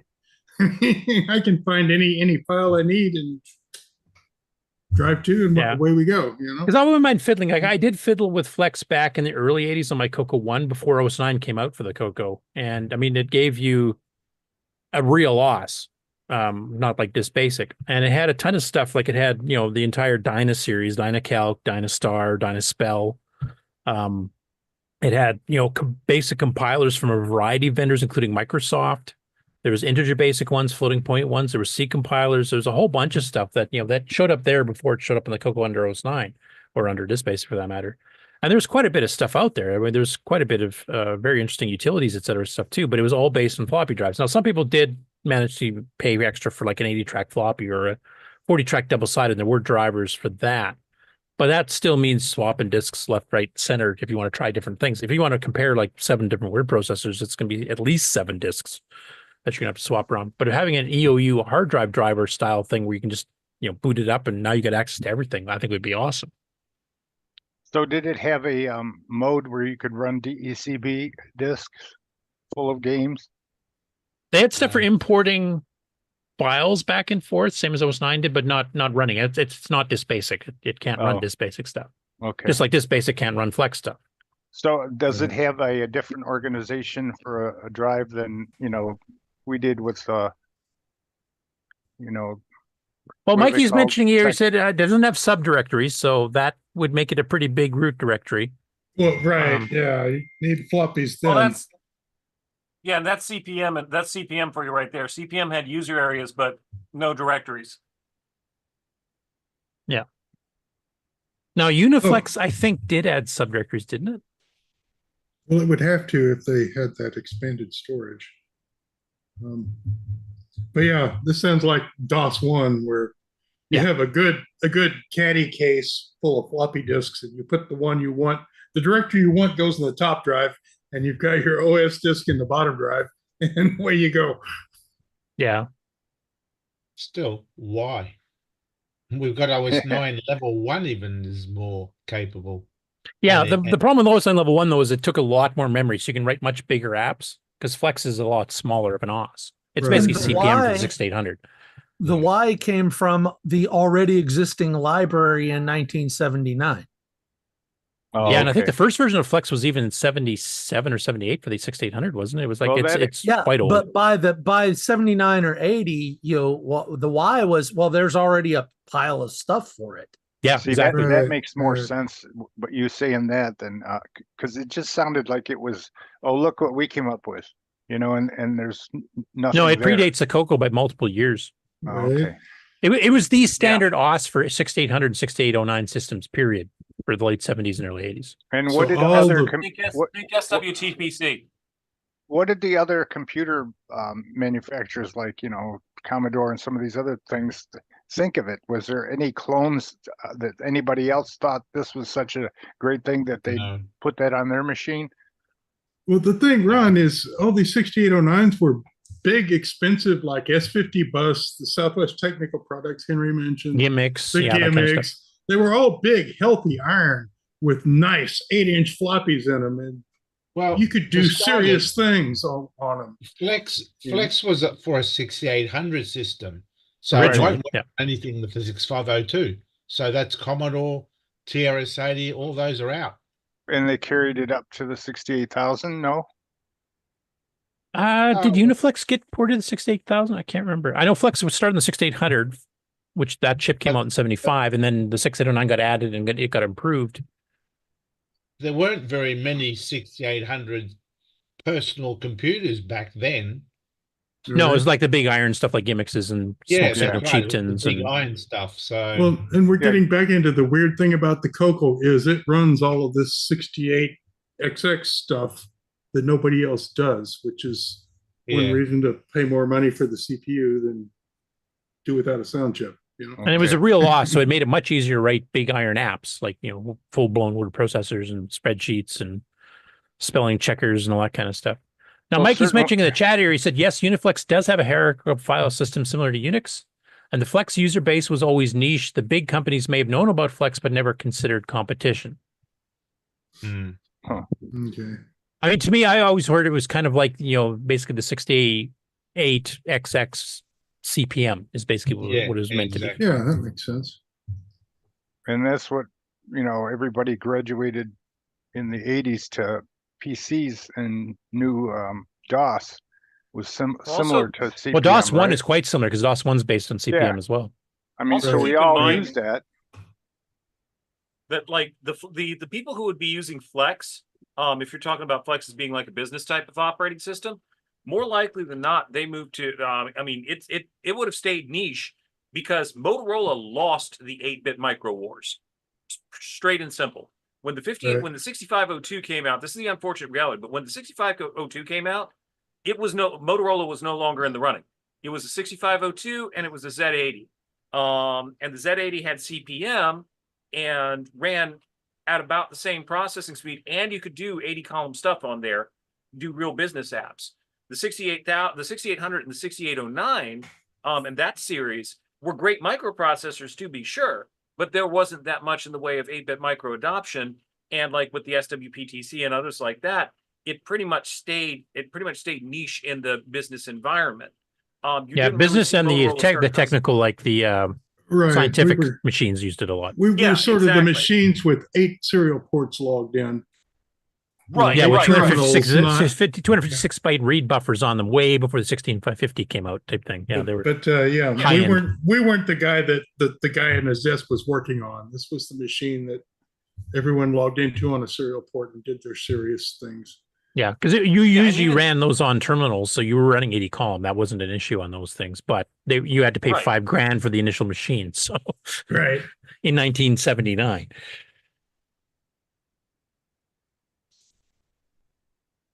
Yeah, it was kind of an in-between because when they brought it to the CoCo, the prices of a lot of the Flex software did come down. In fact, you take a look at the old 68 Microjournal, compare the prices in the late 70s, and then when the CoCo versions of Flex came out, there was at least 3 or 4 of them. Spectral, Frank Hogg, the original one by TSC, and then I can't remember, some fourth person made a version of it too.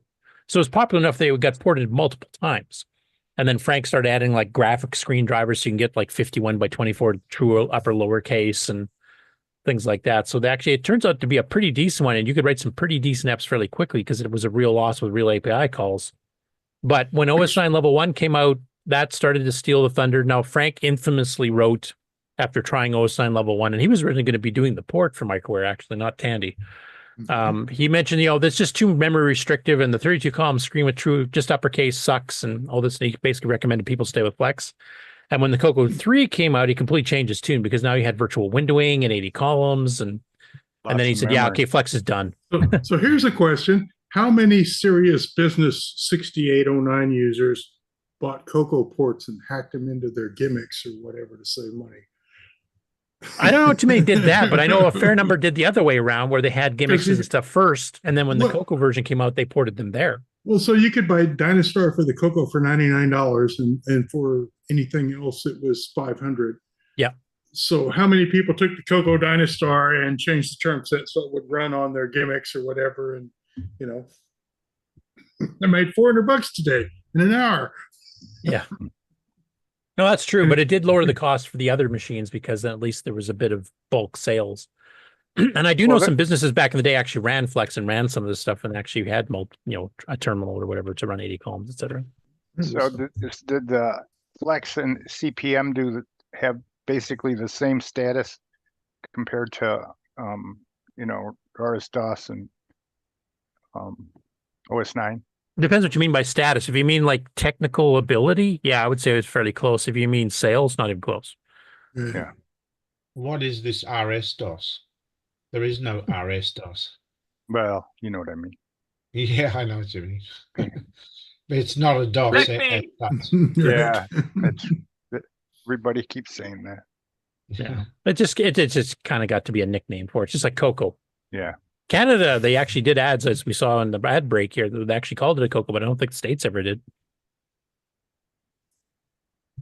Anyway, it's interesting that he's got this board. If you guys want to make it, it's got dual serial ports. He's already got Flex running on it.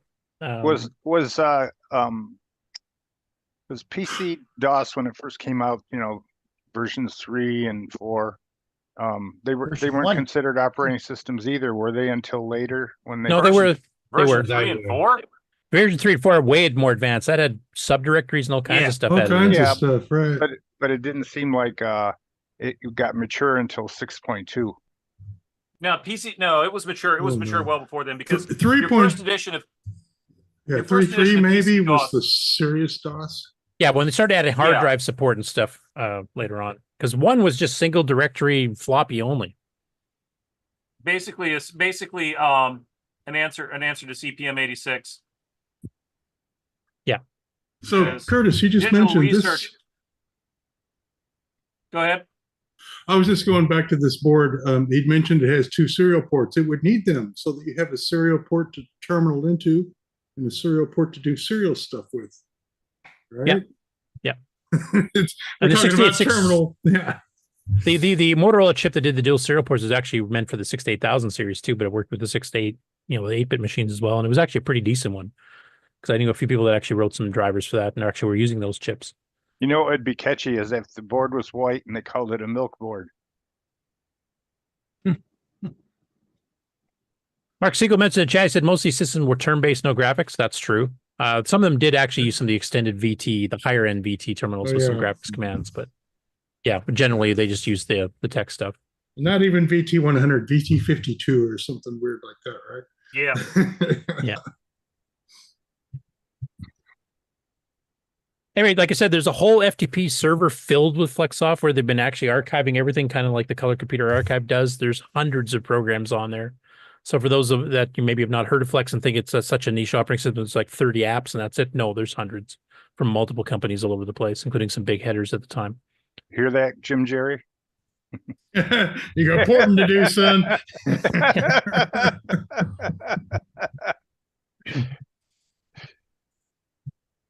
I mean, next one, this is one I just kind of stumbled across. TS Brownie is the name of the channel on YouTube. He's got over 31,700 subscribers, so it's actually a fairly popular channel. And he decided to do a 41-minute video of Radio Shack stuff. So he's an older retired fellow. He first started getting stuff from Radio Shack back in 72, I think it was. If you go through the beginning of the video, you can see that. And he kind of goes through the various, phases of what stuff he was buying there. And then he mentions his first computer, which happened to be a CoCo. So it's a very quick little clip. I'll just play a little bit. But if you want to see his whole history of Radio Shack, please find the link in the show notes. You can take a watch. It's actually pretty interesting in and of its own, going through the old Radio Shack stuff. But I thought I would just play a little snippet of the CoCo stuff. And a lot of the components back in here were all Radio Shack. So yeah, a lot of Radio Shack. Here is my Radio Shack computer system from 1983. Starting out with a 300 baud modem right here, and then the computer itself, this was originally a 32K, which was the big version, but I did the illegal modification of taking it up to 64K, which of course voided the warranty. And the tape recorder, which is how you backed up your programs once you wrote them. I did have a 5 1/4 floppy, but for some reason it's not here. Maybe that's what's sitting down here on the chair right there. And then here is an interface, which for the life of me, I can't remember what that was. And then there's the TV interface back in here. And of course, there was some speculation that it might be a plug-in power controller. I can't remember what those look like off the top of my head, but I don't think it looked like that, did it? Like the actual they controller? were all white. No. Yeah, they were all white. Okay, so I'm not sure what that is either then, honestly. What, that gray thing right in front of the TV? TV, yeah, right here. Well, it could Looks be like a it might be homemade trying to be a printer. switcher. It almost looks like the toilet paper printer, doesn't it? Oh, the original one, Yeah, not the it does. TP10, Oh, but the yeah. original narrow gray Could one be. for the old. Yeah, that could be. Yeah, that's what it is. I love that extruded aluminum power strip box. Yep, Oh, another Radio those Shack were special. rocking, man. Radio Shack's best. Well, you couldn't Everything drop was that and Battleship break Gray it. in those days. It's got the EdTasm cartridge. Yep, that's why his disk drive, I guess, is unplugged because he never bought the disk version. He's just See running the the modem Oh, one right. over there? Yep, 300 baud manual answer or connect. Yeah, answer originate switch right on top. Yep. I got one. 83, that was cutting edge. Yes, sir. Yeah, and he upgraded to 64K, which is good because 83, depending on how early in 83, Tandy didn't sell 64K No, officially yet. no. He did Until say it it's- was the illegal upgrade, right? Yeah. Yeah. Do you PAL think system. do you think it's hard for people to set up a tape drive system and go online if they had a phone with the Oh, do Model this? 1 there? Yeah. I mean, it might be a little challenging. You have to break open the manuals to figure out.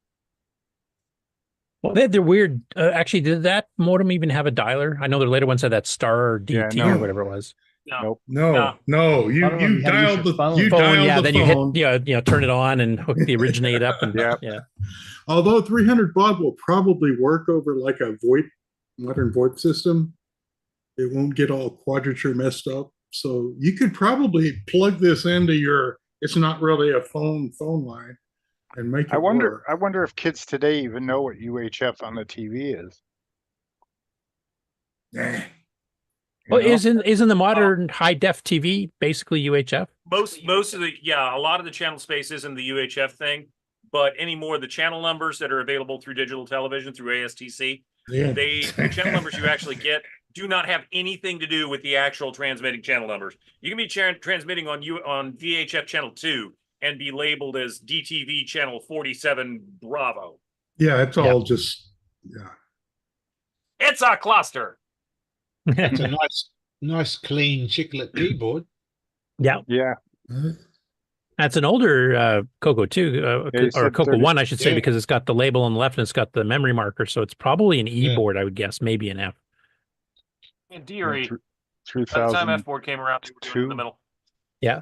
He mentioned that he bought it Okay. stock 32, so it's definitely not a D. The Ds are only sold to 16 max. Oh yeah, that'd be an E board then. Yeah, that was kind of cool. I just kind of stumbled across it there. So, but he's got a whole history of Radio Shack and all the stuff he's bought and used Radio Shack over decades and decades of time. So for you hardcore Radio Shack fans, I would recommend go checking out the rest of the video. There's also a period correct dining room table as well. Yeah, I got one of those almost one of those power strips. Yeah. Cool stuff, though, to see that. Next up, Tim Halloran issued CoCo 2 Restore Part 4. This is the CoCo he's preparing to take to Tandy Assembly. He's been cleaning it up and upgrading it and stuff. So this particular one here, he kind of goes through the keyboard because he did a bunch of cleanup on the keyboard. And then he actually installs a 64K memory upgrade. I got to Now- tell you something. That lettering and that layout is pretty nice. Makes it look slick. Now, he has a different way of installing and testing a 64K upgrade than I've ever done before. And I was wondering for you hardware guys, what you guys think of his technique here. So let me skip the keyboard stuff. At least we're quite quiet. All right, with the case open, flashback to the first video. See kind of how dirty it is inside and dusty. Here's The the first is just ROM cleaning it, chips. I think, They're but- like covered. Obviously, just blowing this out with a air compressor will help. There's some support chips. You can see the keyboard attachment up in the upper left. Here's the memory chips. These are 4517s that we're going to replace. Everything's They're not socketed too. labeled right though. Yeah. And here's the power switch. So we're going to start with this, with blowing it all out, and then we're going to clean it with 99% ISO alcohol. All right, so this was my attempt to film taking one of the chips out. I'm actually going to pull all the socketed chips. So I kind of use a lever tool to lift them up a bit. I mean, the F board was like the later ones where it's just change the chips, do a jumper. Safely without the 120 volts like transformer and power adapters. I got a question. Making this a little safer. If you're going to clean up motherboard like that. Swap out the 64K. Sorry, go ahead, Ron. Is it still okay to put a motherboard like that in the dishwasher like some of the people do with the newer PC stuff? You know, it's still old, but you know, like a Pentium 3. I know some people swear by it and still do it.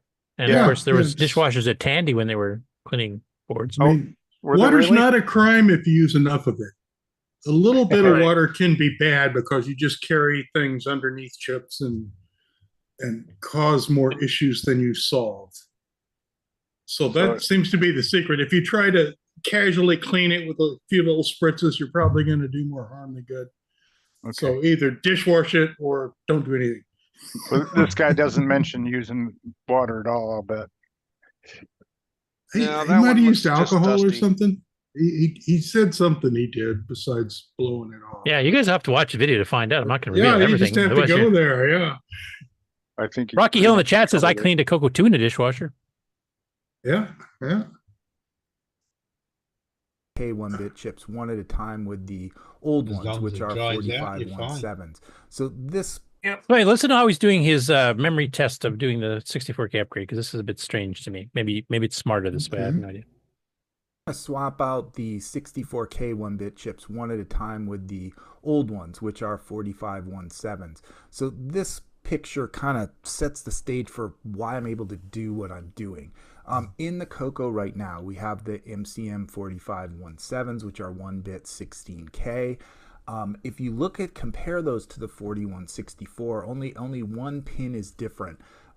There is a no connect on pin 9, which is circled in red, and on the 4164, that's remember A7. On the D board, that gives the us the extra 4517s, those were 5-volt only chips. So we can use 4164s inside the 16-bit K configuration, and that's what I'm going to be testing first before I actually jump the jumper at W1 and make it 64K. Just for fun, I do have a retro chip tester, so what he basically does here is he swaps one chip at a time and then powers it on and sees if it boots properly, rather than replace all 8 at a time. No, I've never done it that way myself. Is that something you guys have done? Like, am I just out of it, or? No. I mean, you could. I'm not sure why you would. If you were having problems with the upgrade, that could be a way to find a bad chip. If I had a box of chips that were 50% bad, that would be a good way to. Yeah, well, like he says, he has a chip tester. Why would he even need to do it that way? Well, just test them all, and if they're all good, put them in and turn it on. It's a good. Now that we've mentioned it, it's a good technique to know. Now we've mentioned it. Like I said, if I had a box of bad chips one at a time like this before changing the jumper, okay. Because he mentioned that's the reason he does it, because every time he plugs in a chip, if it boots fine, then, obviously the old chips were still good, but now he knows this new chip is good, and if you find a bad one, well, then it might crash or do something weird. Right. I wonder if you can do that with, like, CoCo 2s and stuff. You could.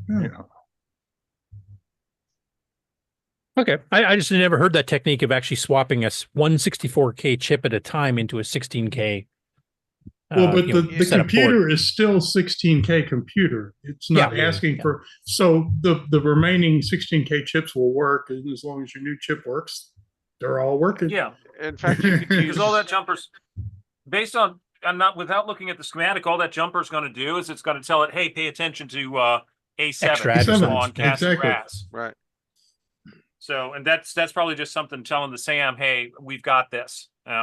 Bring boot sequence. Okay. No, I've never done it that way. I've never heard of anybody doing that way before in our local area, but I'll probably now you guys are actually giving me some reasons. That's actually not a bad idea. If you have 64K chips, you have a set of 8 of them you want to put in, but you have no idea if they're good or not, and you don't have a chip tester, that would be a way to figure it out. So all the voltages are the same, huh? There's just that, the one address pin is not connected on the 16K chips because you don't need it.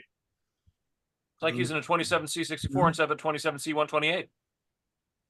Yeah, I guess that's true. I never thought of it that way. Or 27C512. Yeah, pretty much. Any of those.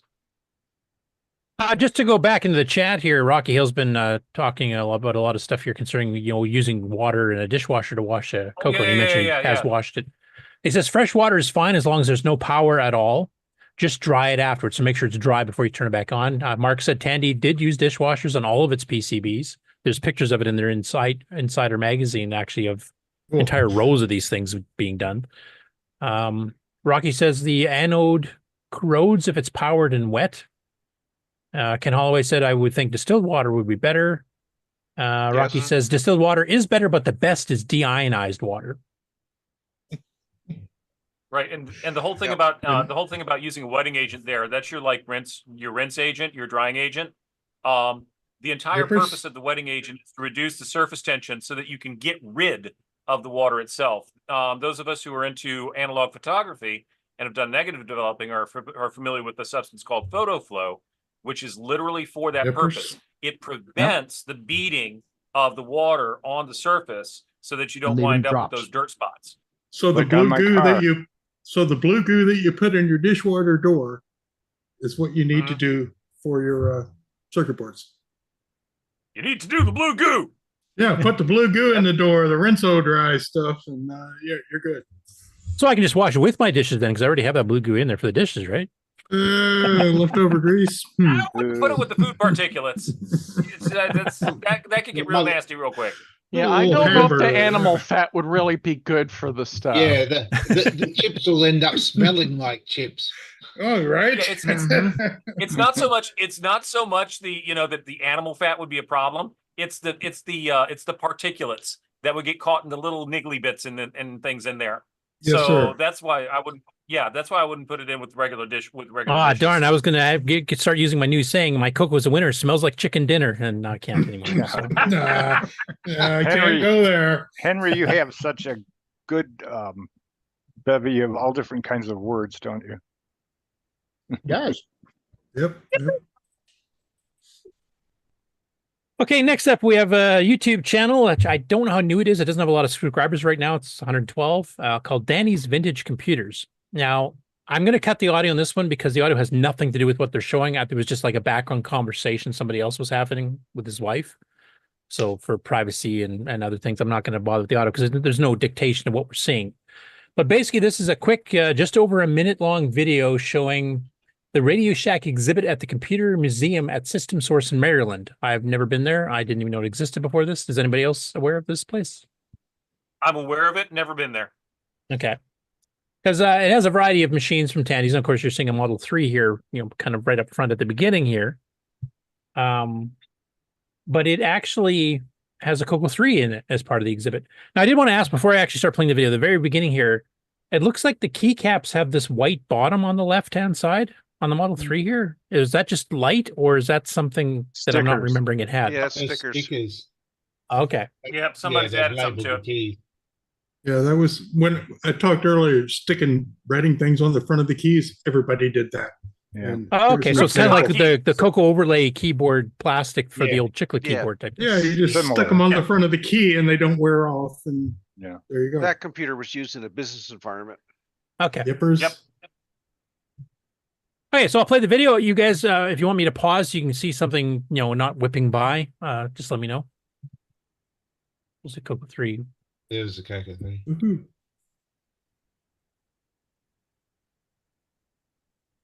Shaky cam. Yeah. Clamp the disk drive. Don't leave it open. There's a Model 2. Well, if he was talking to his wife, that could explain it. Was that a Tandy 1000 or 2000 that they started with? That's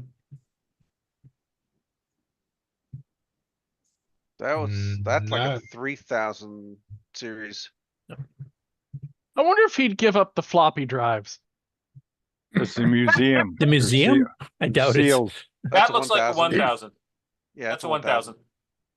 Yeah, Yes, dual 5 1/4. It might be an SX. Yeah, because white drives.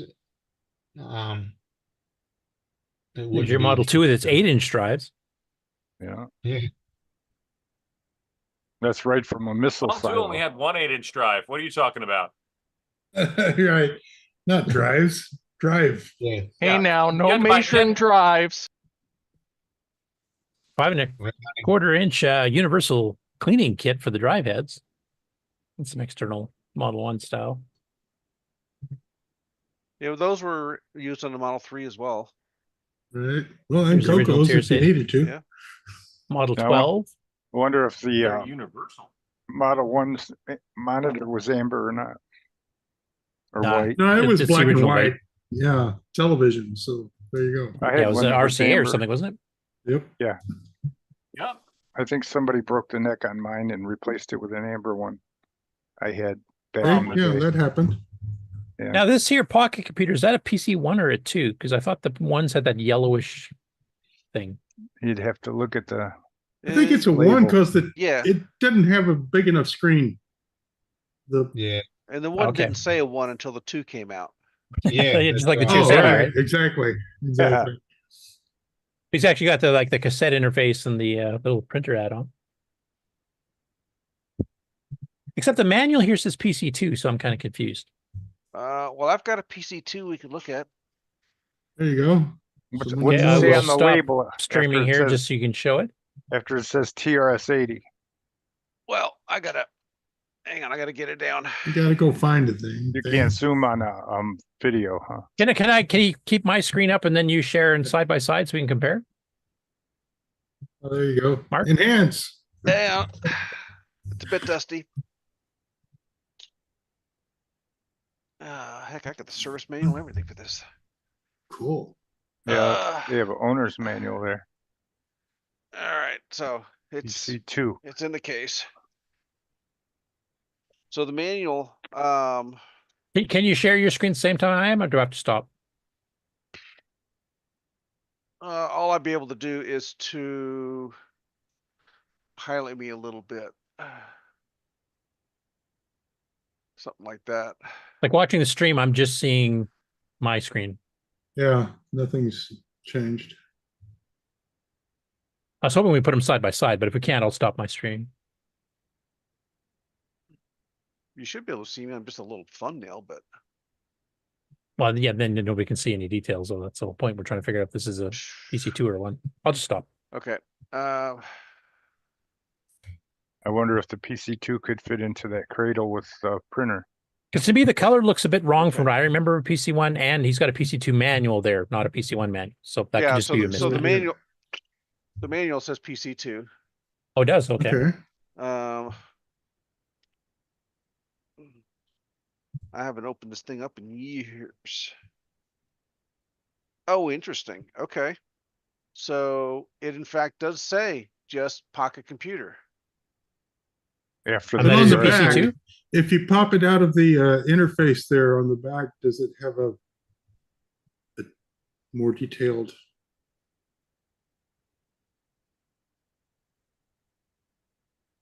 So this one does say Pocket Computer 2 on the back. Okay. And the unlegible, embossed. So that must mean the PC1 was even skinnier than that in its display. Yeah, and because had I that remember they orangish, kept getting yellowish wider border, Yeah. if I remember. Yeah.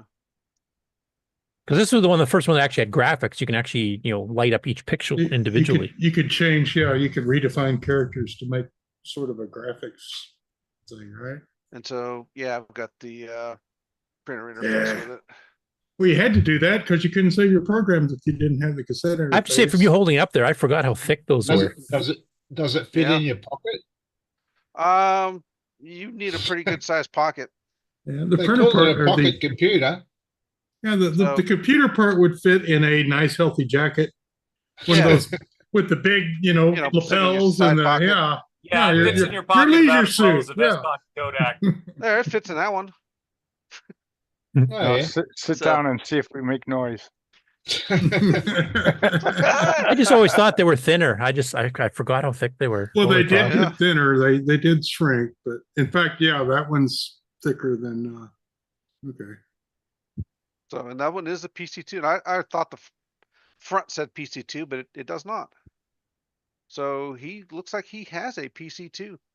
Okay. Oh, what else is in here? Does that actually work?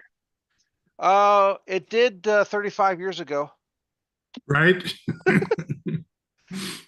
Got a question from Tier City Retro Programming. He said, "Where's the screen? It's that single line on the top." Yes, that single That line. may be 2 lines if it's a PC2, right? But No, yeah, PC2 had one line. Something like that. Oh, 1-line screen? Okay. So I've got the actual service manual of the cassette interface.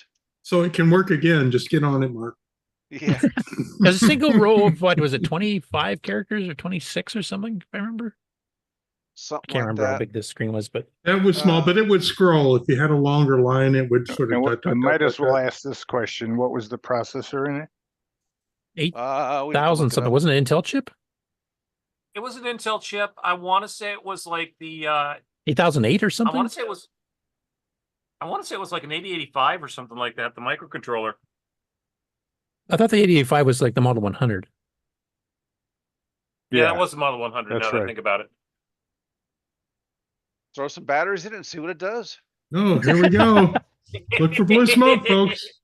Then you can play around the graphics mode. If I remember, it's like 156 by 7 or 8 or something like that. Something weird. Okay. Yeah. Oh, yeah. I remember that one. Okay.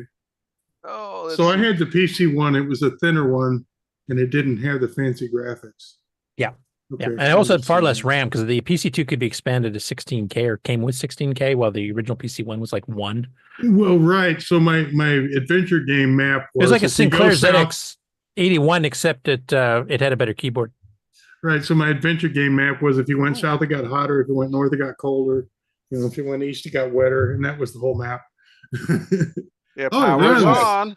Yeah. Woo. Nice. And the screen's not all junk. Yeah, No, there's no bit rot, nothing. Yeah. It says, please insert floppy. Yeah. Well, it does have another door on the back. If I can get this, it does have another door on the back you can put a ROM cartridge in. Oh, right. Remember Yeah, and they actually sold game packs. I remember that. I was actually seriously considering getting one of those at one point. Wow. If you have the manual with it and you go through the exercises, you can, have it do different things. And I mean, now I want one of these little computers again. That was a lot Yeah. of fun. I remember it fondly. Oh, and this one happened. I never opened this, but this one has the 8K memory module. Ooh, Woohoo. you're rocking. That's right. Right. So this thing would have had 10K. you probably shouldn't show this with Brian on. Right. He's going to be stalking you. You're going to get a call. Hey, Maybe a call from that museum. you want to go to lunch?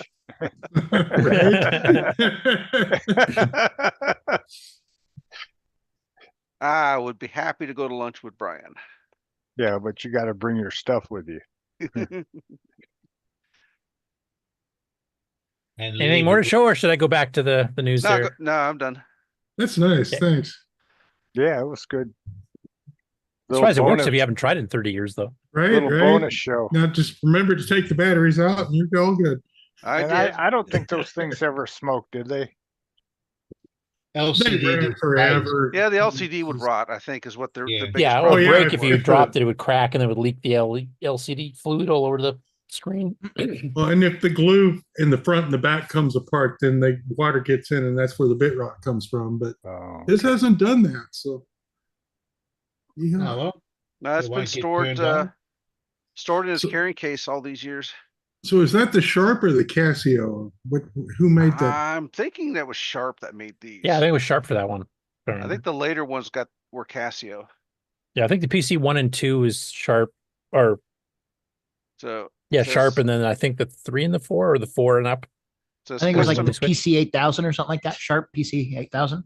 I have the Windows 95 one that opens like a clamshell and it has Windows XP, or not, was CE. Windows yeah. CE. Yeah. So, And the screen still works and everything. Has a Oh. stylus. Oh, hey, I got pens. I do too. So this had a like a pen plotter for a printer. Nice. Oh, that's really It was cool. basically a Sharp PC 1500 was the Radio Shack PC2, because this tape here is a plot program that works, a spreadsheet program. How do you do a spreadsheet on a single line? I don't understand. Very carefully. But it says it's for both of those two machines, so obviously that was the compatible one. I do have a cassette. It's I guess It always- subroutines for pi line and point graphs, and then bar graphs. And then this PC here with a little Radio Shack interface that's attached to here, this must be a 4 maybe, or a 6 or something. I don't notice they all just say Tier City Pocket Computer. There's no number identifying it that I can see. There might be. On the Mark back Siegel for said sure. it was a Sharp custom processor. Okay. And this interface actually has looks like audio video jacks or something. Oh, that's cassette. Never mind. There's a cassette interface. Yeah. Yep, 1, 2, 3. Model 100 coming up. Yeah. And a Radio Shack transistor radio looks like. Or is that a speaker? No, it's radio. Yeah, It's a radio. radio. Yeah. I was trying to read the AM/FM. cassette here, but it's blurring by too fast, so I don't think I can get a sharp image of it. No. Well, the 100 or 100, not the 102. 100, yeah. And the floppy. Oh, look Yes, at that. sir.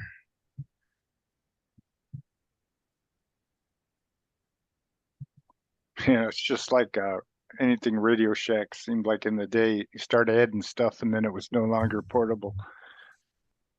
You know, so here he's got a Everything. deluxe joystick and he's got a newer Tandy branded multi-pack interface. And he's even got the switch still on. It's not broke off. Kind of jealous. Yeah, it's somewhat white. I guess I should go back a bit here. There's the standard Model 1.3 external drive, and then the CoCo one, which was basically the same thing, except with this weird mechanism the first gen had for the eject button. Well, that was the locking thing, wasn't it? Yeah. Yeah, it popped the door, so yeah. And this was the drive that you could not go past 35 tracks. Well, actually, maybe 36 if you're lucky, but it never ran as a 40. And it was a pretty crap quality one, if I remember correctly, too. It had like a cam Tokyo corkscrew. Electric. It wasn't a Shugart. No, Yeah, it was a pretty crap brand. It was a Canon, but it had a instead of the to move the head, it used actually a cam with a Instead of the spiral- stepper motor with the strap, it had a spiral cam in it. And that's nasty. And I kept That was the first drive I had. I replaced that about a year later. That's the way the Shugarts worked. Well, yeah, but they spend a lot of money making their cam work. That's true. And you paid for that too. Yeah, you paid for it, but you know. There's a CoCo 3 with a little bit of a tag explaining about the CoCos. Operating system, Color Basic and OS 9. I like these guys already. Right. Now it says here the CoCo was sold as a VIC-20 competitor. I don't know if I'd quite say that. Everyone says that for some reason. The CoCo goes to the VIC-20 because the Commodore 64 is so great that you can't possibly compare any other 8-bit to it. So Well, that and the Maybe it's because C64 the came out 32 two years later, but Maybe it was the 32 column versus 40 column. Yeah. When did the VIC-20 come out? earlier 1980, I think is when it actually came out. I think it was announced in 79. CoCo was up against the VIC-20. Yeah, I think so. I think it Well, I was. suppose Well, it for was, a but I minute- mean, I would have also put in like the Atari 400 and 800, not just the VIC-20. Yeah, but the Atari guys will tell you right up front there was no competition. So Yeah. We got a 40 column. Yeah, because we had a real OS and a real CPU. So you know. just remember to send send the checks. Luke. Not in 1980. Right. What was not 1980, Nick? Did they have level 1 in 1980? I was Level 9. 1. Oh, it's not, not for the CoCo. It was out. 1980s when it came out, but not No, for that's CoCo. what I mean. The CoCo didn't have it in 1980. So we didn't have a real loss then. Later we did, yeah. Well, Flex but we had by neither- 81. All right, yeah. Right, and neither did the VIC-20. So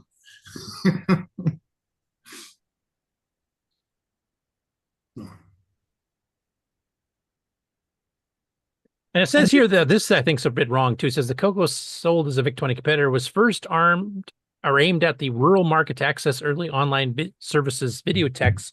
This strategy did poorly, so the CoCo was then marketed as a home computer. Those are two completely separate machines. right. They conflated all of the Tandy products into the CoCo from the videotex. They just tried from to the summarize Activision. the entire line in one paragraph. Yeah, and then they do that with the actual quite specs come here out, too. yeah. Because they mentioned Hands were CPUs like 0.895 megahertz. Okay, that CoCo 1 and 2, that's correct. Video, Yep. 2 to 6.92, 9 colors, correct. Audio, 6-bit RAM. DAC, that's correct. But RAM 4 to 512K, no, 512 is CoCo 3. So if you want to do that, you better Right.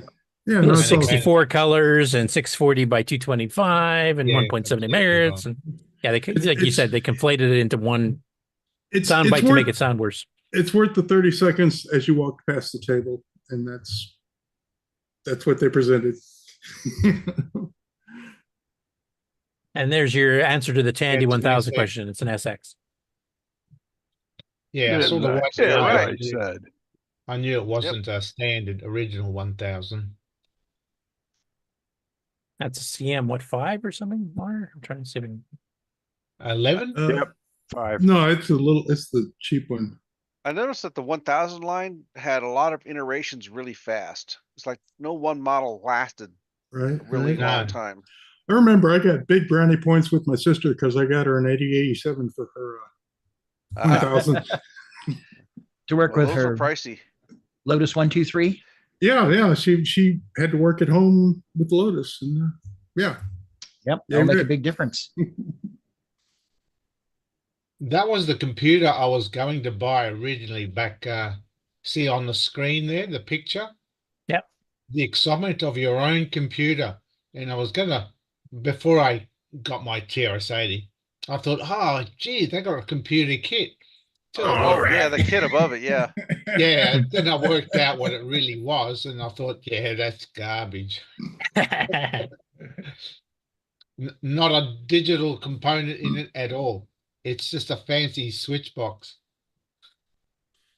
So anyway, if anybody is ever in the Maryland area and goes to visit the museum, if you want to, suggest a few corrections to their CoCo card, feel free to do so. Or maybe write them a new one and just kind of sneak swap it and don't tell them. Oh yeah, just poke it in as you walk by. Yeah. Yeah. Because then you can make a side-by-side CoCo 1, 2, and CoCo 3 so people know there's a pretty big difference between the two for capabilities. Anyway, I thought it was cool that we actually have, it's like I said, it's a museum I've never heard of. And actually, Maryland's one of the states I've not been to before. So that might, if I ever do a holiday there eventually when I retire, I might have to You go can check go it visit out. Sloopy. Yeah, you can go visit Sloopy. Well, while you're there. there's a negative reason to not go to Maryland. No, I'm just kidding. Oh yeah. Now you can't go. I'm only saying that because he didn't show up today for his own segment. Kitty. Next, I can't play this for you. I was hoping to be able to, but there's a podcast that's an audio only. That stays perpetually on the screen. It's a Portuguese show from Brazil, so hopefully some of the guys from Brazil can translate and let us know what was talked about. But it's Retropolis, and when I did a search, it actually found that they discussed the CoCo 1 and 2, etc. here at 32, well, just about 33 minutes into the audio. Now, normally in YouTube, they have the translation option where you'll kind of closed caption, but this video doesn't have that enabled, so I can't. And I have no idea what most of what they're saying. So I'll be really curious if any of our Brazilian friends, Erico and Louis and a bunch of others there, if they can get a chance to maybe give us a listen and let us know exactly what was discussed. Because I'm kind of curious. I'm always curious about the Brazilian market, especially with little clones they have, like the CB400, the Cotamax, etc. So I'm kind of curious what they would have been talking about on their show, specifically with the CoCo 1, 2, and 3, which I don't believe were actually sold there because they had that whole government, mandated thing where everything had to be homegrown, even if it's a complete ripoff of something that, some other company like Tandy or Apple did. They taxed the dickens out of it. I mean, they made it Right. prohibitively expensive to import stuff. And I guess they wouldn't do like local licensing deals with places. They wanted all homegrown companies. But basically, looking at the breakdown of the show here, they covered the CoCo 1 and 2 for 4 minutes, and then they covered the CoCo 3 at the tail end to end the show out. So I'm really curious what they all had to say. But unfortunately, I can't do the translation here, and I don't understand the native language of the podcast. So I'm hoping somebody that does maybe can come by on the show or just send a note on the Discord or email me or whatever, just to kind of give me a gist of what they were talking about, what they said, and if there's anything really interesting or maybe some corrections are needed. Some people do these shows and they don't really know too much about the hardware. They just do a quick Wikipedia lookup and think that's gospel. And what does Canadian Retro thing say there about Sea Dragon? Just see the link on the right. Oh, that bugger. He didn't even tell me he was releasing that. I guess you'll just have to watch it. I just released it. Just for that, I'm going to live play the whole damn video on our show, so nobody has to visit his. There you go. Did it. Okay, well, you can watch on how I talk about what a superior game the Atari version is. Oh, I didn't see Bob is also streaming his Artemus keyboard build live too at the same time. Well, at least when I fired up this page. So anyway, yeah, I'll save that. I actually didn't get a chance this morning to check for stories that came in today. I mean, not just cans, but sometimes I some didn't stuff, think you especially would from on mine anyway. Yeah, like the Dragon people like to release a lot of stuff Saturday morning. So, well, our Saturday morning. So Which I'll just have to remember to did you check do? it. Pardon me? Ken, what 3 computers? I did the CoCo, the Atari, and the Apple II. And then I'm doing a follow-up video that'll have the C64, the DOS computers, and TRS-80. Model 1? Model 1, yeah. Yeah. All right, I'll watch that. There. So if you haven't got enough CoCo stuff by the time our show's over, there's another one to do. Oh, finally, something interesting. I love how self-deprecating this community is. We'd be good at self-deprecating if we didn't suck so much. Yeah. It's called payback.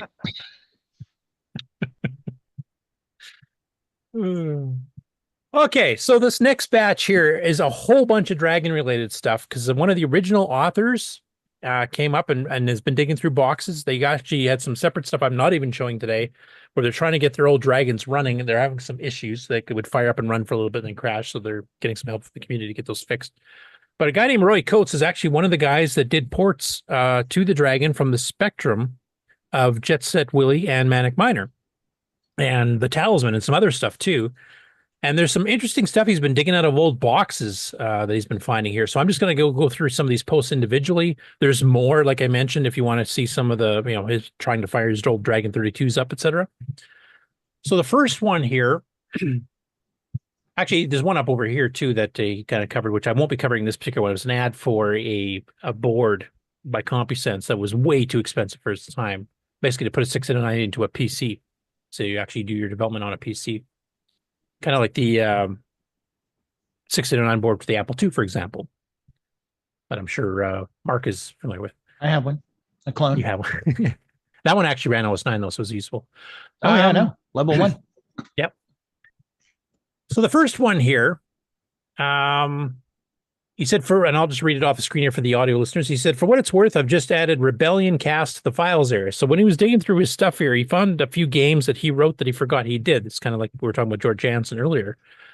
And one of them was called Rebellion. He said, this game was written by me and one of my students, Chris Larkin, before my time with Manic Miner. This is before he got into the high-end stuff.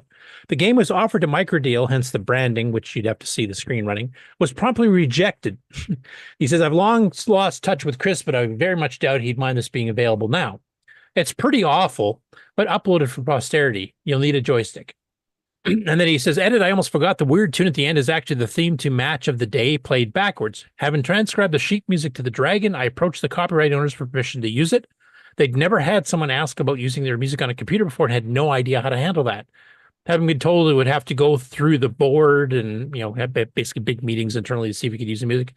And was thereby likely to take forever. We just reversed the data and moved on. So it plays the song backwards. That's how they got around getting a copyright strike. Anyway, it's available for download in the Dragon users group on Facebook if you want to try one of his really old games, rebellion.cas. Next up, this is a cool story. So I think a lot of you are familiar with the fact that the Tomix game that Microdeal sold called Buzzard Bait, the second best Joust clone on the CoCo 1 and 2, had a dongle as copy protection. And the full story here. So he says, quick story for you. Before Manic Miner, I'd written Stargate for Abacus Software.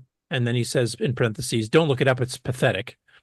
And co-written a game with one of my students called Rebellion, which we just talked about. He uploaded a copy of it. He said, we excitedly sent Rebellion off to Microdeal, promptly rejected it. Bugger. We were horribly disappointed. I can't remember what the game looks like, though I do have it on cassette, and it's probably rubbish. But after and while writing Manic Miner for software projects, Microdeal released Buzzard Bait, complete with a copy protection dongle. And if you're watching on the video, you can actually see the dongle here. It almost looks like a high-res interface. They issued a challenge to see if anyone could bypass it. Keen to get some revenge on Microdeal for my perceived slight in rejecting the Rebellion game, I did just that. It took a very long time to get it. Oh, and there's a story there. But I finally did it, and I just found it. The years have not been kind to the adhesives, and the Buzzard Bait sticker has long fallen off, but it still makes me smile. So we actually got a little trophy plaque thing.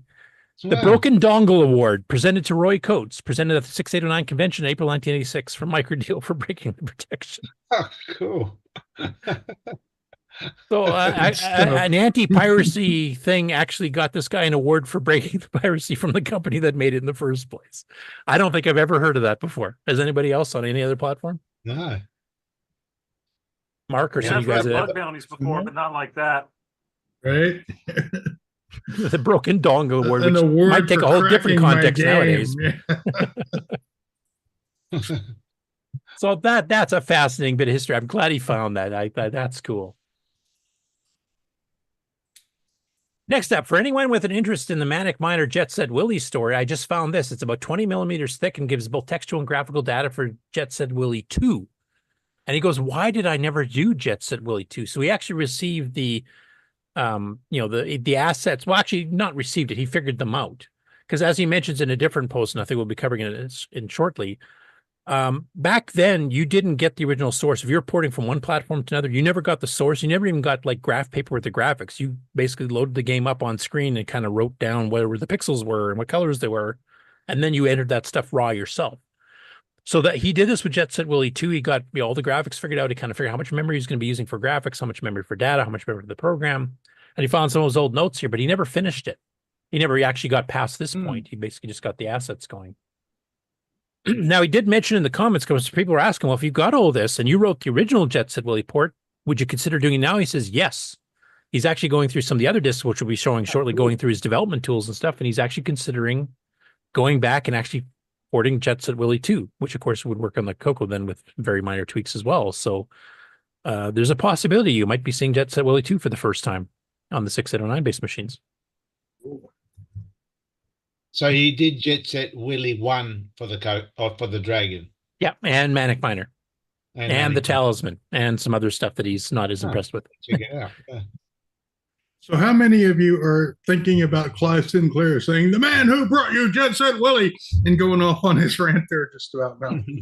Well, they licensed it, Manic Miner and Jet Set Willie 1 when Roy ported them. So yeah, no, it's a video that's been running around. It's stuck in my head now. So sorry. I like his comment at the top here. It says, let your fingers do the typing. I didn't. Right.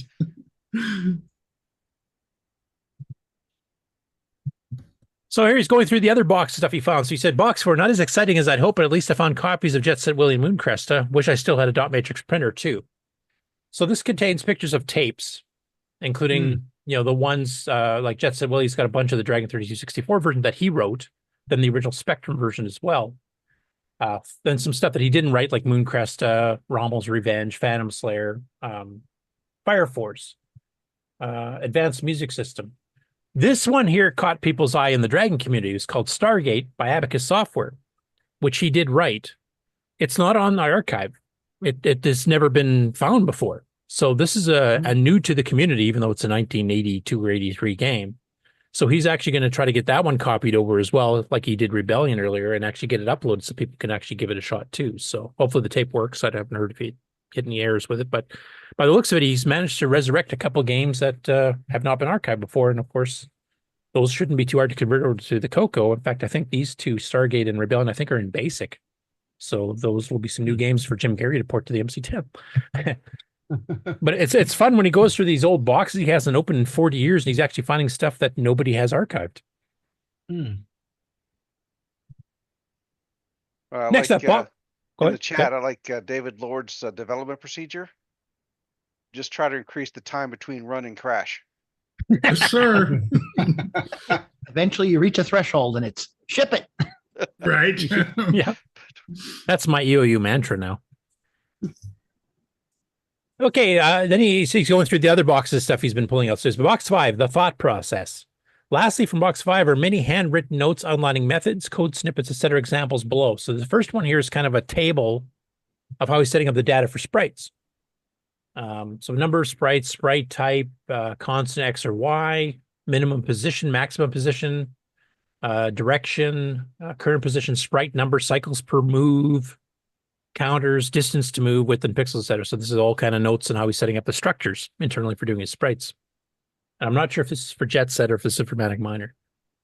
Might have been shared by both. I don't know.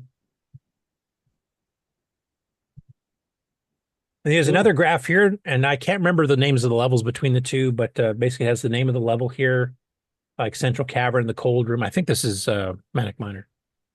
But then he's got columns for some of the things that he's keeping track of, like maximum numbers, or not maximum, but the sprite numbers that are on that screen and cycles per move by level as opposed to just a structure itself.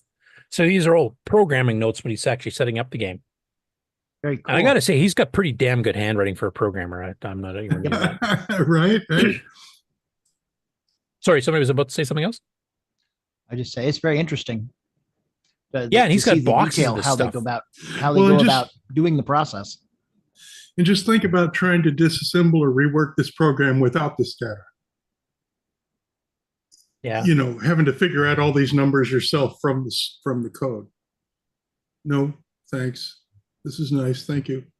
He's got stuff in here like he's kind of charting them too here. Like he's got constant X or Y, minimum, max, direction, current position, sprite number, cycles, counter, cycles more, distance to, cycles move, I guess, cycles to move, width.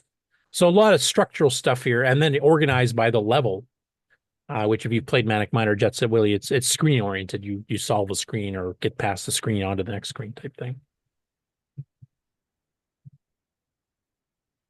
Box 5, reminders. Those of us considering MM to our Manic Miner to our respective machines did so from scratch. No data or source code is available from the original Spectrum version. This meant that pixels were literally counted on the Spectrum game, drawn onto graph paper, and converted to hex or binary.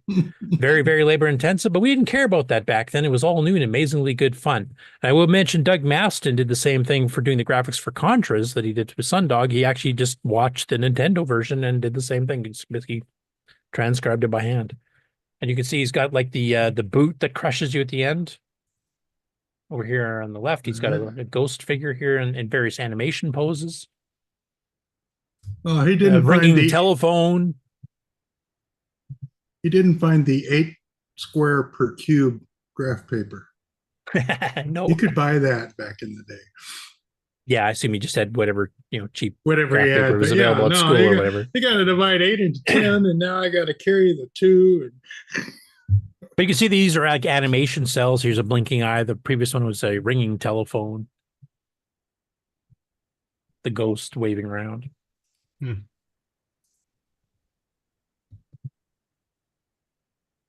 Box 5, getting interesting. Source code listings for Jet Set Willy, Manic Miner, and the Talisman. Old and stained, but they still exist. I'll zoom that up a little bit. So this is Jet Set Willy version 1.1. And you can actually see some of the assembly language source. Including what he named his variables. Even got some comments, unlike Nick. He's got more than me. Yep.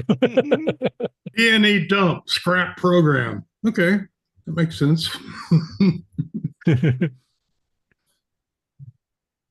So there's a bit of history there. Here's Manic Miner. Dumping some of the symbol table. I'm trying to remember DS and DB. That's not EdTasm. That would be probably a Dream or something. What was the local assembler on the Dragon? I think Dream was probably the most popular one. 6, he might be able to.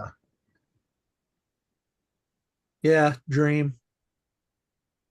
Because if I remember, EdTasm was limited to 6 characters for a label, right? Yeah. Yep. And this has got 7 in multiple spots. Oh, yeah. And you got, double word, double byte. I thought more data byte, data word maybe. Oh, data, I guess, because that's 16-bit. DS would be a string. So word string maybe? Yeah, string reserving 8 characters or something. I'm not sure.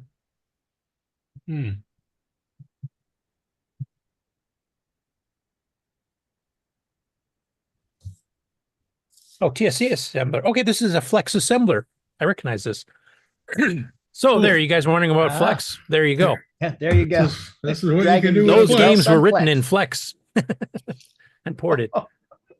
Well, Talisman was done on TSC. I don't know what the other one was. Yeah. Well, obviously he used Flex for this one here. And actually there's further backing up of that coming up in another post of his. Obviously he hadn't discovered Strack blasting yet, though. No. Like here, he could have done a pull S and added PC at the end and made that one instruction and saved a few cycles, like 5, I think. Or no, 4. 4 or 3. Depending which CPU you're using. So little tricks that, we know nowadays that weren't common knowledge back then. But it's cool. He's found the source code to 3, pretty major hit games. And he's, contemplating making Jet Set Willy 2 and actually finishing it. So that would be really cool too. Box 6, as he labels it, the Holy Grail. This is the box I was praying I'd find. About 200 floppy disks. To say I'm excited, we'll be putting it mildly. Here's a picture of the commercial disks that are included in that box. You'll have to zoom in to read the labels. I'm pretty sure that at least one more Dragon box to be discovered. I'm almost certain there's a D32 missing at the moment as well. So I will click on that. You can see like basic 42 utilities for the Dragon 64. I think that's a 42 column screen driver, if I remember, plus some other stuff. He's got the Flex C compiler by James McCosh, which is, I think, the basis of the one that OS 9 uses as well. That's the one that Deke's actually been enhancing for DCC. So he's got that from Windrush Microsystems. I wonder if any of these discs are actually readable, though. I don't know if he's gotten that far. He was doing tapes first, and he did get Rebellion already copied over, so at least on the tapes work. My experience, a lot of these old double density discs are just fine. I plowed through. Yeah, them. most of mine still work. I'd say about 80% of mine still work. Exactly. Disk support tool 1.5 by Brand Connectable Software. Flex. He's got lots of Flex disks. He's got Flex XASM, Flex D Basic, SP Edit word processor and editor, Flex Diagnostics package, 6809 debug for Flex, Dynastar for Flex, utilities for Flex. So how much does all that cost back when it was new? That's what your development environment was going to set you back to get really hundreds of dollars. And he's got some other ones that are kind of like labeled by himself here, like plus utilities disk, Antec data design plus utilities. Delta labeled Flex, I'm not sure what that means. Premiere Flex, Dragon Plus updates for Flex, dated from 1985 in October, which is actually fairly late. Cross assembler for the 68000, written in Flex. Snapdragon review, Flex utility source files, electronic author by QuickBeam, Premiere Flex, DBasic again, chat view data for Flex, for something by Roy Cole. Okay, it's something he wrote himself, preliminary version. Xsend and Xreceive modem software for Flex, chat view data for Flex, Chat Plus modem program for Flex. He obviously was doing some modem stuff too. And I can't read that one, it's all blurred up. But basically, yeah, a whole ton of stuff. But he was definitely using Flex for a lot of his development, obviously. It intrigues me a 68000 cross assembler, though, for Flex running on a 6809. So did he later go to an Amiga or a Mac or a Atari ST or something? I'm kind of curious. It makes sense, though. Before you have 68,000 going, you got to put software for it. So you to start with another system to do your software development and bootstrap it. Yeah. I mean, even the venerable Apple II, at one point they were using a CPM system with a cross assembler in order to, I think it was the AppleSoft they were porting. Yeah. Yeah, that was done a lot back then. If you had a development environment in an existing operating system, even if it's an older machine, it got you a head start on, getting stuff developed for a new machine. Then eventually you'd write native utilities that ran faster or better. Literally a whole bootstrapping process. Yep. In fact, the Robert Kilgus development system of the CoCo 1 was kind of like that because they used the Exerciser, which is a 6800 based system, to cross-assemble to 6809 and then dumped it through a serial port onto the original prototype CoCo. Next up, we got Phil Harvey Smith. He said, with a little help from Karen Anscombe's Dragon 64 board and Julian Brown's keyboard, he's kind of built a brand new one using new parts. And you can see, I won't read that out loud because it's a bit of swearing, but but basically it's using like the new keys and the new motherboard that Kieran did. So there's a kind of a zoom up. You haven't got all the keys placed in there yet, but using modern keycaps basically on a modern keyboard design by Julian. Mm-hmm. And there's the Dragon 64 Repro motherboard that Kieran made. And he printed his own case in 4 parts. Oh yeah, that's what the scene. Oh yeah, nice. He must have done his own Dragon 64 label here too, because that is a little different. Oh, it must have 3D printed. Split down the middle. It's all red. Yeah, so you can actually do that on a regular printer that you or I might own. That is 3D printed. That's not a label. No, that's 3D printed. No, everything. it's 3D printed. You can see the split right down the middle. No, I'm talking about the label too. You can see the split of the case. Yeah, Yes, the case is split 4 ways, and then the label is sit in the top, and it's nicely embossed with. Yeah, I like it. Yeah. I just wish there was a way that we could like better integrate like the necessary seams for small format 3D printers like we've got. Yes. Better integrate those in the design of the cases. Right. You know, I like his links with screws idea. Yep. Now, it seems to me if you could do like a tapered, so it tapers tighter on the top, then you could probably squanch the screws down and hide the seams. Yeah. There's necessarily going to be some slop when it comes to 3D printing because because of the nature of the way that the plastic is going to expand, contract, and do everything like that, you're going to get some warping. Yeah. Yeah. The only true solution is to get a 3D printer big enough to do the case in one shot, which is expensive as hell. They do exist, but they're not cheap. They're not that. I don't think they're that bad. I think they're like $2,000 or something like that for that size. Yeah, $2,000 or so. I got 300 into mine, so. Yeah. Because I'm trying to remember, wasn't John Strong actually getting one of the bigger ones so we could do full-size CoCo cases? I believe so. I'm sorry, what was that first part of that sentence? John Strong was thinking about getting a larger 3D printer. Yeah, because he's doing like CoCo Pi cases as well as CoCo 3 and 2 cases that he wanted to do full size and one print basically. Yeah, the CoCo Pi isn't quite as big as the CoCo, so I need the next printer up so I can do that. And then next year I'll get another printer. So let's see how big he gets. Yeah. So that was pretty cool seeing all this modern technology, 3D printed case, 3D printed logo, Repro motherboard by Kieran, new power supply, and a new keyboard, and it's all running as a Dragon 64. In fact, I think there's a few enhancements on here that Karen added into that board above and beyond the original Dragon 64. And of course, the Dragon 64 had a true hardware parallel port and a hardware serial port built in too. So I'm just trying to remember. He added a few things. I was hoping he'd still be in the chat here, but I think he added like 2-button joystick support and a few other things as well. Maybe I'm mixing it up with Julian's Dragon 32 repo. I can't remember. Mm-hmm. And then the last one here, Richard Harding, of course, we had on the Dragon special way back when. He's kind of the Dragon historian. So he's actually picked up scans and pictures of the Dragon Data dealer application packages. And this is the stuff that you wanted to start selling dragons. You'd get this kind of like block of brochures and stuff, but it also has things like price lists, like what it costs them to buy dragons. So if you're ever wondering what markups were on the dragons, that kind of stuff's in here too. So here's kind of a spread out version here. And then he's got these zoomable high res ones you can actually go through as well. And here's how you receive the package as a dealer when you were querying about, possibly selling these. So I thought I'd go through each of these years because it's interesting stuff in all of them, honestly. So this is a full color brochure advertising Dragon stuff, including a lot of the games with little blurbs of what the order part number was, a description of the game, and of course the great Dragon full color artwork they did for all their stuff.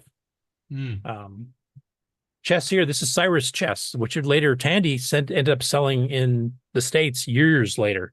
I think their version came out in 84, 85. This came out like way back in 81, 82 originally. With the Calypso Island, Black Sanctum. Yeah, Quest from Aardvark, Ghost Attack, which is renamed Pack Attack. We never saw that artwork. In the Astral US. Blast from Mark Data. Yeah.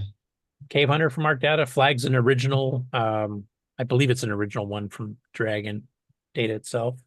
Computer Voice. There's a voice synthesis. Dragon Mountain, which is an adventure game, I think, produced there. Starship Chameleon by Ken Kalish. Dragon Selection 1 is a bunch of basic, smaller games that you got a bunch of them on one tape, and there's multiple versions of that. Madness the Minotaur, which looks better than both the Tandy or the Spectral originals.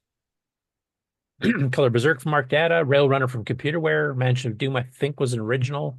Side Adventure, I think, was original. Storm Arrows. Is that last week's Game On Challenge game? Or? Which one? Storm oh, yeah. Arrows. Yeah, Spectral Storm Arrows, yes. A couple weeks ago, yeah. Well, a couple of weeks ago, yeah. Yeah, Whirlybird Run, also from Spectral. Shuttle Zap, I'm not sure what that is. Here you got some educational software. Pass. And a few more like Galax Tax from Spectral, Shark Treasure for Computer, Doodlebug from Computerware. Stalag, I think might have been Jarb or something. And then, of course, the Dream Bug and Dream Editor Assembler and some of the other utility programs. And there's higher res versions you can download if you want like really, really high res. And then Fire for Your Imagination brochure, which is basically similar, just a different emphasis on games specifically. Here's a full out leaflet, which kind of was a little spec sheet, I guess you could show people. So they go through some software, including some little samples here. They got a kind of rundown of the program, the basic programming language, what keywords it supports, hardware specs. In fact, it's designed to grow by adding in, joysticks and cassettes and printers, et cetera, et cetera. On the maybe I'm seeing that wrong. Under hardware specifications, the first one there, 6809E says a great advancement on the original 6502. Was the do I interpret that as being the 6502 was a Dragon of some point? I don't think so. I think they're just talking about the fact 609 is just all the other cheap machines were 6502s. Right. Like we're third gen and they're second gen or something like that. Right. Well, all those computers they show there are all 6502 ones. So. I do like the fact that in their hardware specs, they're actually more honest than Tandy was, because they say 32K RAM memory is standard, 24K user available after 4 pages of high resolution graphics. Right. On the CoCo, it just default to PClear 4, and you go, I have 32K, print mem 24. What? Right. Mentions here also, unlike most units, it gives extended color basic as standard. And they compare with some others. And they said Microsoft has become the standard, mentioning some other machines, advanced graphic features, set line, draw, circle, cut, paint, print using, print add. Advanced sound, that's pushing it. Talks about display, some different modes, keyboard.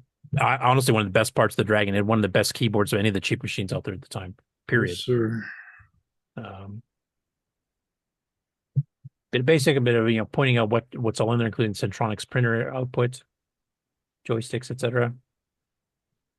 And they talk about just kind of general things that families would be more interested in. That's funny. It is laid out as a trifold brochure, so you're good to go. That's what I showed. Yeah. Here's a little package ad information for machine code users. I don't remember Tan handing out any of those either.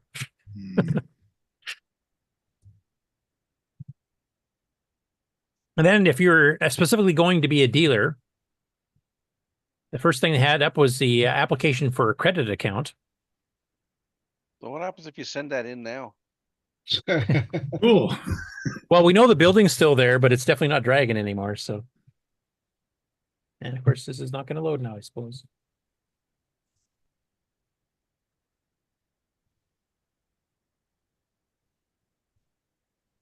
Come on, it's only 2 stinking pages. Come on. Yeah, but it's from a Dragon. You scanned it pretty high. Yeah, I'm going to try cheating a bit here. I want to bookmark it. Darn it. I'm new to this mouse thing. Sorry. You only had hotkeys. So was Scotty. Are any of these going to load? Hello, computer. Well, there's one. The price list. That's probably the most interesting one anyway. So retail price, including VAT is their value-added tax as a general tax on just about everything. And then they suggest a retail and then the trade price excluding the VAT. And then if you ordered single quantities versus, 4 to 20 units or 24 to 100 units at a time. So the suggested price of the Dragon 32 is 175 pounds. If you bought 4 to 20, it was 121.74 costs the dealer. And if you bought 24 or more, it was 117.93. So But what if you bought 22? Oh yeah, they kind of a gap there, don't they? I never noticed that. Free. Must be British. Yeah. And you couldn't buy less than 4. Yeah. Well, you couldn't Well, buy I less assume than you play 4? for like full retail if you're doing that. I don't know for sure though. The joysticks, yeah, they fell quite a bit. Like the $14.95 Mercedes retail, and then $10.40 for the buying in 4 to 20 quantities. Single disc drive with controllers. Without controllers, the controller they were selling pretty cheap actually, because the only price difference is only 50 pounds retail, and 45 roughly for the cost difference. To Well, the dealer. but the only way you could get a controller was to buy the single disc drive with controller, and then you could get more drives, but you didn't save any money anywhere. So what would be the difference of single disk drive without controller and an additional drive? I'm guessing if I remember, the Dragon ones are basically half height drives, and they had 2 of them, like 2 would fit in a case like an FT502 style. So you don't have to buy the case and power supply the second time. So the second one would be just the raw drive. That's why it's cheaper. I think the first one, including it, has the power supply in the case. Okay. Yeah, something like that. I was thinking like a Tandy one where it's the driving case together. And then they had the software series prices here too, also with bulk discounts. Now they go up to the 104 to 500 range. And they have, depending on the type of software. And of course, in the UK, they have that whole, pocket money style thing that all the different machines did, where they sell stuff for dirt cheap. And, they got the expensive units here that are like 65 pounds. And you got to remember, this is back when a pound was like $2 US. So this is like $130 type thing. And down to the 5 pounds, which is like $10 or $9 basically. And then they actually list some of the software that was out at the time and what they would fall under. So like if you look at personal finance, that's a series N. So you look up N here, and that's the dirt cheap one. So they're going to sell that for retail, 495 pounds. If you bought 4 to 20, it'd be 3 pounds, 1. Is it pence you say? I'm not sure. Right. 3 pounds, 1, I'll just say. And then 290 if you bought up to 100, and then 279 type thing. And here's the series M ones, like typing to Peter Quest Black Sanctum. That would be $795 suggested retail, with $484 for buying it in low quantities. The editor assembler they had as a price series L. Now, think back when you were a kid and you were trying to get the money together to buy the thing you want. This was what was going on in the background to determine how much stuff costed. And it always seemed like it was never fair. Right. The good stuff was $10 more than what you could afford, always. Yeah. Well, this 10 pounds 95 here for the L price, that's roughly $22, $23 US at the time. That actually kind of matches here. Getting an editor assembler for $23, that's not bad. Yeah, that's about right. We'd be 29. The Series J ones, actually, these are hardware carts. Like these were sold as tapes and discs in the States and Canada, but this was sold as cartridges. So stuff like Ghost Attack, which is Pack Attack, Cave Hunter, Starship Chameleon. And Series J was, $19.95, so roughly $42, $44 US. That's a little bit more than I guess you guys are used to for cartridges back then, I think. That was in line what it cost in Canada. It was like $40 up to $50 for a cart here. Then you get more expensive stuff like the Cyrus chess. And they have press releases on new software. So I'll just read one of them as an example. Rail Runner on cartridge, a race against time for Bill Switchman, racing across railway lines to rescue Herman Hobo, fast action keyboard operated arcade game. And that's basically a kind of a Frogger clone. In Semigraphics 24, I might add. But the Dream, that's a cheap price for an assembler with a full screen editor assembler package. That's pretty good because I think EdTasm was $29.95 or $34.95. when it first got released here. Yeah. Something like that. I mean, the first version was cartridge, obviously, too. Yeah, but it was pushing $50. Yeah. You had the Microsoft tax. So yeah, it makes total sense. Ed Tasm was way more expensive than. Yep, that's true. I forgot. Yeah, it's a Microsoft product, isn't it? And there's kind of when you got the brochure, it had a picture of the Dragon factory in Wales. Here's your application form where you have to fill in the stuff to actually become an official licensed person to sell the stuff.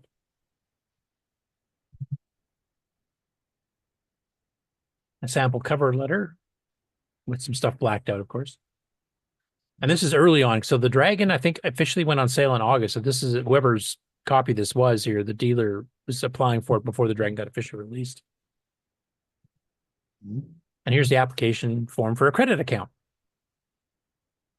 And as I mentioned before, I think a lot of people, especially in the UK that are a little bit younger, like they think the Dragon was a flash in the pan and never sold much. And actually it was one of the top 5 sellers for a year. It beat the C64 and the Spectrum on certain weeks, depending. So it sold quite well the first year. The Dragon 64, when it came out, that's when it started to go downhill for them. Because the competition got much greater. The C64 really dropped the price. So did the Spectrum. But you know, that first year, 83 to 84, it did quite well. Sorry, go ahead. They also relate to the game because it didn't quite make the Christmas rush. Right. What do you mean? They didn't get the product out in time for the Christmas season. The 64, correct. Yeah. The 32 was out in time. Yeah. In fact, it was one of the best sellers. Oh yeah, absolutely. Yeah, across the board type thing. I mean, they sold close to 500,000 Dragon 32s. You know, and that's basically just Europe. That's no North American, no Australian, no nothing. Anyway, I thought it was really cool that he actually found some of this stuff, including the price list. I thought that was fascinating. Their advertising brochures for games and stuff were, you know, better than anything we ever saw here from software companies and stuff. So it is an interesting sign of the times. Some of them forums, they hadn't invented the underscore yet, and the other ones, the lines are just kind of jagged length. It's really before computers. This is what. Yeah, before proportional characters and stuff here, so you kind of like fake the full justification, etc. Just trying to read the comments here because a whole bunch of stuff was flying by from some people who actually are in Europe and actually know more about the stuff than I do. Tom Eric Ensign, the sound was advanced compared to the Sinclairs, though. That's true. David Lord says Curtis needs an upgrade for his 1200 baud modem. Yeah, I probably do. Julian Brown, the drives came in a case with a blank slot. He said, Tom Eric said I was correct about the disk drives, about the power supply for the second drive not needed. Chris Durris says, I have a 3.5-inch Dragon drive that I've never tried. I never thought if it needed a controller. The standard 1793, 1773, the Dragon and the CoCo used actually will run an 80-track 3.5 drive just fine. David Lord. I have, back then I could do my personal finance calculations with my fingers. Right. Yeah, I'm pretty well at that stage again now. David also says back then, or Christopher says grandparents are how I afforded my CoCo. David says I got mine with a technique called on the sly. And Tom Ergensen said that must be a later dealer's package though, as it shows the Port Talbot factory. The first factory was in Swansea. That's true. I don't know. I don't think these are all from this exact same time period or package. I think also some of the forms may never have changed over the course of a year, while others did, as they got more software available, etc. So yeah, I'm guessing it's kind of a mix. And yeah, no, I'm just big thank you to Richard Harding for finding scanning all this stuff in. He's the history guy. He's the genealogy guy of the Dragon, and he keeps finding all kinds of stuff. We've covered some of his stuff on the show before. He's shown some of it to us on the Dragon Special and stuff too. And keep up the great work, Richard. Hopefully we'll meet in person at a Dragon Meetup within the next couple of years. And that's it. I'm actually done the news. Oh, wow. What? Wakey, You're done with the news? Really? Oh my God. It's still light out. Hey, What the just heck? wait until winter. I was wanting at least a 4-hour nap here. I was going to say it might be possible to go out and mow now. Well, I can play Ken's video all the way through if you want. I mean, Oh yeah, put that on. That's only 20 minutes. No, I want to get Ken to get some views here. So Curtis works on reading the entire CoCo Games webpage. I'll let Mark do that. He's into the dramatic readings, so he can handle that. Ooh. We should have a rabbit hole show where we just, Isn't that every show? That's every show, Ron. What are you talking about? That sounds like every show. What are those things do you have tabs on your page when you start, right? Right, So you count them I down. preload everything to try to get it to run smoother, and that sometimes works. Well, I'm talking about you just put a CoCo up there, and then we just start talking about it, and then it just goes, 7 hours later, we all go home. No, that's the Discord chat when you do a video audio call on Discord. That's what that's all about, right? As I mentioned before, if you guys want to check the CoCo Games page, I have added a couple key things. I added some educational games, some updated games, some of the newer ones like Goop Rush and stuff are on there now. I also updated the timeline. So I've got, June of 83 or July of 83. I've actually got the entire list, including games we're missing. If you guys go through those lists and you find any in your collection that we don't have, they're not on the archive, then please send them to me and the archive, and we'll get them going, and I'll get entries done for them. And Chronological Gaming has announced they'll be back after summer holiday on Tuesday, and there'll be more CoCo and Dragon games coming on that show as well. So keep an eye out for those. He's live on Twitch at 9 p.m. Eastern, I believe. I don't think I'll be around for the next two shows because I have my 50th anniversary coming up on the 24th. And, well, congratulations. Congratulations. Yep. Your marriage is older than the CoCo. I'm older than dirt. Yeah. And so next weekend I got some kind of seminar thing to go to. So okay. Anyway, so I'll see you guys later, and then between now and then I'll learn how to share. Yeah, you got 3 weeks to do it now. Should be able to I do it. don't know, Ron. Does that mean you have to go back to kindergarten, Ron? Well, I used to share. It could be an update to Zoom. It could be an update to your browser. Yeah. Who knows? The Windows 11 could have done it. Yeah. Because you upgraded that recently too, didn't you? Right. Well, That's why I run Linux. I have 10 on my other two machines, so, and sometimes I switch back and forth. Well, let us know how you pulled it off, because there may be times we want to do just a top screen like that. Hey, Ron, can you don't feel reproduce it in bad. the right documentation how to do that specifically? Because then, yeah. Sorry. Yeah, Ron, don't feel bad. I switch between Windows XP, 7, 10, 11. Well, I have all Linux.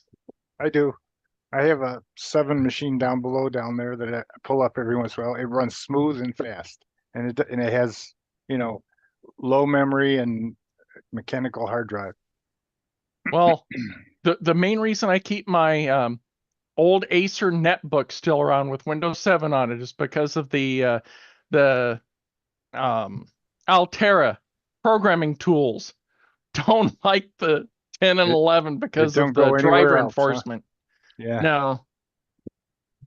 Did you guys see the white CoCo one that was on the color computer CoCo group?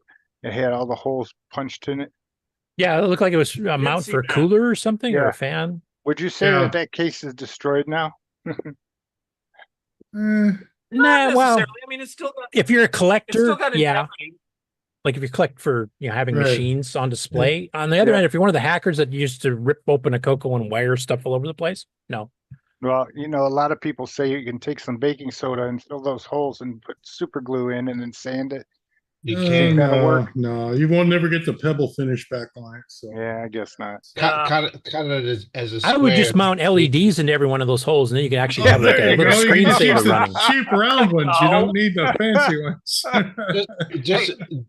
And the nice thing is there's enough holes there that you can mount enough LEDs that you practically got the entire screen on it anyway. Yeah, there you go. You got a mini right. screen. Now it's a portable CoCo. It's got a resolution about 20 by 20 and different colors. And What about those glass threads that can stick through and make a light show? Yeah, but Like these fiber holes optics? are. Yeah, fiber Yeah. optics. That'd be I think it's cool. too skinny. Most fiber optic wires too skinny for those holes. Yeah, you have to use black. Or you do a silicone. whole little, Yeah, group a just bunch do of them a together. bunch. You have to bundle it. Yeah. Hey, Bundle it. Fiber optic trees thing coming out of the fiber optic top. grass growing out of See, now this could go till tonight. Right. Hey, where'd you get that green case from, Henry? Oh, that I printed it. Oh, it's made one. Right. Is it Yeah, just that's the, green or that's the is it? nuclear- Yeah. No, it's green. It's the nuclear green option for my FujiNet devices. I've Nice, got nuclear nice. green. Let me see. I can grab it. I've got color set 1 orange, and I've got classic Puyan? black. Oh, there's no Puyan. Yeah, like Ken's shirt. Yet. Hey, Henry, you need to keep a piece of white paper on the table so the to automatic keep your white white balancing balance. doesn't keep changing the colors. Right. Yeah. Oh, Bro. is AWB doing that to you? Yeah, Yes, because it is. every time you put a different colored cartridge, it would adjust the overall palette scheme of the Right. your camera. It has no idea Oh, what's oops. white right Well, now. I mean, Yeah, if we order a color from you, it's going to be something else. like cheap Chinese $30 camera. So Yes, sir. So in the chat, Chris Drides, Duries is asking if you can use a CoCo drive controller in the Tano. There's a mod that you have to do to it.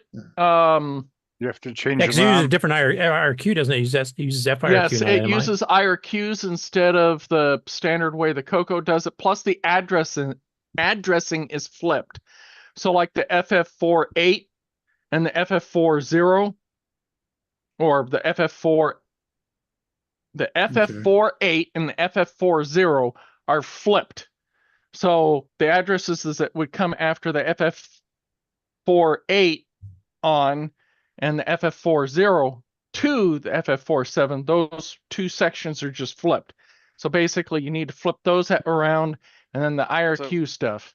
So it's going to need extensive modifications. Use an STC and do the switch throws inside of it. Oh yeah, and you're just all switch set. it to Dragon and you're good. Yeah. Yep, you're good. Yeah, I do it but all he was the asking time. about using a real floppy drives, and it sounds Yeah, like that would be a bit of a mess. It would be work. Yes. But Plus, we'll have that on our show plus tomorrow. Dragon DOS is sector based, not granule based, so there's a compatibility And- issue on the software level too. Well, you just replace the ROM. But here's the thing.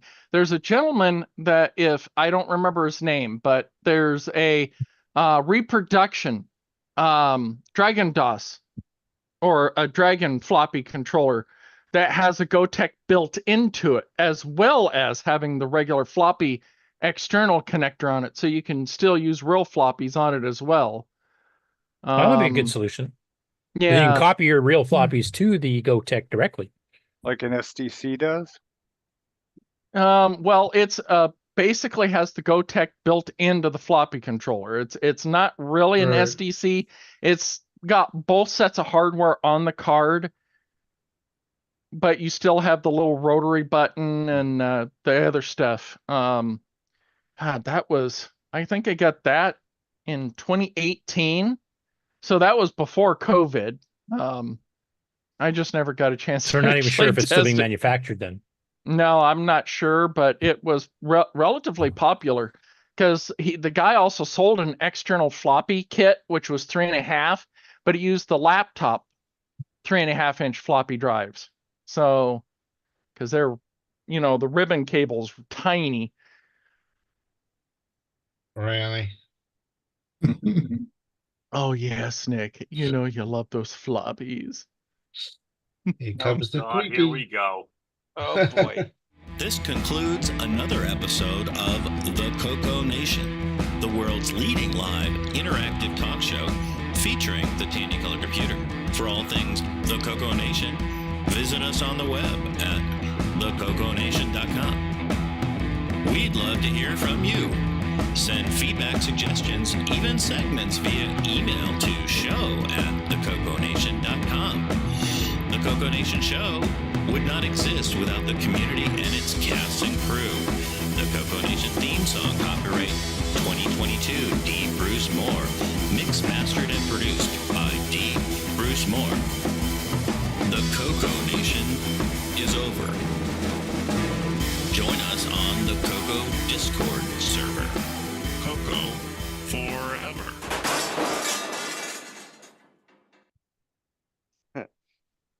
All right, we just shot David's lad, everyone, so it's safe to come back. Right. So you're safe. Sure, Nick. I'm right here for you, Nick.